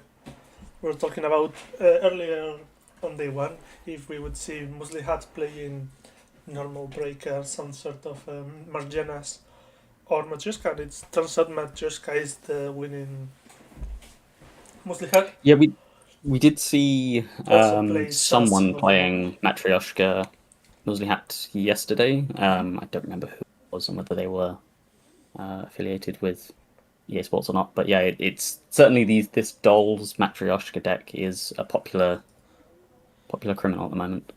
Yep. Also plays 1 Finality and 1 Burner, so you get to pressure all remotes, all centrals. Also plays 3 Jailbreak, that's very interesting. Guess it is a 0 cost run event that you can draw. You can play it for basically no cost. It even draws your card. So it's I think something that might be really integral in this matchup, 2 copies of Reprise or Reprise. Yep. That may be the best way of dealing with the hostile architectures. Just saying you can just saying, put that back in hand. Yep. And I'll make a run on your Bladderwort or something like that. Yeah, effectively taxing the Corp 5. Jailbreaks also should be great at pressuring up centrals, I think. As we were talking about earlier in the finality conversation, Op loses so many non-agenda cards from R&D that eventually the agenda density is very high. Jailbreak is a less commitment version of finality for that. You can just pitch it, and if you get a nice rest, then it's fine. Also, 3 Bravado, 3 Carpe Diem, 3 get away 1 mutual favor. Just the 1 may not be enough to kill all the fats and all the Bladderworts. Again, there is obviously the Muesli Hat has sort of built-in draw in the identity. There's a lot of run events and a lot of breakers in this deck that you get to look at the top card of your deck every turn and it types add it to hand for free. But there aren't those big sort of burst draw cards in here. I don't see any Class Act. See any Class Act at all. It's only 6 cards that cannot be pulled by Mystic. They are 2 Mystic Mimes, 1 Twinning, and Sure Gamble. The rest are just drawing start of turn for free. Biobands, obviously, and Jailbreak. They're cards that can situationally draw you cards as well. But what I'm thinking is there's no Nuka here, there's no Lilo, there's no Class Act. So if key cards are getting snatched out of hand, it could be difficult to replenish that hand without spending a lot of your turn drawing. I don't think we've seen this deck yet on stream, so it'll be interesting to see how Davs fares. Also, Matryoshka should be pretty good into this entire ice suit, as it is like AI. There is no AI hate on Tuno's side. Yeah, it's a very good point that early pressure is much stronger when you can challenge any server. You know, it doesn't matter whether it's a Lamplighter or Kessleroid or a White Space. 2 copies of Matryoshka will get you in. Although, if there's a wide number of remotes, you won't necessarily be able to challenge multiple. Yep. But just with Hermes also, you will get a lot of help stealing agenda, bounce and ice, that suddenly you don't need to break anymore. So we're still waiting for confirmation on the next round. Looks like Cobra hasn't quite been updated yet.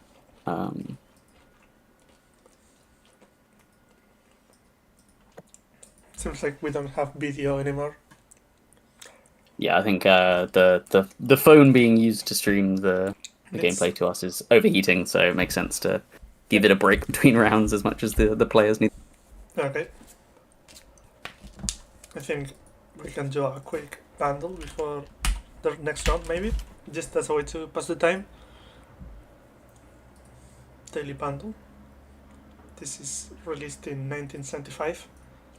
181 million views. Very hard. Okay. I have listened to a lot of music from the 70s and the 80s, but if it is very hard, I probably haven't heard it. I wasn't alive back then.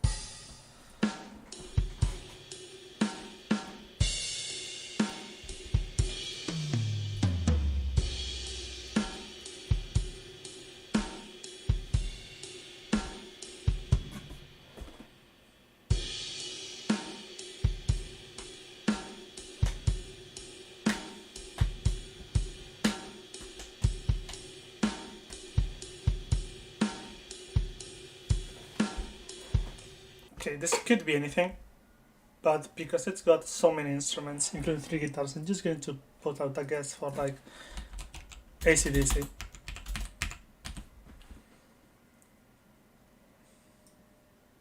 Not even close. Okay.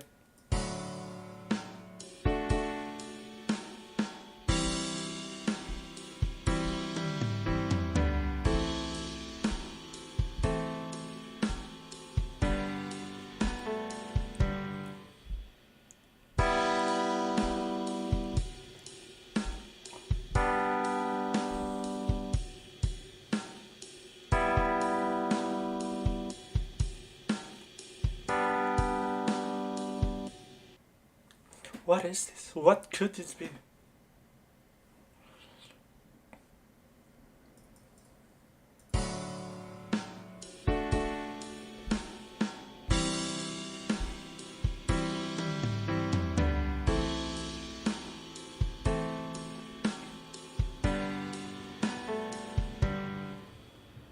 It could be literally anything.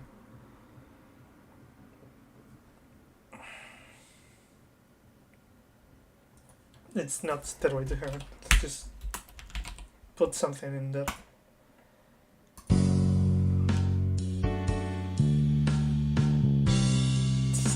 I have no idea what this could be.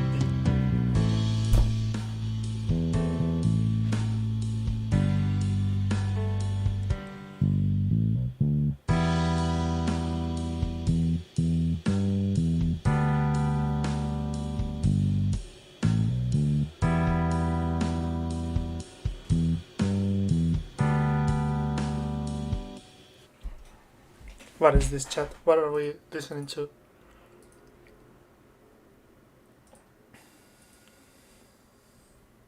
Give me a hand over here.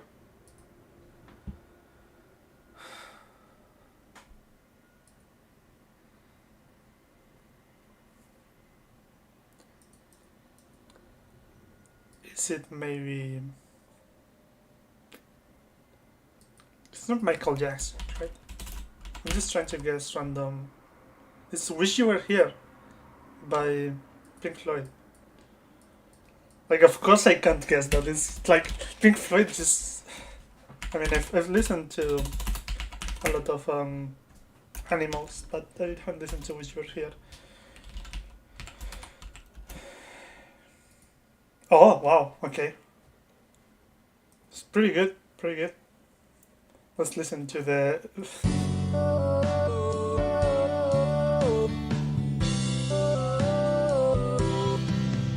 Okay.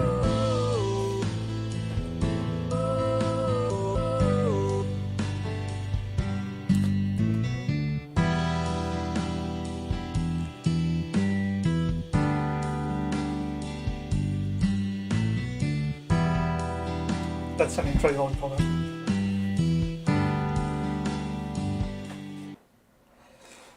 Okay. Thank you, Gallagher, for the help. I would have never got. I think, like, if you told me after hearing the guitars that it's Pink Floyd, maybe I would have gotten that, but I would have probably guessed like Animals or Dark Side of the Moon before guessing the Wish You Were Here cover.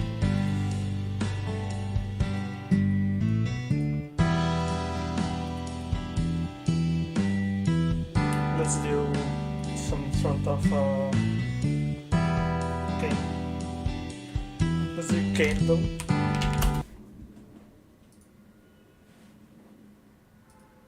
Let's put it in English, please. How do I put this in English? Here. For our English speaking players. Okay. Guess by the cover art.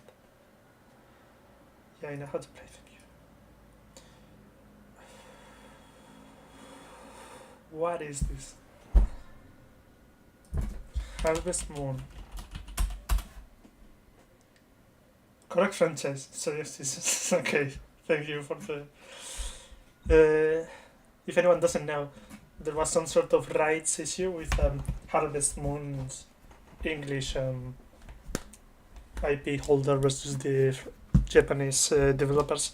So the original Harvest Moon is now being developed as Story of Seasons.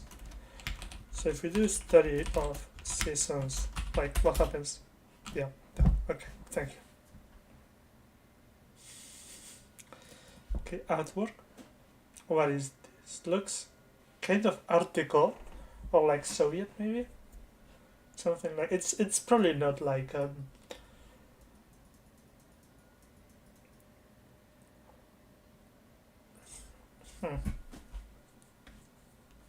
It's not like Bioshock. What is this? Looks kind of comics like. Maybe. Has a gun this? I thought it was a tower, but it's actually a gun. Could be anything. Is this Metal Gear? No, Metal Gear doesn't look orange. It's more green. What are you? A cross. Maybe some sort of vampire. If you... No. It's not Vampire Masquerade. Who are you? I don't know this character at all. What the hell is this? Chat, help me, what is this? Who is this lady? Who are you?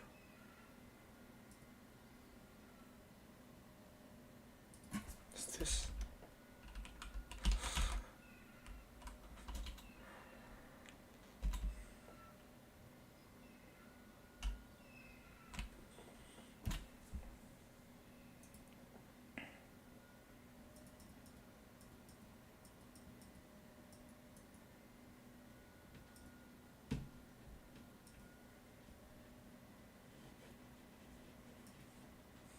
Okay, I'm getting word that there was some off stream. There was some sort of mix-up in the top cut, and Ruben Peters. Dance actually was running against Ruben Peters Corp. So we are going to see Dab's Corping instead of running actually. So all of that conversation about how good Musli Hat is into tune us up is just wasted, maybe?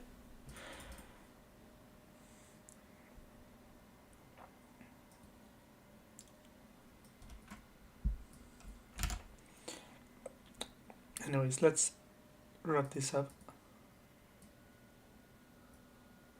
Who are you, Max Payne? No, not Max. Max Payne. Who are you? Postal 3. Okay. Wow. No words. Who are you?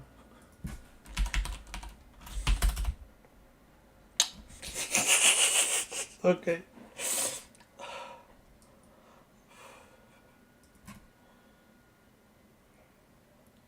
Keep it genuine.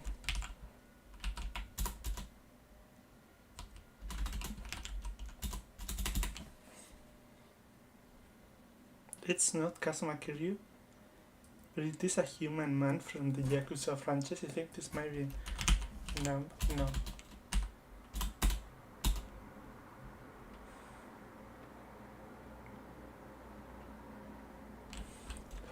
Who is this?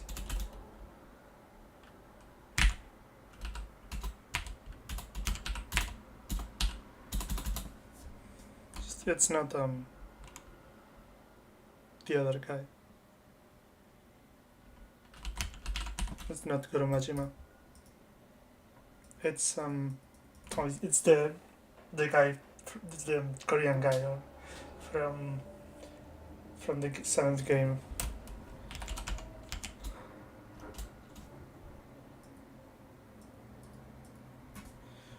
His name is no.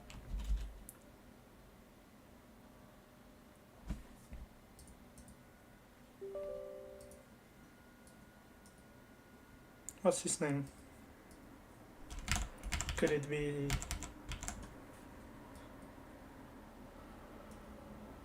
I don't know. I've never known this man in my life. Whatever. Not even you.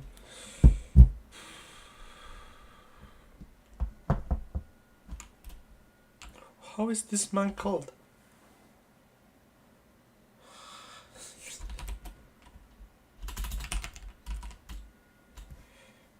There's too many men in Yakuza and you haven't played these games actually. What is your name? Is it... Whatever. Who the fuck is this man? I've never seen him in my life.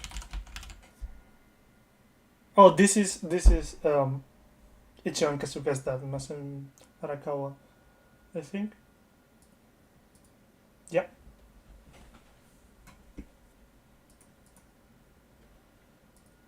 Emoji. Cool. Okay, wait. I'm not even going to try. Okay, I'm not even going to try. I'll just go back to Netrunner.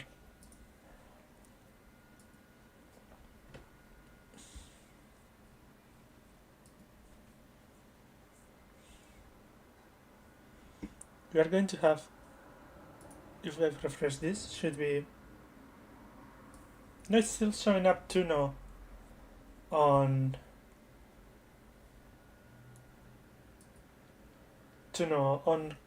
up against Dabson Runner.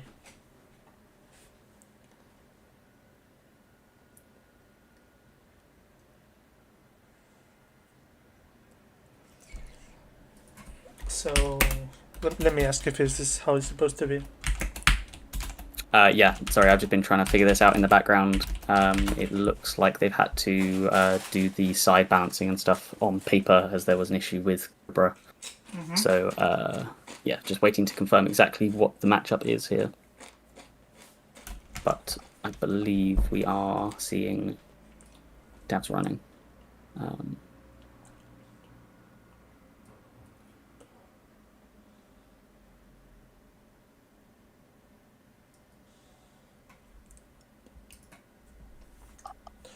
Well, we'll have to see what's happening. Scorpion.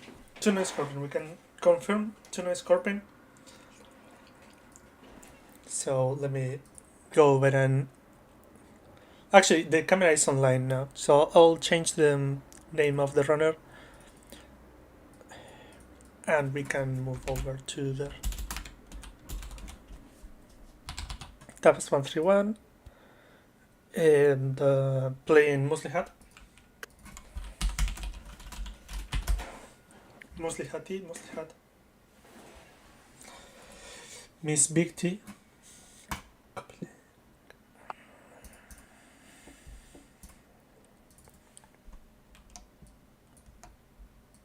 Yeah, looks like the players are at the table.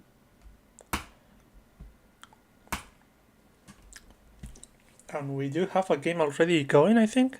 No, they're probably just thinking about it or talking about it. Are you thinking about mulligans?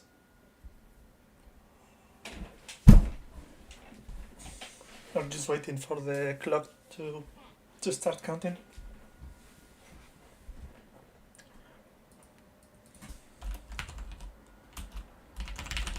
Okay, they have shaken hands, and we are going to start. I see slash and burn, measure response, and we're going to draw a front company.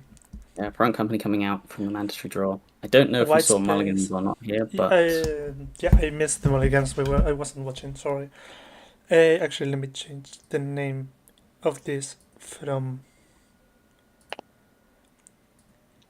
losers semifinals to finals, because the winner of this game is going to play against Robin Peters, I think. No, against Mato. No. No. This is the final. This is Davs was sitting in winners bracket. They are undefeated. Tuno beat Mato. No, yeah. So this is the winners. No, this is the grand finals. Yeah. Really interesting opening turn there from Tuno. We saw, I think, a click one deciding whether or not to ice HQ. Elected to instead install a anti and ice that instead. Potentially not respecting the transfer of wealth, which we do see coming out here. Dabs 131. Still with 2 credits left to its name.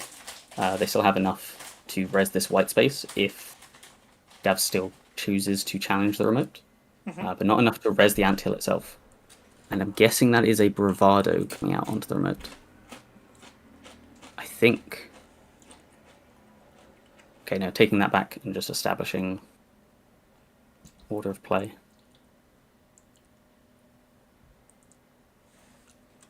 I believe the first click was installing that Chesva before taking the transfer of wealth run on HQ. Potentially would have allowed some free credits to trash something in hand, but just access the extract.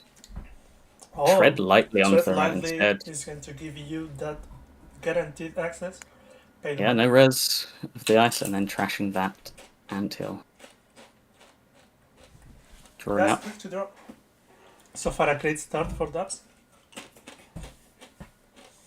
He has a very strong open there for Davs. There doesn't seem to be any further ice in hand for Tuno, so they get very going to precarious if you don't find anything to protect against another transfer of wealth. It's looking pretty bad, because if you rest the white space, then again... There it is on top of the deck. Oh, he's so good. Just... I think I saw another one in hand. Is it me, or is there a third transfer of wealth in the hand? I don't see a second, but there might well be, and if there is, this could be a hole that Tuno really struggles to dig themselves out of. Yeah, because if you... something that happens very often in... you res assets in response to the credit draining. Yeah, this means that... the runner gets no... But the problem is that you just can't res this. Yeah, Tuno still had 8 credits, so Dav's now on steals the taking 2 credits, stealing the slash and burn. There's another point in hand, another 2-pointer. Yeah, clean getaway, taking out that anthill again. There's no money to res that ice. So Tuno's game is not looking as good as it was looking the last 2 times we've seen this. 0 credits, nothing. No triple install turn 1 with multiple other boards rest. Drawing another extract, click 1 draw, click 2 installing excavator by the looks of it. But that 1 credit's still not enough to res white space. What did you... That's not a card you can add to... Yeah, accidentally revealing and trying to... Okay, so I think that has to be a click to draw 1, I think. You don't have another choice? Yeah, I think the card, after I being guess shown... when you're playing all day, you get into the rhythm of showing and drawing and showing and drawing and... Yeah, of course, as we mentioned earlier, Davs has taken, I think, 3 rounds off, so actually potentially slightly out of the mode of play, whereas Tuno's Yeah, Tuno's been here playing the last, every round of this top cut so far. It's mutual favour being drawn, being used to fetch a Matryoshka. I think there was a Carpe Diem, right? Yeah, I think Right. we ran on archives, that's why we didn't get to see any accesses on HQ. Understood. But it went by pretty fast, I didn't get to see where we were running. I think that's a reprise in hand as well.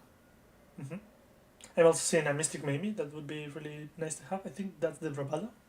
We do see Bravado coming out now onto that remote. Tuno Yeah. without credits to res We the trash white that? space. Yep, accessing and trashing the Sphegator Excavate, keeping that pressure up. This is big criminal. You just have so many run events that make you money. You have the transfer of wealth. Just Yeah, keep good stuff, running. Grim. I mean, the days of Amaku are gone, but Yeah. AI Crim still seems to be Sure. full force. Feeling another copy of Matryoshka Dolls, that of minute 6. Click to draw. I think that's supposed to be the tuning. I think that's Short Gamble. Oh, That was just drawn.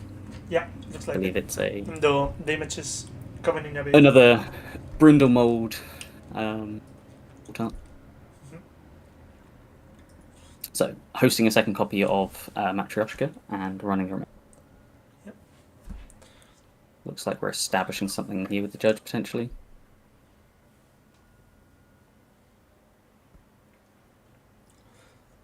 We are going to rest this white space, pay 1 credit. When you have few credits, you don't need to break the end run if the runner has 6 or less. Yeah. I think we should have flipped that doll, but there's Yeah. no other ice to break this turn, so it's not actually going to matter. Sure. Yeah, it's saying there that we should have flipped that, but it doesn't matter for this case. I think there was a spin doctor drawn, which might help find some important Some way to get out of this answers hole. to this board. Just install click for 2. Understandable, trying to tempt devs to run back on this remote and waste their time seeing a spin doctor, but the third transfer of wealth here could be another big blowout. Just Carpe Carpe diem. Diem. I think I can't tell what that is. Believe that's archives. I Yep. think the red one is usually archives. Yeah, we forgot to spend Mimi credit there, but using it now for that run event. Noticeable that there are still 2 tags on Dev's side of the board, the transfer of wealths, but just the single Mamie there available as a trash option, which with so few credits, I don't think Tuno is particularly interested in right now. Yep. Maybe once there are a few more cards you want to install, like a tuning. Drawing a copy of Azef, Spin Doctor not finding a slash and burn though. But I think there's 2 copies of Extract in hand as well, so maybe see this. Yeah, we're going to turning extract the white this space to into something else. 9. We'll finally find our first Bladder Ward. Or perhaps a nice that costs 1 like a tithe. Yeah, I could see this turning into a tithe, maybe just on HQ, It but is a Bladder okay, Ward. no. Bladderwort coming out. With 9 credits, it's unlikely to be presenting much threat, but in combination with a hostile architecture, potentially some ice being rezzed. Yep. It's if Also, nothing else, we it's started the game seeing so many ice on Tuno's hand, right? I think. yeah. If nothing else, it's a pad campaign. Yep. But no ice in hand, so no chance of protecting the Bladderwort or anything in hand. Just installing 2 more remotes by the looks of it. Trying to spread out the runner's pressure here. Dealing Show a the third copy of the dolls. So again here, Davs does need to be slightly careful. Being on 2 points already means any access could turn into a threat situation. Yep, that's going to be Runs one of the new remotes and just trashes it. Runs the other face down remote. That's Sees going a to wall. be wall-to-wall.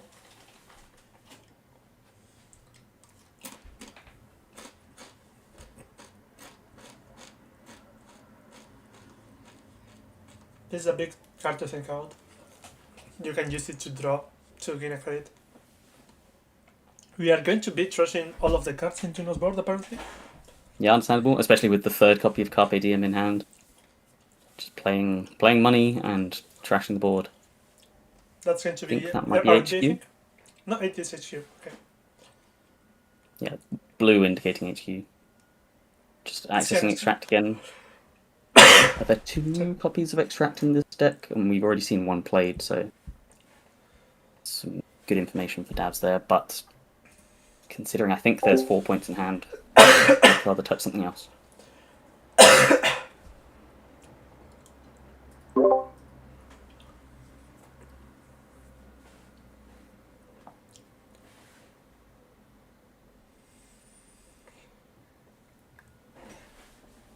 We see a reduced service, not really going to do much this game.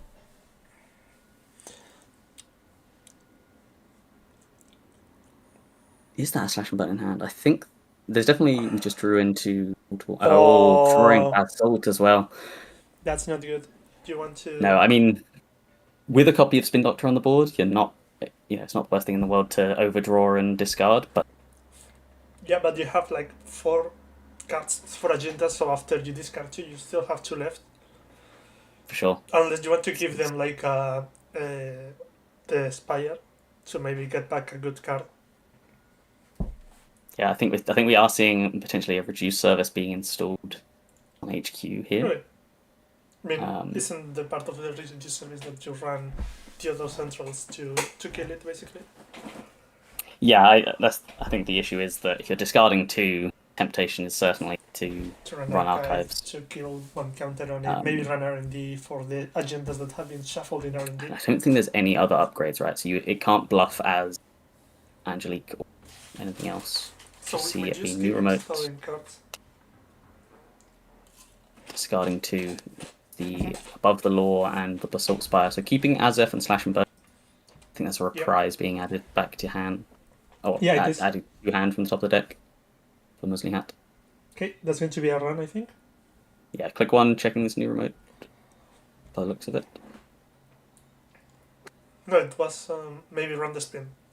Yeah, it could well be running the spin. Gesturing towards the board, certainly, and with 2 face downs discarded. Makes a lot of sense. So Tuno shuffling back the 2 face downs.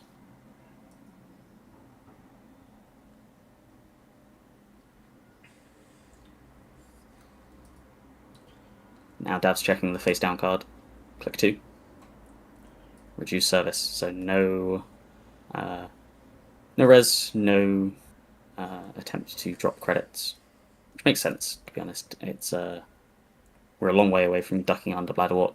Dav's saying that's not necessary for me to trash.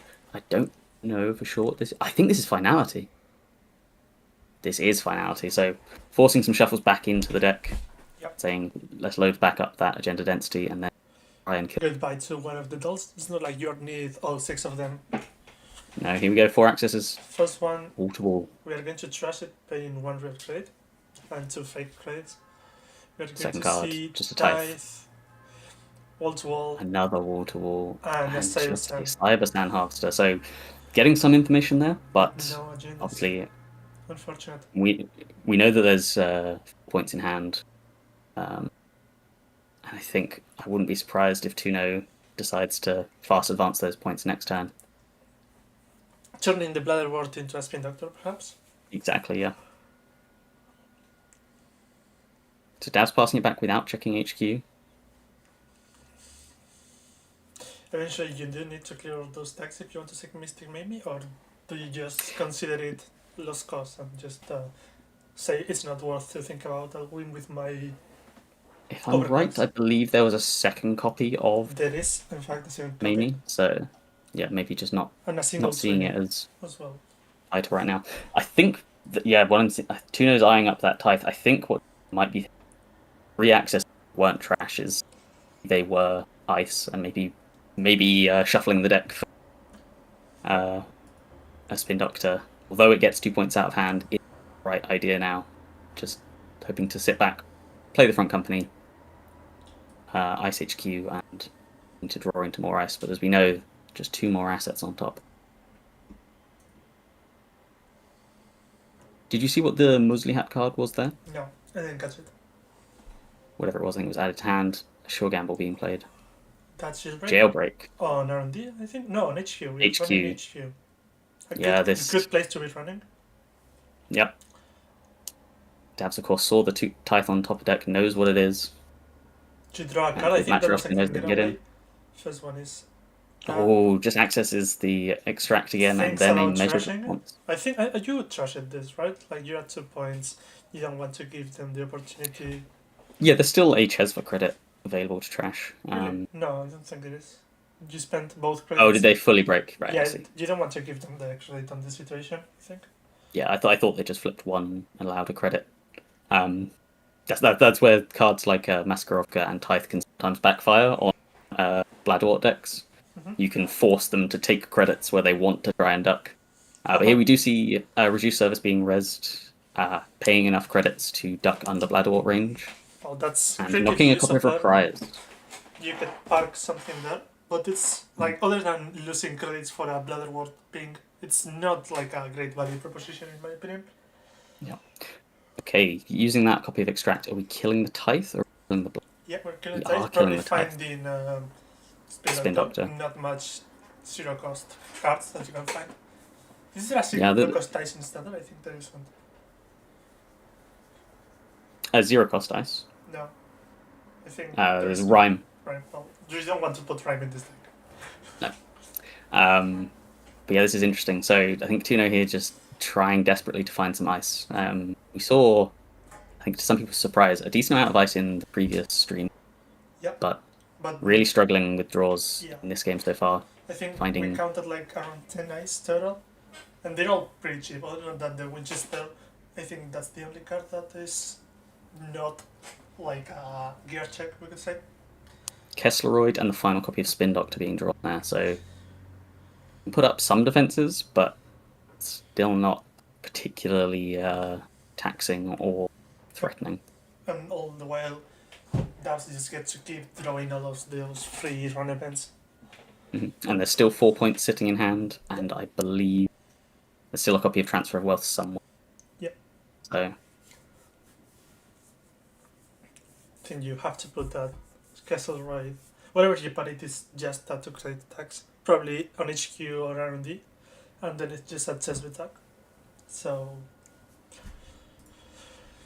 yeah, especially with the reduced service, I think you need to protect something. I think maybe we might even see something installed on the reduced service. It looks like tool is being eyed up. Putting it in a new remote, interesting. So not. There you go. So yeah, installing a card on the as if pro, just saying you're not going to pay 8 credits to get this. no. And We see a jailbreak. So I think this is just the jailbreak HQ or the jailbreak R&D. To yeah, get the R&D reduced has been service. shuffled, so top of the deck no longer known. HQ I think it is. Looks like it is HQ. So Also reduced Very- service is going to take down. lose 1. Very high chance that this hits the slash and burn that's in hand. You draw a card, we didn't get to see the card you draw with jailbreak. It's There slash it is, slash and burn. with turning on that. And Kessleroid. So yeah. I think there is another copy of Reprise in hand. So Reprise could be used to return that reduce. Would only get dabs up to 6, but that is still game point at that. We are reading the Something. card, I think. That's a Yeah, just message. establishing how many credits it would cost to go and attack this. It would cost 6 unless you reprise. Or you Yeah. do another run, maybe another jailbreak or another. Yeah, I mean, if that was click 1 jailbreak, you could certainly run R&D here, Put it in maybe even twice, depending on what you see, and then choose to go and attack it. Oh, Oh, you're choosing just instead ignoring check that the other instead. face down. That Wall. is. Yeah, I think we saw that earlier. I think, if my memory serves, we haven't shuffled It was seen on top of the deck, and then just, but we saw like this, and then nice, and then another wall to wall, and Cyberson Harvester. I don't know if we've shuffled since then. I don't think so. the shuffle came in after the wall to wall was drawn, but The- Okay. Cyberstand Harvester was drawn. Okay, so we are trashing that wall to wall. And are you paying the 6, Mr. Dabs? Really? I can't imagine Dabs wants to pay 6, especially as they've put themselves on threat of measure response. No, leaves it alone. Top of the deck was an agenda. It was another slash and burn. Yeah. Wouldn't be surprised if we see this slash and burn use the Azet click to spare, just shuffle it back with Spin Doctor. Could be. What do you trust with this SF? Your board is looking pretty weak. Maybe Yeah, you with actually the other copy install of- something with... There he goes. I wouldn't be surprised to see the Spin Doctor being trashed, because we have the third spin in hand installed. Okay, trashing front company, For a possibly fat, going probably. to get fat, yeah. Interesting though that the front company was, presenting an issue. I guess the fat still presents something that Davs wants to go and trash, needs to deal with, but We are going to lose 2 cards and then 3 cards. so Matryoshka and And the that was jailbreak like number 3. another jailbreak, And and that's then the losing the one of twinning. twinning. That's pretty good. Okay, well yeah, suddenly that fat looks very Although very good. we were tagged, so that's not like the twinning is going to stay. Sure. Well, it wasn't So the one beginning. click We did remaining. use the Mystic maybe. So yeah, I think we are just staying tagged for the rest of the game. It's only like 3 cards that are on your deck list that are utilized. Another copy of Dolls coming off the top, and the final click was icing the icing the fat, which Dav saw the Kessleroid in hand, so likely has a good read on what the ice is, as much as this Russian nesting doll AI breaker can get. I'm counting 10 credits on that side. So that's enough to get into Mr. Fat, but then you will lose a lot of money and you have to take it back somehow. Yeah, 2 to break the ice, 3 to trash the fat. You'll maybe click for A lot of 3 economy times. has already been played. I think there's 3 copies of Carpe Diem have been played. We've seen already a Bravado, I think we've seen 2 1 or Bravados. 2. And a few Yeah, I think we've seen 1 or giveaways. 2 gambles can get away as well. Yeah, so lots of econ has already been played. We might see a burner. That's the one of in the deck list that could win the game if Spin Doctor is not. Yeah, I not just any. What are we doing with measure responses? Finding. Okay. Shuffling back with Spin Doctor, so returning. It looks like we ran archives, which takes a tick. Reduce service. Then. Okay, we are using buy advance to save on credits with the fat trash. Yeah, so Spin Doctor there returned the slash and burn and measured. Response. Yeah, buy bands being used to draw 2 and put onto trash, so we can take care of this fat. Yep. Pretty good value. Credits. You save on although one it's credit still. and you draw cards. We paid 2 credits for the run event, and we paid 2 credits for the breaking, so we paid 4 instead of 5. Yeah, but you also draw 2 cards, which can be money and just help with the tempo. Absolutely. Looks like just checking the last card in hand, and we are trashing that. That's the Spin Doctor number 3, so no more Spin Doctor in this game. Yep, and there's no. I mean, scoring a Basalt would get it back, but obviously stealing a Basalt at this point would be game for Davs. That's going to be 1 credit from Leatherward. Mandatory draw. Looks like it was. Okay, no, I thought that was just immediately installed. I think that's a Bladderwort and an ice.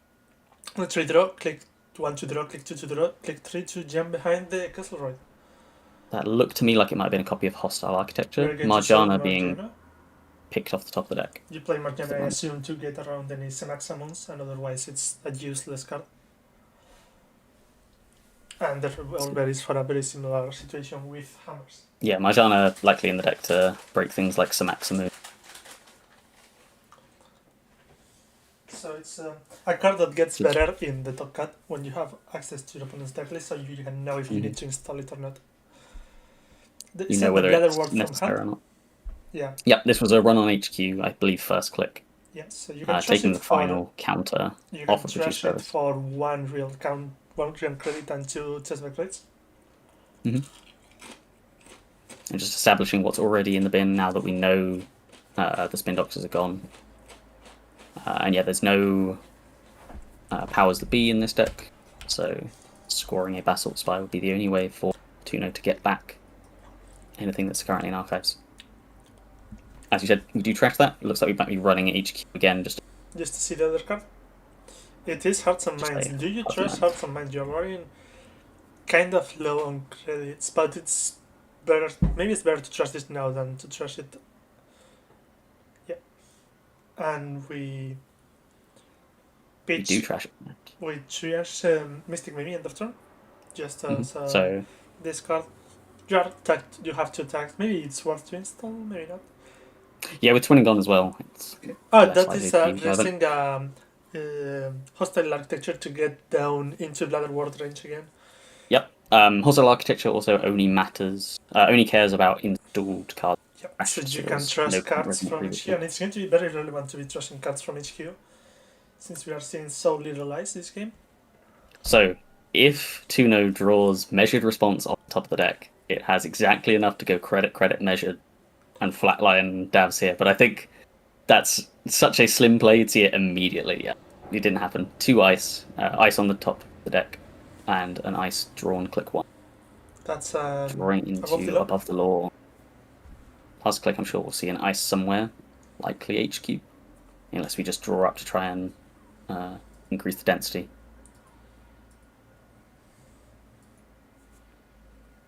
It is interesting here that this, instead choosing to protect the Bladderwort makes some amount of sense. So we see get away, clean getaway. over. I think this might be the last one, but it's going to be put to really good use probably. Yeah, I think Dav's here being very clinical in checking the hand, getting information on what's being drawn. Interesting that he's not been interested in checking R&D. At this point, a single Basalt Spire would win him the game, but no real pressure, no need to over himself. Yeah, just keep drawing cards, keep playing your run events. Eventually, you'll find a burner if you need to. Yeah, of course, there is, we believe, still a copy of Transfer of Wealth somewhere on the deck. Yep. Bring that when the runner is on 3 credits would be perfect. And the corp is on 3 credits. Yeah, sorry, corp's on 3 credits. It's been a long day for everyone involved. Yep. But yeah, especially for these players. I do believe, I don't know if this is entirely it's just Clean getaway, where is extended time. We are sending it to R&D. R&D, here we go. Stavka. Okay, so getting some information about ice that would come down, getting 3 additional credits, puts Davs now on the golden number of exactly 8, but then choosing to run this. We are going to rest this lamplighter. Should be 3 to break. We are going to take attack and end the run, I think. Yeah, we are Just already tagged. Making the corporation spend credits. Transfer of Pinhole threading. Pinhole threading. Yeah, it means that we can trash using Ches for credits. And then we lose those 2 cards. Chesve and Margena. Mm-hmm. Maybe so Chesve is a pretty important card in this matchup, but Dabs can just keep clicking to draw. Yeah, put him down to 0 cards, but he's then at 6 credits. So with Tuno at 1 single credit, they really cannot do any sort of measured response play. Yeah, this thing, Tuno's already gone through both copies. Extract. I believe there's 3 copies of... No, there's only 2 copies of Svigator Excavate. Might have seen both trashed already. Dabs is probably keeping a very tight track of what's in archives, how many Bladder Wards have we seen, how many wall-to-walls. Yeah, Tuno continuing to draw up and finding another. Just the Azef this time. Now there are 4 points in hand, so with an open HQ, this could be risky. Unfortunately, we have seen the 3 burners, but we haven't seen... No, with 3 jailbreaks. But we have not seen the burner if we see it from the top. Could be... That's click 1 to draw. Click 2 to draw. Interesting. As we said before, there's very few non run event or icebreaker cards in this deck. To run archive? HQ, I mean. So that's the 1 in 4. Sees the Stavka that he already knew from R&D. Yeah.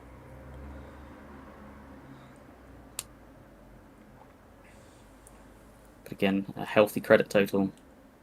We are going to...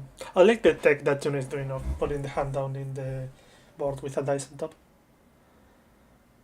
Yeah, just making it clear to their opponent and everyone watching. Oh, goes back on HQ and finds 2 points. Yep. The law. Nice. 6 points. Basically, game point for that. There is a 1 in 4 in HQ. We are not going to see. That was just make a run. No, draw, make a run.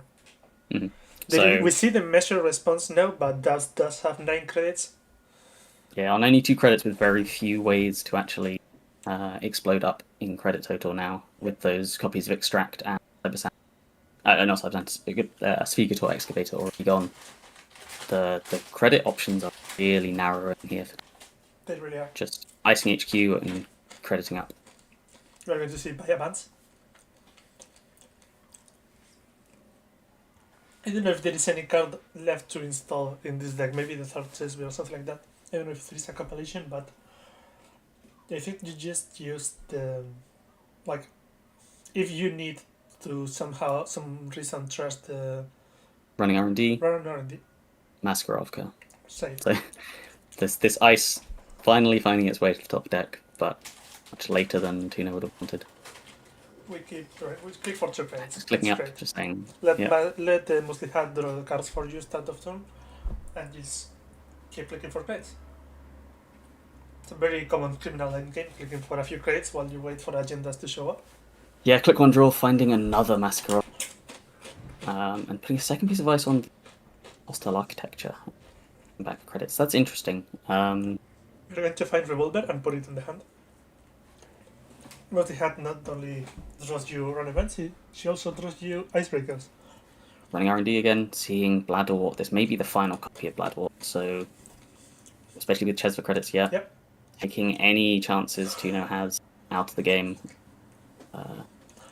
And Not only making economy, but also doing damage. And still- there is the winning agenda. And that is going to be the tournament, I think. Yeah, Congratulations to Dabs for this very well played game. Against yeah, very rough draw for Tuno here. Yep. We saw the deck sort of floundering in comparison. In dominating comparison to its displays very earlier, strong but- showing, it's in the loser side.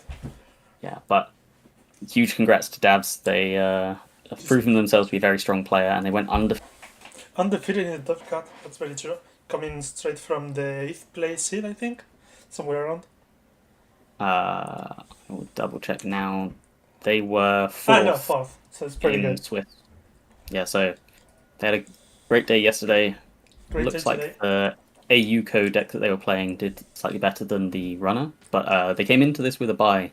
So they had won a Mega City and turned that Mega City win Into a the Continentals win. regionals win. Yeah, Continentals win, which Can you turn now that provides into a them. Worlds win? We'll have to see. Yeah, he'll in certainly hope Edinburgh? to.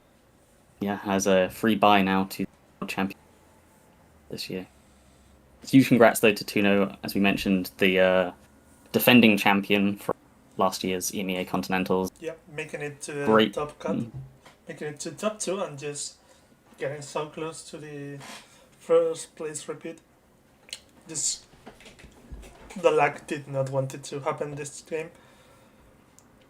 But both players had a great tournament and a great final game as well.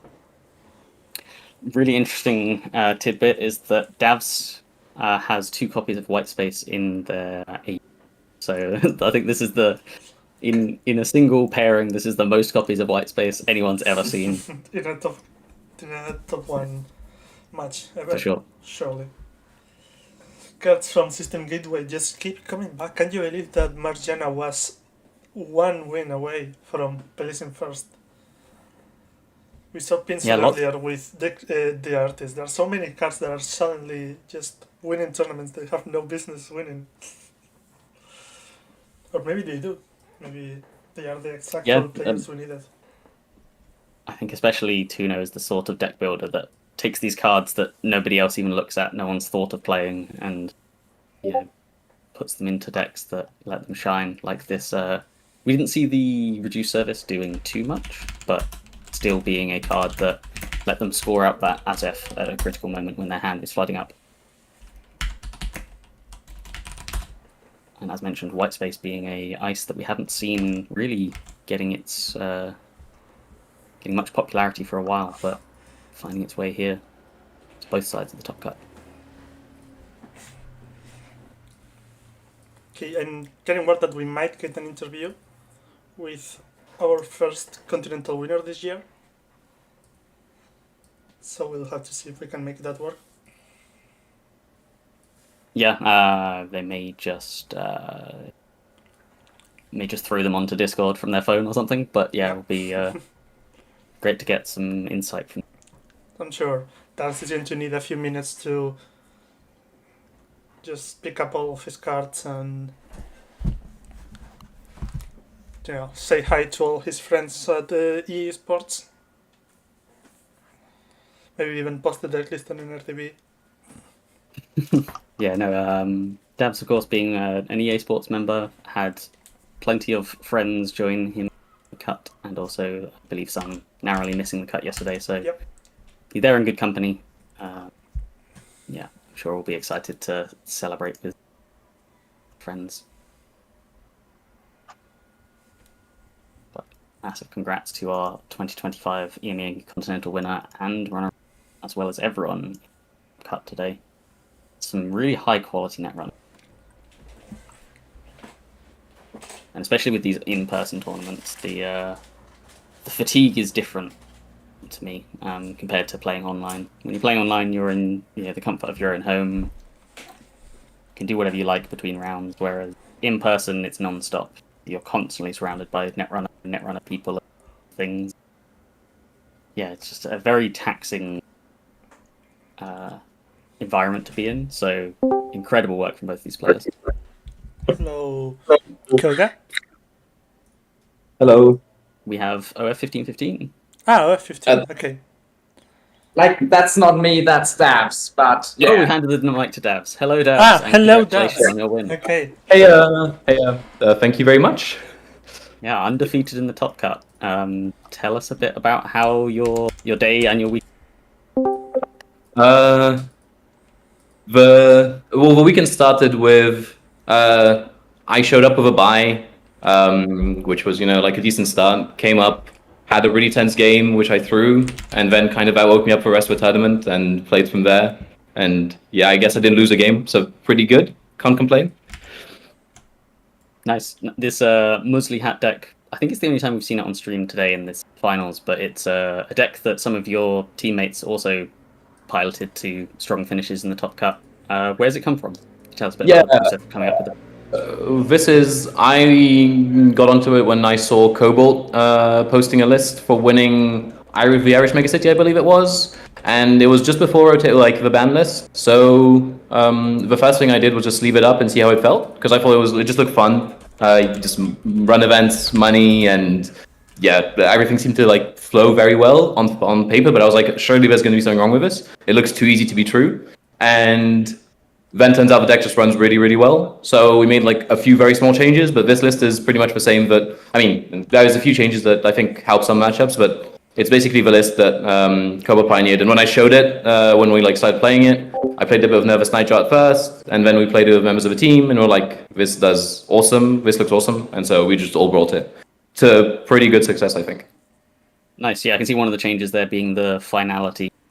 Cutting a second copy of Burner. How did finality fare? Obviously, we saw it not sealing any points this time, but getting some good information on R&D maybe. Fair enough. No, into Ob it's pretty good, and I was expecting more scoring Ob. Obviously, you can't expect to match into Tuno playing asset Ob, and you weren't on the tournament either, so it's you don't expect that deck to show up that much. But it's really good into rushing Ob. And it just allows you to close out games sometimes where you don't find your dolls that early and you need to find a way back. And it kind of guarantees a steal in quotes, which is really important to turn on some other cards in the deck. So it's been really, really good. Nice. And the AUCO looks very familiar to the deck that Keith played and won new Mega City with? Yeah. I think there are multiple changes that are some slightly significant. One of them was adding white spaces. Which I think have done amazing for me at this event. They got face checked quite a few times because they were unexpected, and they forced runners to play around it in a bit of a strange way. A cut game against Ruben Peters earlier had not a turning point, but a very important moment when we botched a white space, and both decisions seemed kind of bad. So it was really good there. I'm sorry for the background noise. And then the other change is that we changed to Regenesis instead of a Longevity Serum, cutting the Reaper functions, which were in these decks for a long time, thinking that we can kill through, if we're killing, we can kill through chip damage with other ways, but Regenesis lets you win against decks that would like to sit back and just dodge the kill as hard as possible, and this gives you a really, really real scoring plan. Yeah, that's really interesting. I was going to say that we'd seen other versions, I think Matto playing see how they run AUCO, but without Regenesis, or there was someone that had no Regenesis, and then at that point you are all in on kill and but the That same game against Ruben Peters ended up with me scoring to 7 because I scored a Regenesis after a small oppo. So I oppoed 3 times, but the way I won that game was by scoring out. So very much like the NBN asset decks of before. It kind of gives you that line as well, which is pretty hype. very nice. We've added Koga back into the mix. Koga, any questions from you? Hey everyone. I'm really interested about the public access plaza from the AUCO list. This is something that we haven't really seen before. Usually people run the planogram in that slot. So how that came up? Yeah, the question is, so basically this was stemmed from Ben ended up, so Kikai on the team ended up not bringing this list, but worked on it quite a bit before switching to Nebula, kill false lead Nebula at the very last second. But this stemmed from a realization that when you have petty caches in the deck, and you have planograms, like they really don't play that well together. And you need like all your clicks for the kill, so when you play planogram, sometimes you are drawing 3 and getting 3 credits, but in those situations you're kind of doing quite well for yourself anyways. And having extra installables, particularly after changing the Reaper function, and so switching your econ to that slot and making them really annoying, means that when you play, let's say, dirty kind of scrappy games, where neither player can get like sure footing and then no one can get an engine online, you're kind of favored in those just because you have this public access plaza, which like people can't trash, and it gives you the few credits to go over the hump. And again, it's an installable, which is also helpful for that deck. I haven't regretted it. Like it took quite a bit of convincing for me to cut the planograms because the planograms seem so natural, but feels wise, and for those reasons, haven't regretted it once. Super interesting. And is the Maximum like kind of a way of looking at the Dolls deck and say, haha, you actually have to find your Marjana? Or is it just simply the better barrier for the deck over like Tattoo Bolas and others? So yeah, again, this was something I was quite reluctant to do. And those were Tattoo Bola in my list until the Friday thing, which I changed for Fly Swatter. I think they would have more fringe applications because you rarely have a second ISIS swap with Tattoo. So Tattoo just often is just 2-1 barrier, no text. So swapped it in with text. And Samak is way more annoying to break, particularly like I had games this tournament, but in general, where people try and like boomerang transfer you, and Samak does a way better job of just staying on HQ for that. And also, it's just got really, really good numbers. It's probably one of the better ice in the deck. Interesting. Thank you so much. I think the white space is also really interesting. We were mentioning that there's 3 in Tuno's deck and 2 in yours. So having 5 copies of white space in a top cut final is crazy. I'm pretty sure 4 copies of Marjana as well. Like that is. Whoops. Oh yeah, 4 Marjanas. Correctly, we have you to thank for that, right, Koga? This is. Whoops. Sorry. Sorry. Yeah. Any shout outs from yourself, Devs?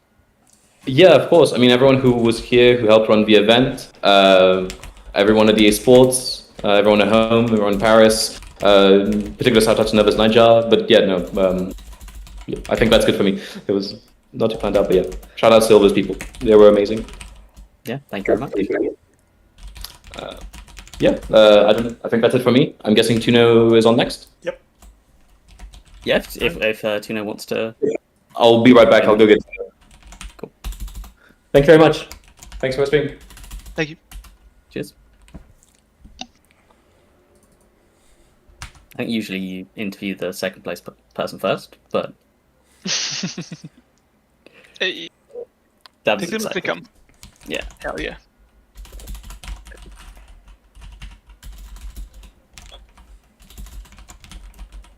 I'm sure people are interested to hear about the OB deck, how that came up as well. But I mean, both of Tuno's lists are just so interesting. Absolutely.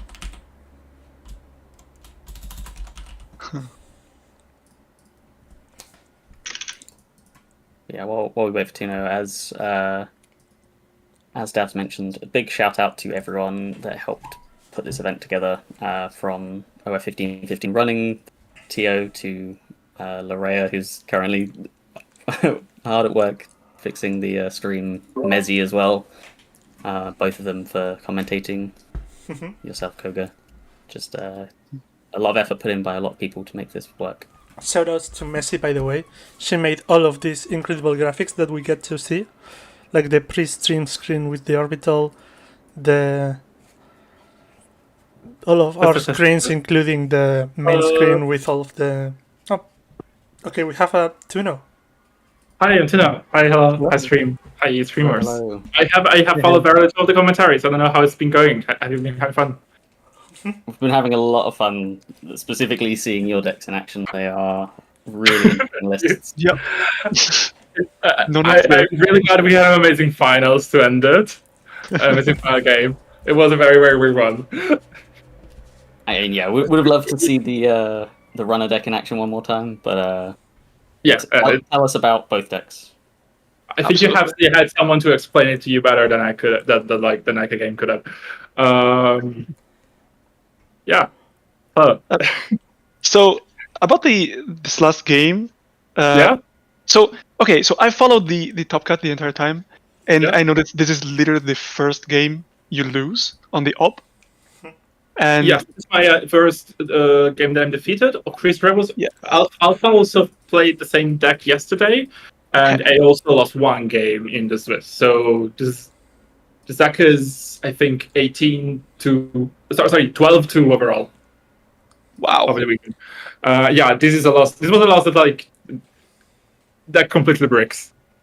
Like I talked with Devzi a moment after the game, and I had a line so I click to draw first. First pick I draw. My hand is something like Slash and Burn, Front Company, Extract, and Heal White Space, and then another card is maybe Ardu Service, I think. So all cards that don't do anything turn one, like all cards that you wouldn't like to put down. You would like to put down and kill Iced, but then if you get transferred, you lose. Or you could put down White Space HQ and play Extract for 3 credits, and then you're doing nothing. And so I went with the first option, knowing that I could sort of get shafted. I get transferred. He trusts lightly, but I still have the White Space, right? So I should still be safe, sort of. But he trusts lightly. And then in theory, I could draw a Blood Award and push it, and then it could be safe. But that doesn't happen. Never happens. And we go on for a bit with me having sort of very little. But usually this kind of game is very boring and not fun to play through. But this time I thought there were some very interesting windows where you could try to make a measure response happen. Maybe put an agenda on the board and have your opponent steal it, or use the threat of measure response. There was one turn where I could have top decked it and win. Yeah.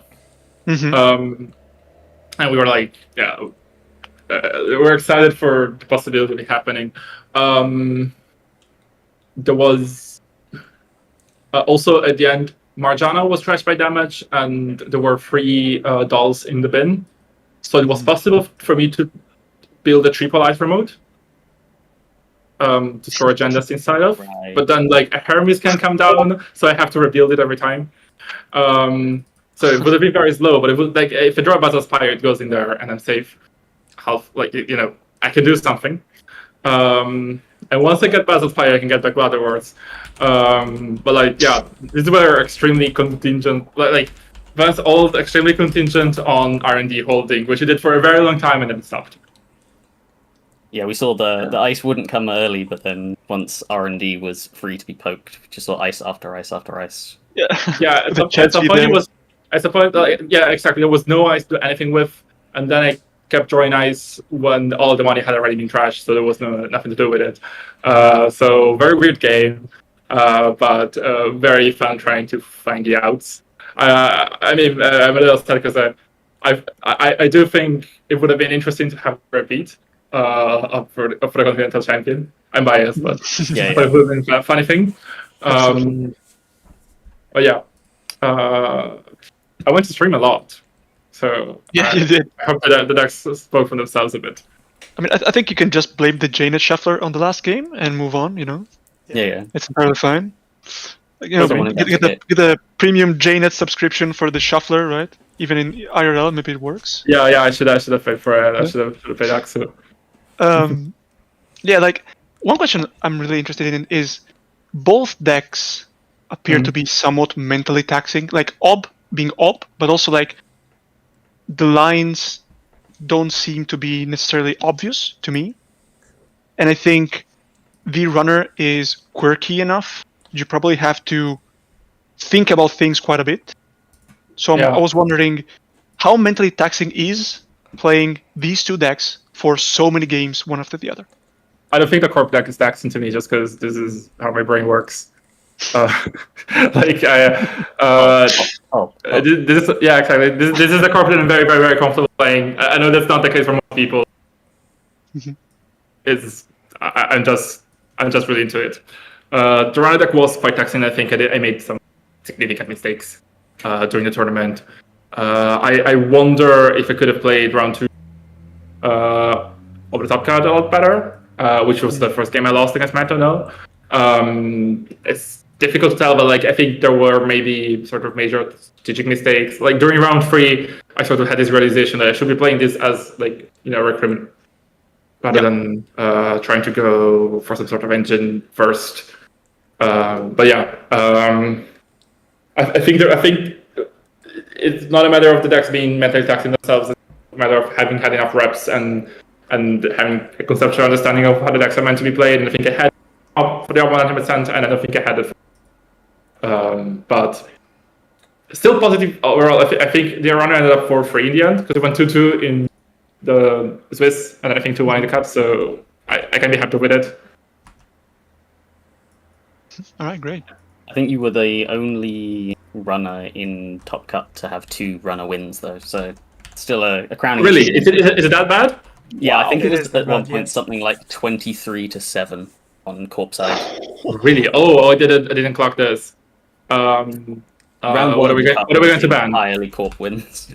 Is it a Corp meta game? It's 7 wins for runners. Yeah, that's true. It's very early. Like it's very early to say it's Corp meta early in the meta. Just because that's how meta develops usually, right? It can change over time.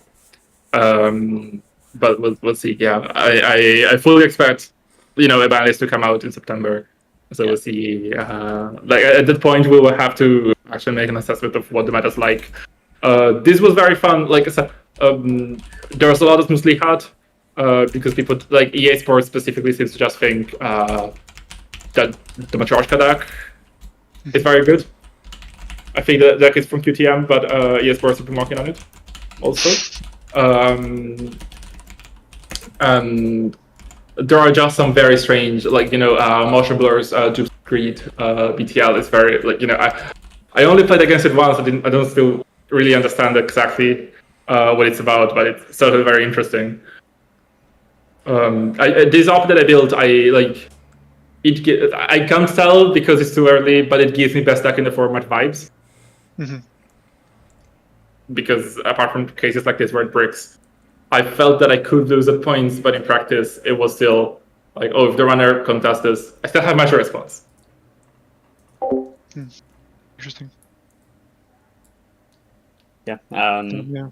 But as you mentioned, this is the first event, or the first big event with the... Yeah, there's going to be 6 Continentals. 6 Continentals in the yeah. next 6 weeks. Or 5 more in the next 5 weeks. Yeah, 5 more. Yeah. So every weekend from now on. And there's Kenya, and I think there's, I don't know, maybe there's a few big, technically casual, but still very big tournaments. So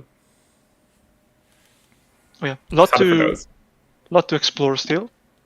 Lots to look forward to. Yeah, like this runner deck is completely left field. It could have been developed last meta, and it didn't, and it wasn't. So people are going at this point. People are going to have to figure out if it's good or not, which I don't even know. Oh yeah, like I think nobody really knows whether the deck is really good. It's cool. It's very fun, and I'm ready for that reason. Like, but it's working. We know that much. It's not working. Yeah, and also I'm too bad at it to really understand how good it is. So Yes. Okay, that's fair. That's fair. Like, also, I'm interested to see, like, this Dolls deck just did very, very well. Are corporations gonna adapt to that? How will that impact runner choice at that point? Lots of things to happen. Have people been carrying airblades? No, actually, there were a lot of airblades around still. Maybe not on Chico, but Kill Nebula seems to be really high up. I guess that's just Europe, but I don't know. No, the US are actually pretty gonna be live as well, so we'll see. Yeah. All right. Any shout outs from yourself? I will forget someone and I don't want to. So let's do Koga who builds the run attack and he's here with us. Thank you. I cut the blueberry diesels. Terrible. A rookie mistake.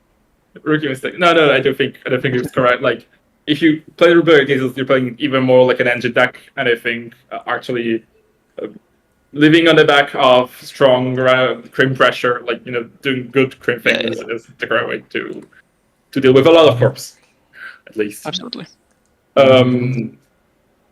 And so let's do all the TOs here: 1515, Torpedo Tyrus, Harbor Clubstock, all the judges, Harmon B, Augustus Caesar, who judge now, and Aksu, and everyone else. Again, I can't name everyone. Eligible who came here. Absolutely. Right, I think we can wrap it up there then. All right, I'm going to close my mic, and you can say your last few words if you want to. Thank you very much. Thank you very much. Kogler, anything to say before we sign off? Nothing for me. I'll cut it when you wanted to. All right. Thank you everyone for watching, and tune in next week for another Continentals, I'm sure. Yep. All right. Next See y'all. week is American Continentals. Sydney. Sydney. Okay. Sydney. Yeah. Sydney, yeah. I think Axel is going. Something like that. I am not sure. We'll see. What's the deck that you want to play on JNet as soon as we get off? What of these top 16 beauties do you want to play? Dirt. Dirt. Dirt, do you want to play Dirt? Okay. I think I really sure, want to Dirt. play the build to last. Seems Let kind the of people fun. eat dirt. Ooh. Yeah, no, a I lot think- of decks to try out. Also, some I of think- the Shaper decks looks kind of fire. I think Pincel's PD is Oh, really calling to me. I think we'll probably And see that some is, development on it. Some people are going to be taking it to the what do you call it? The Sydney Continentals with just a week of playing it. Hey, 1 week old decks can do very well. All right. So Thanks see everyone ya. for watching. Thank you everyone for See you next coming. Everyone, thank you so much.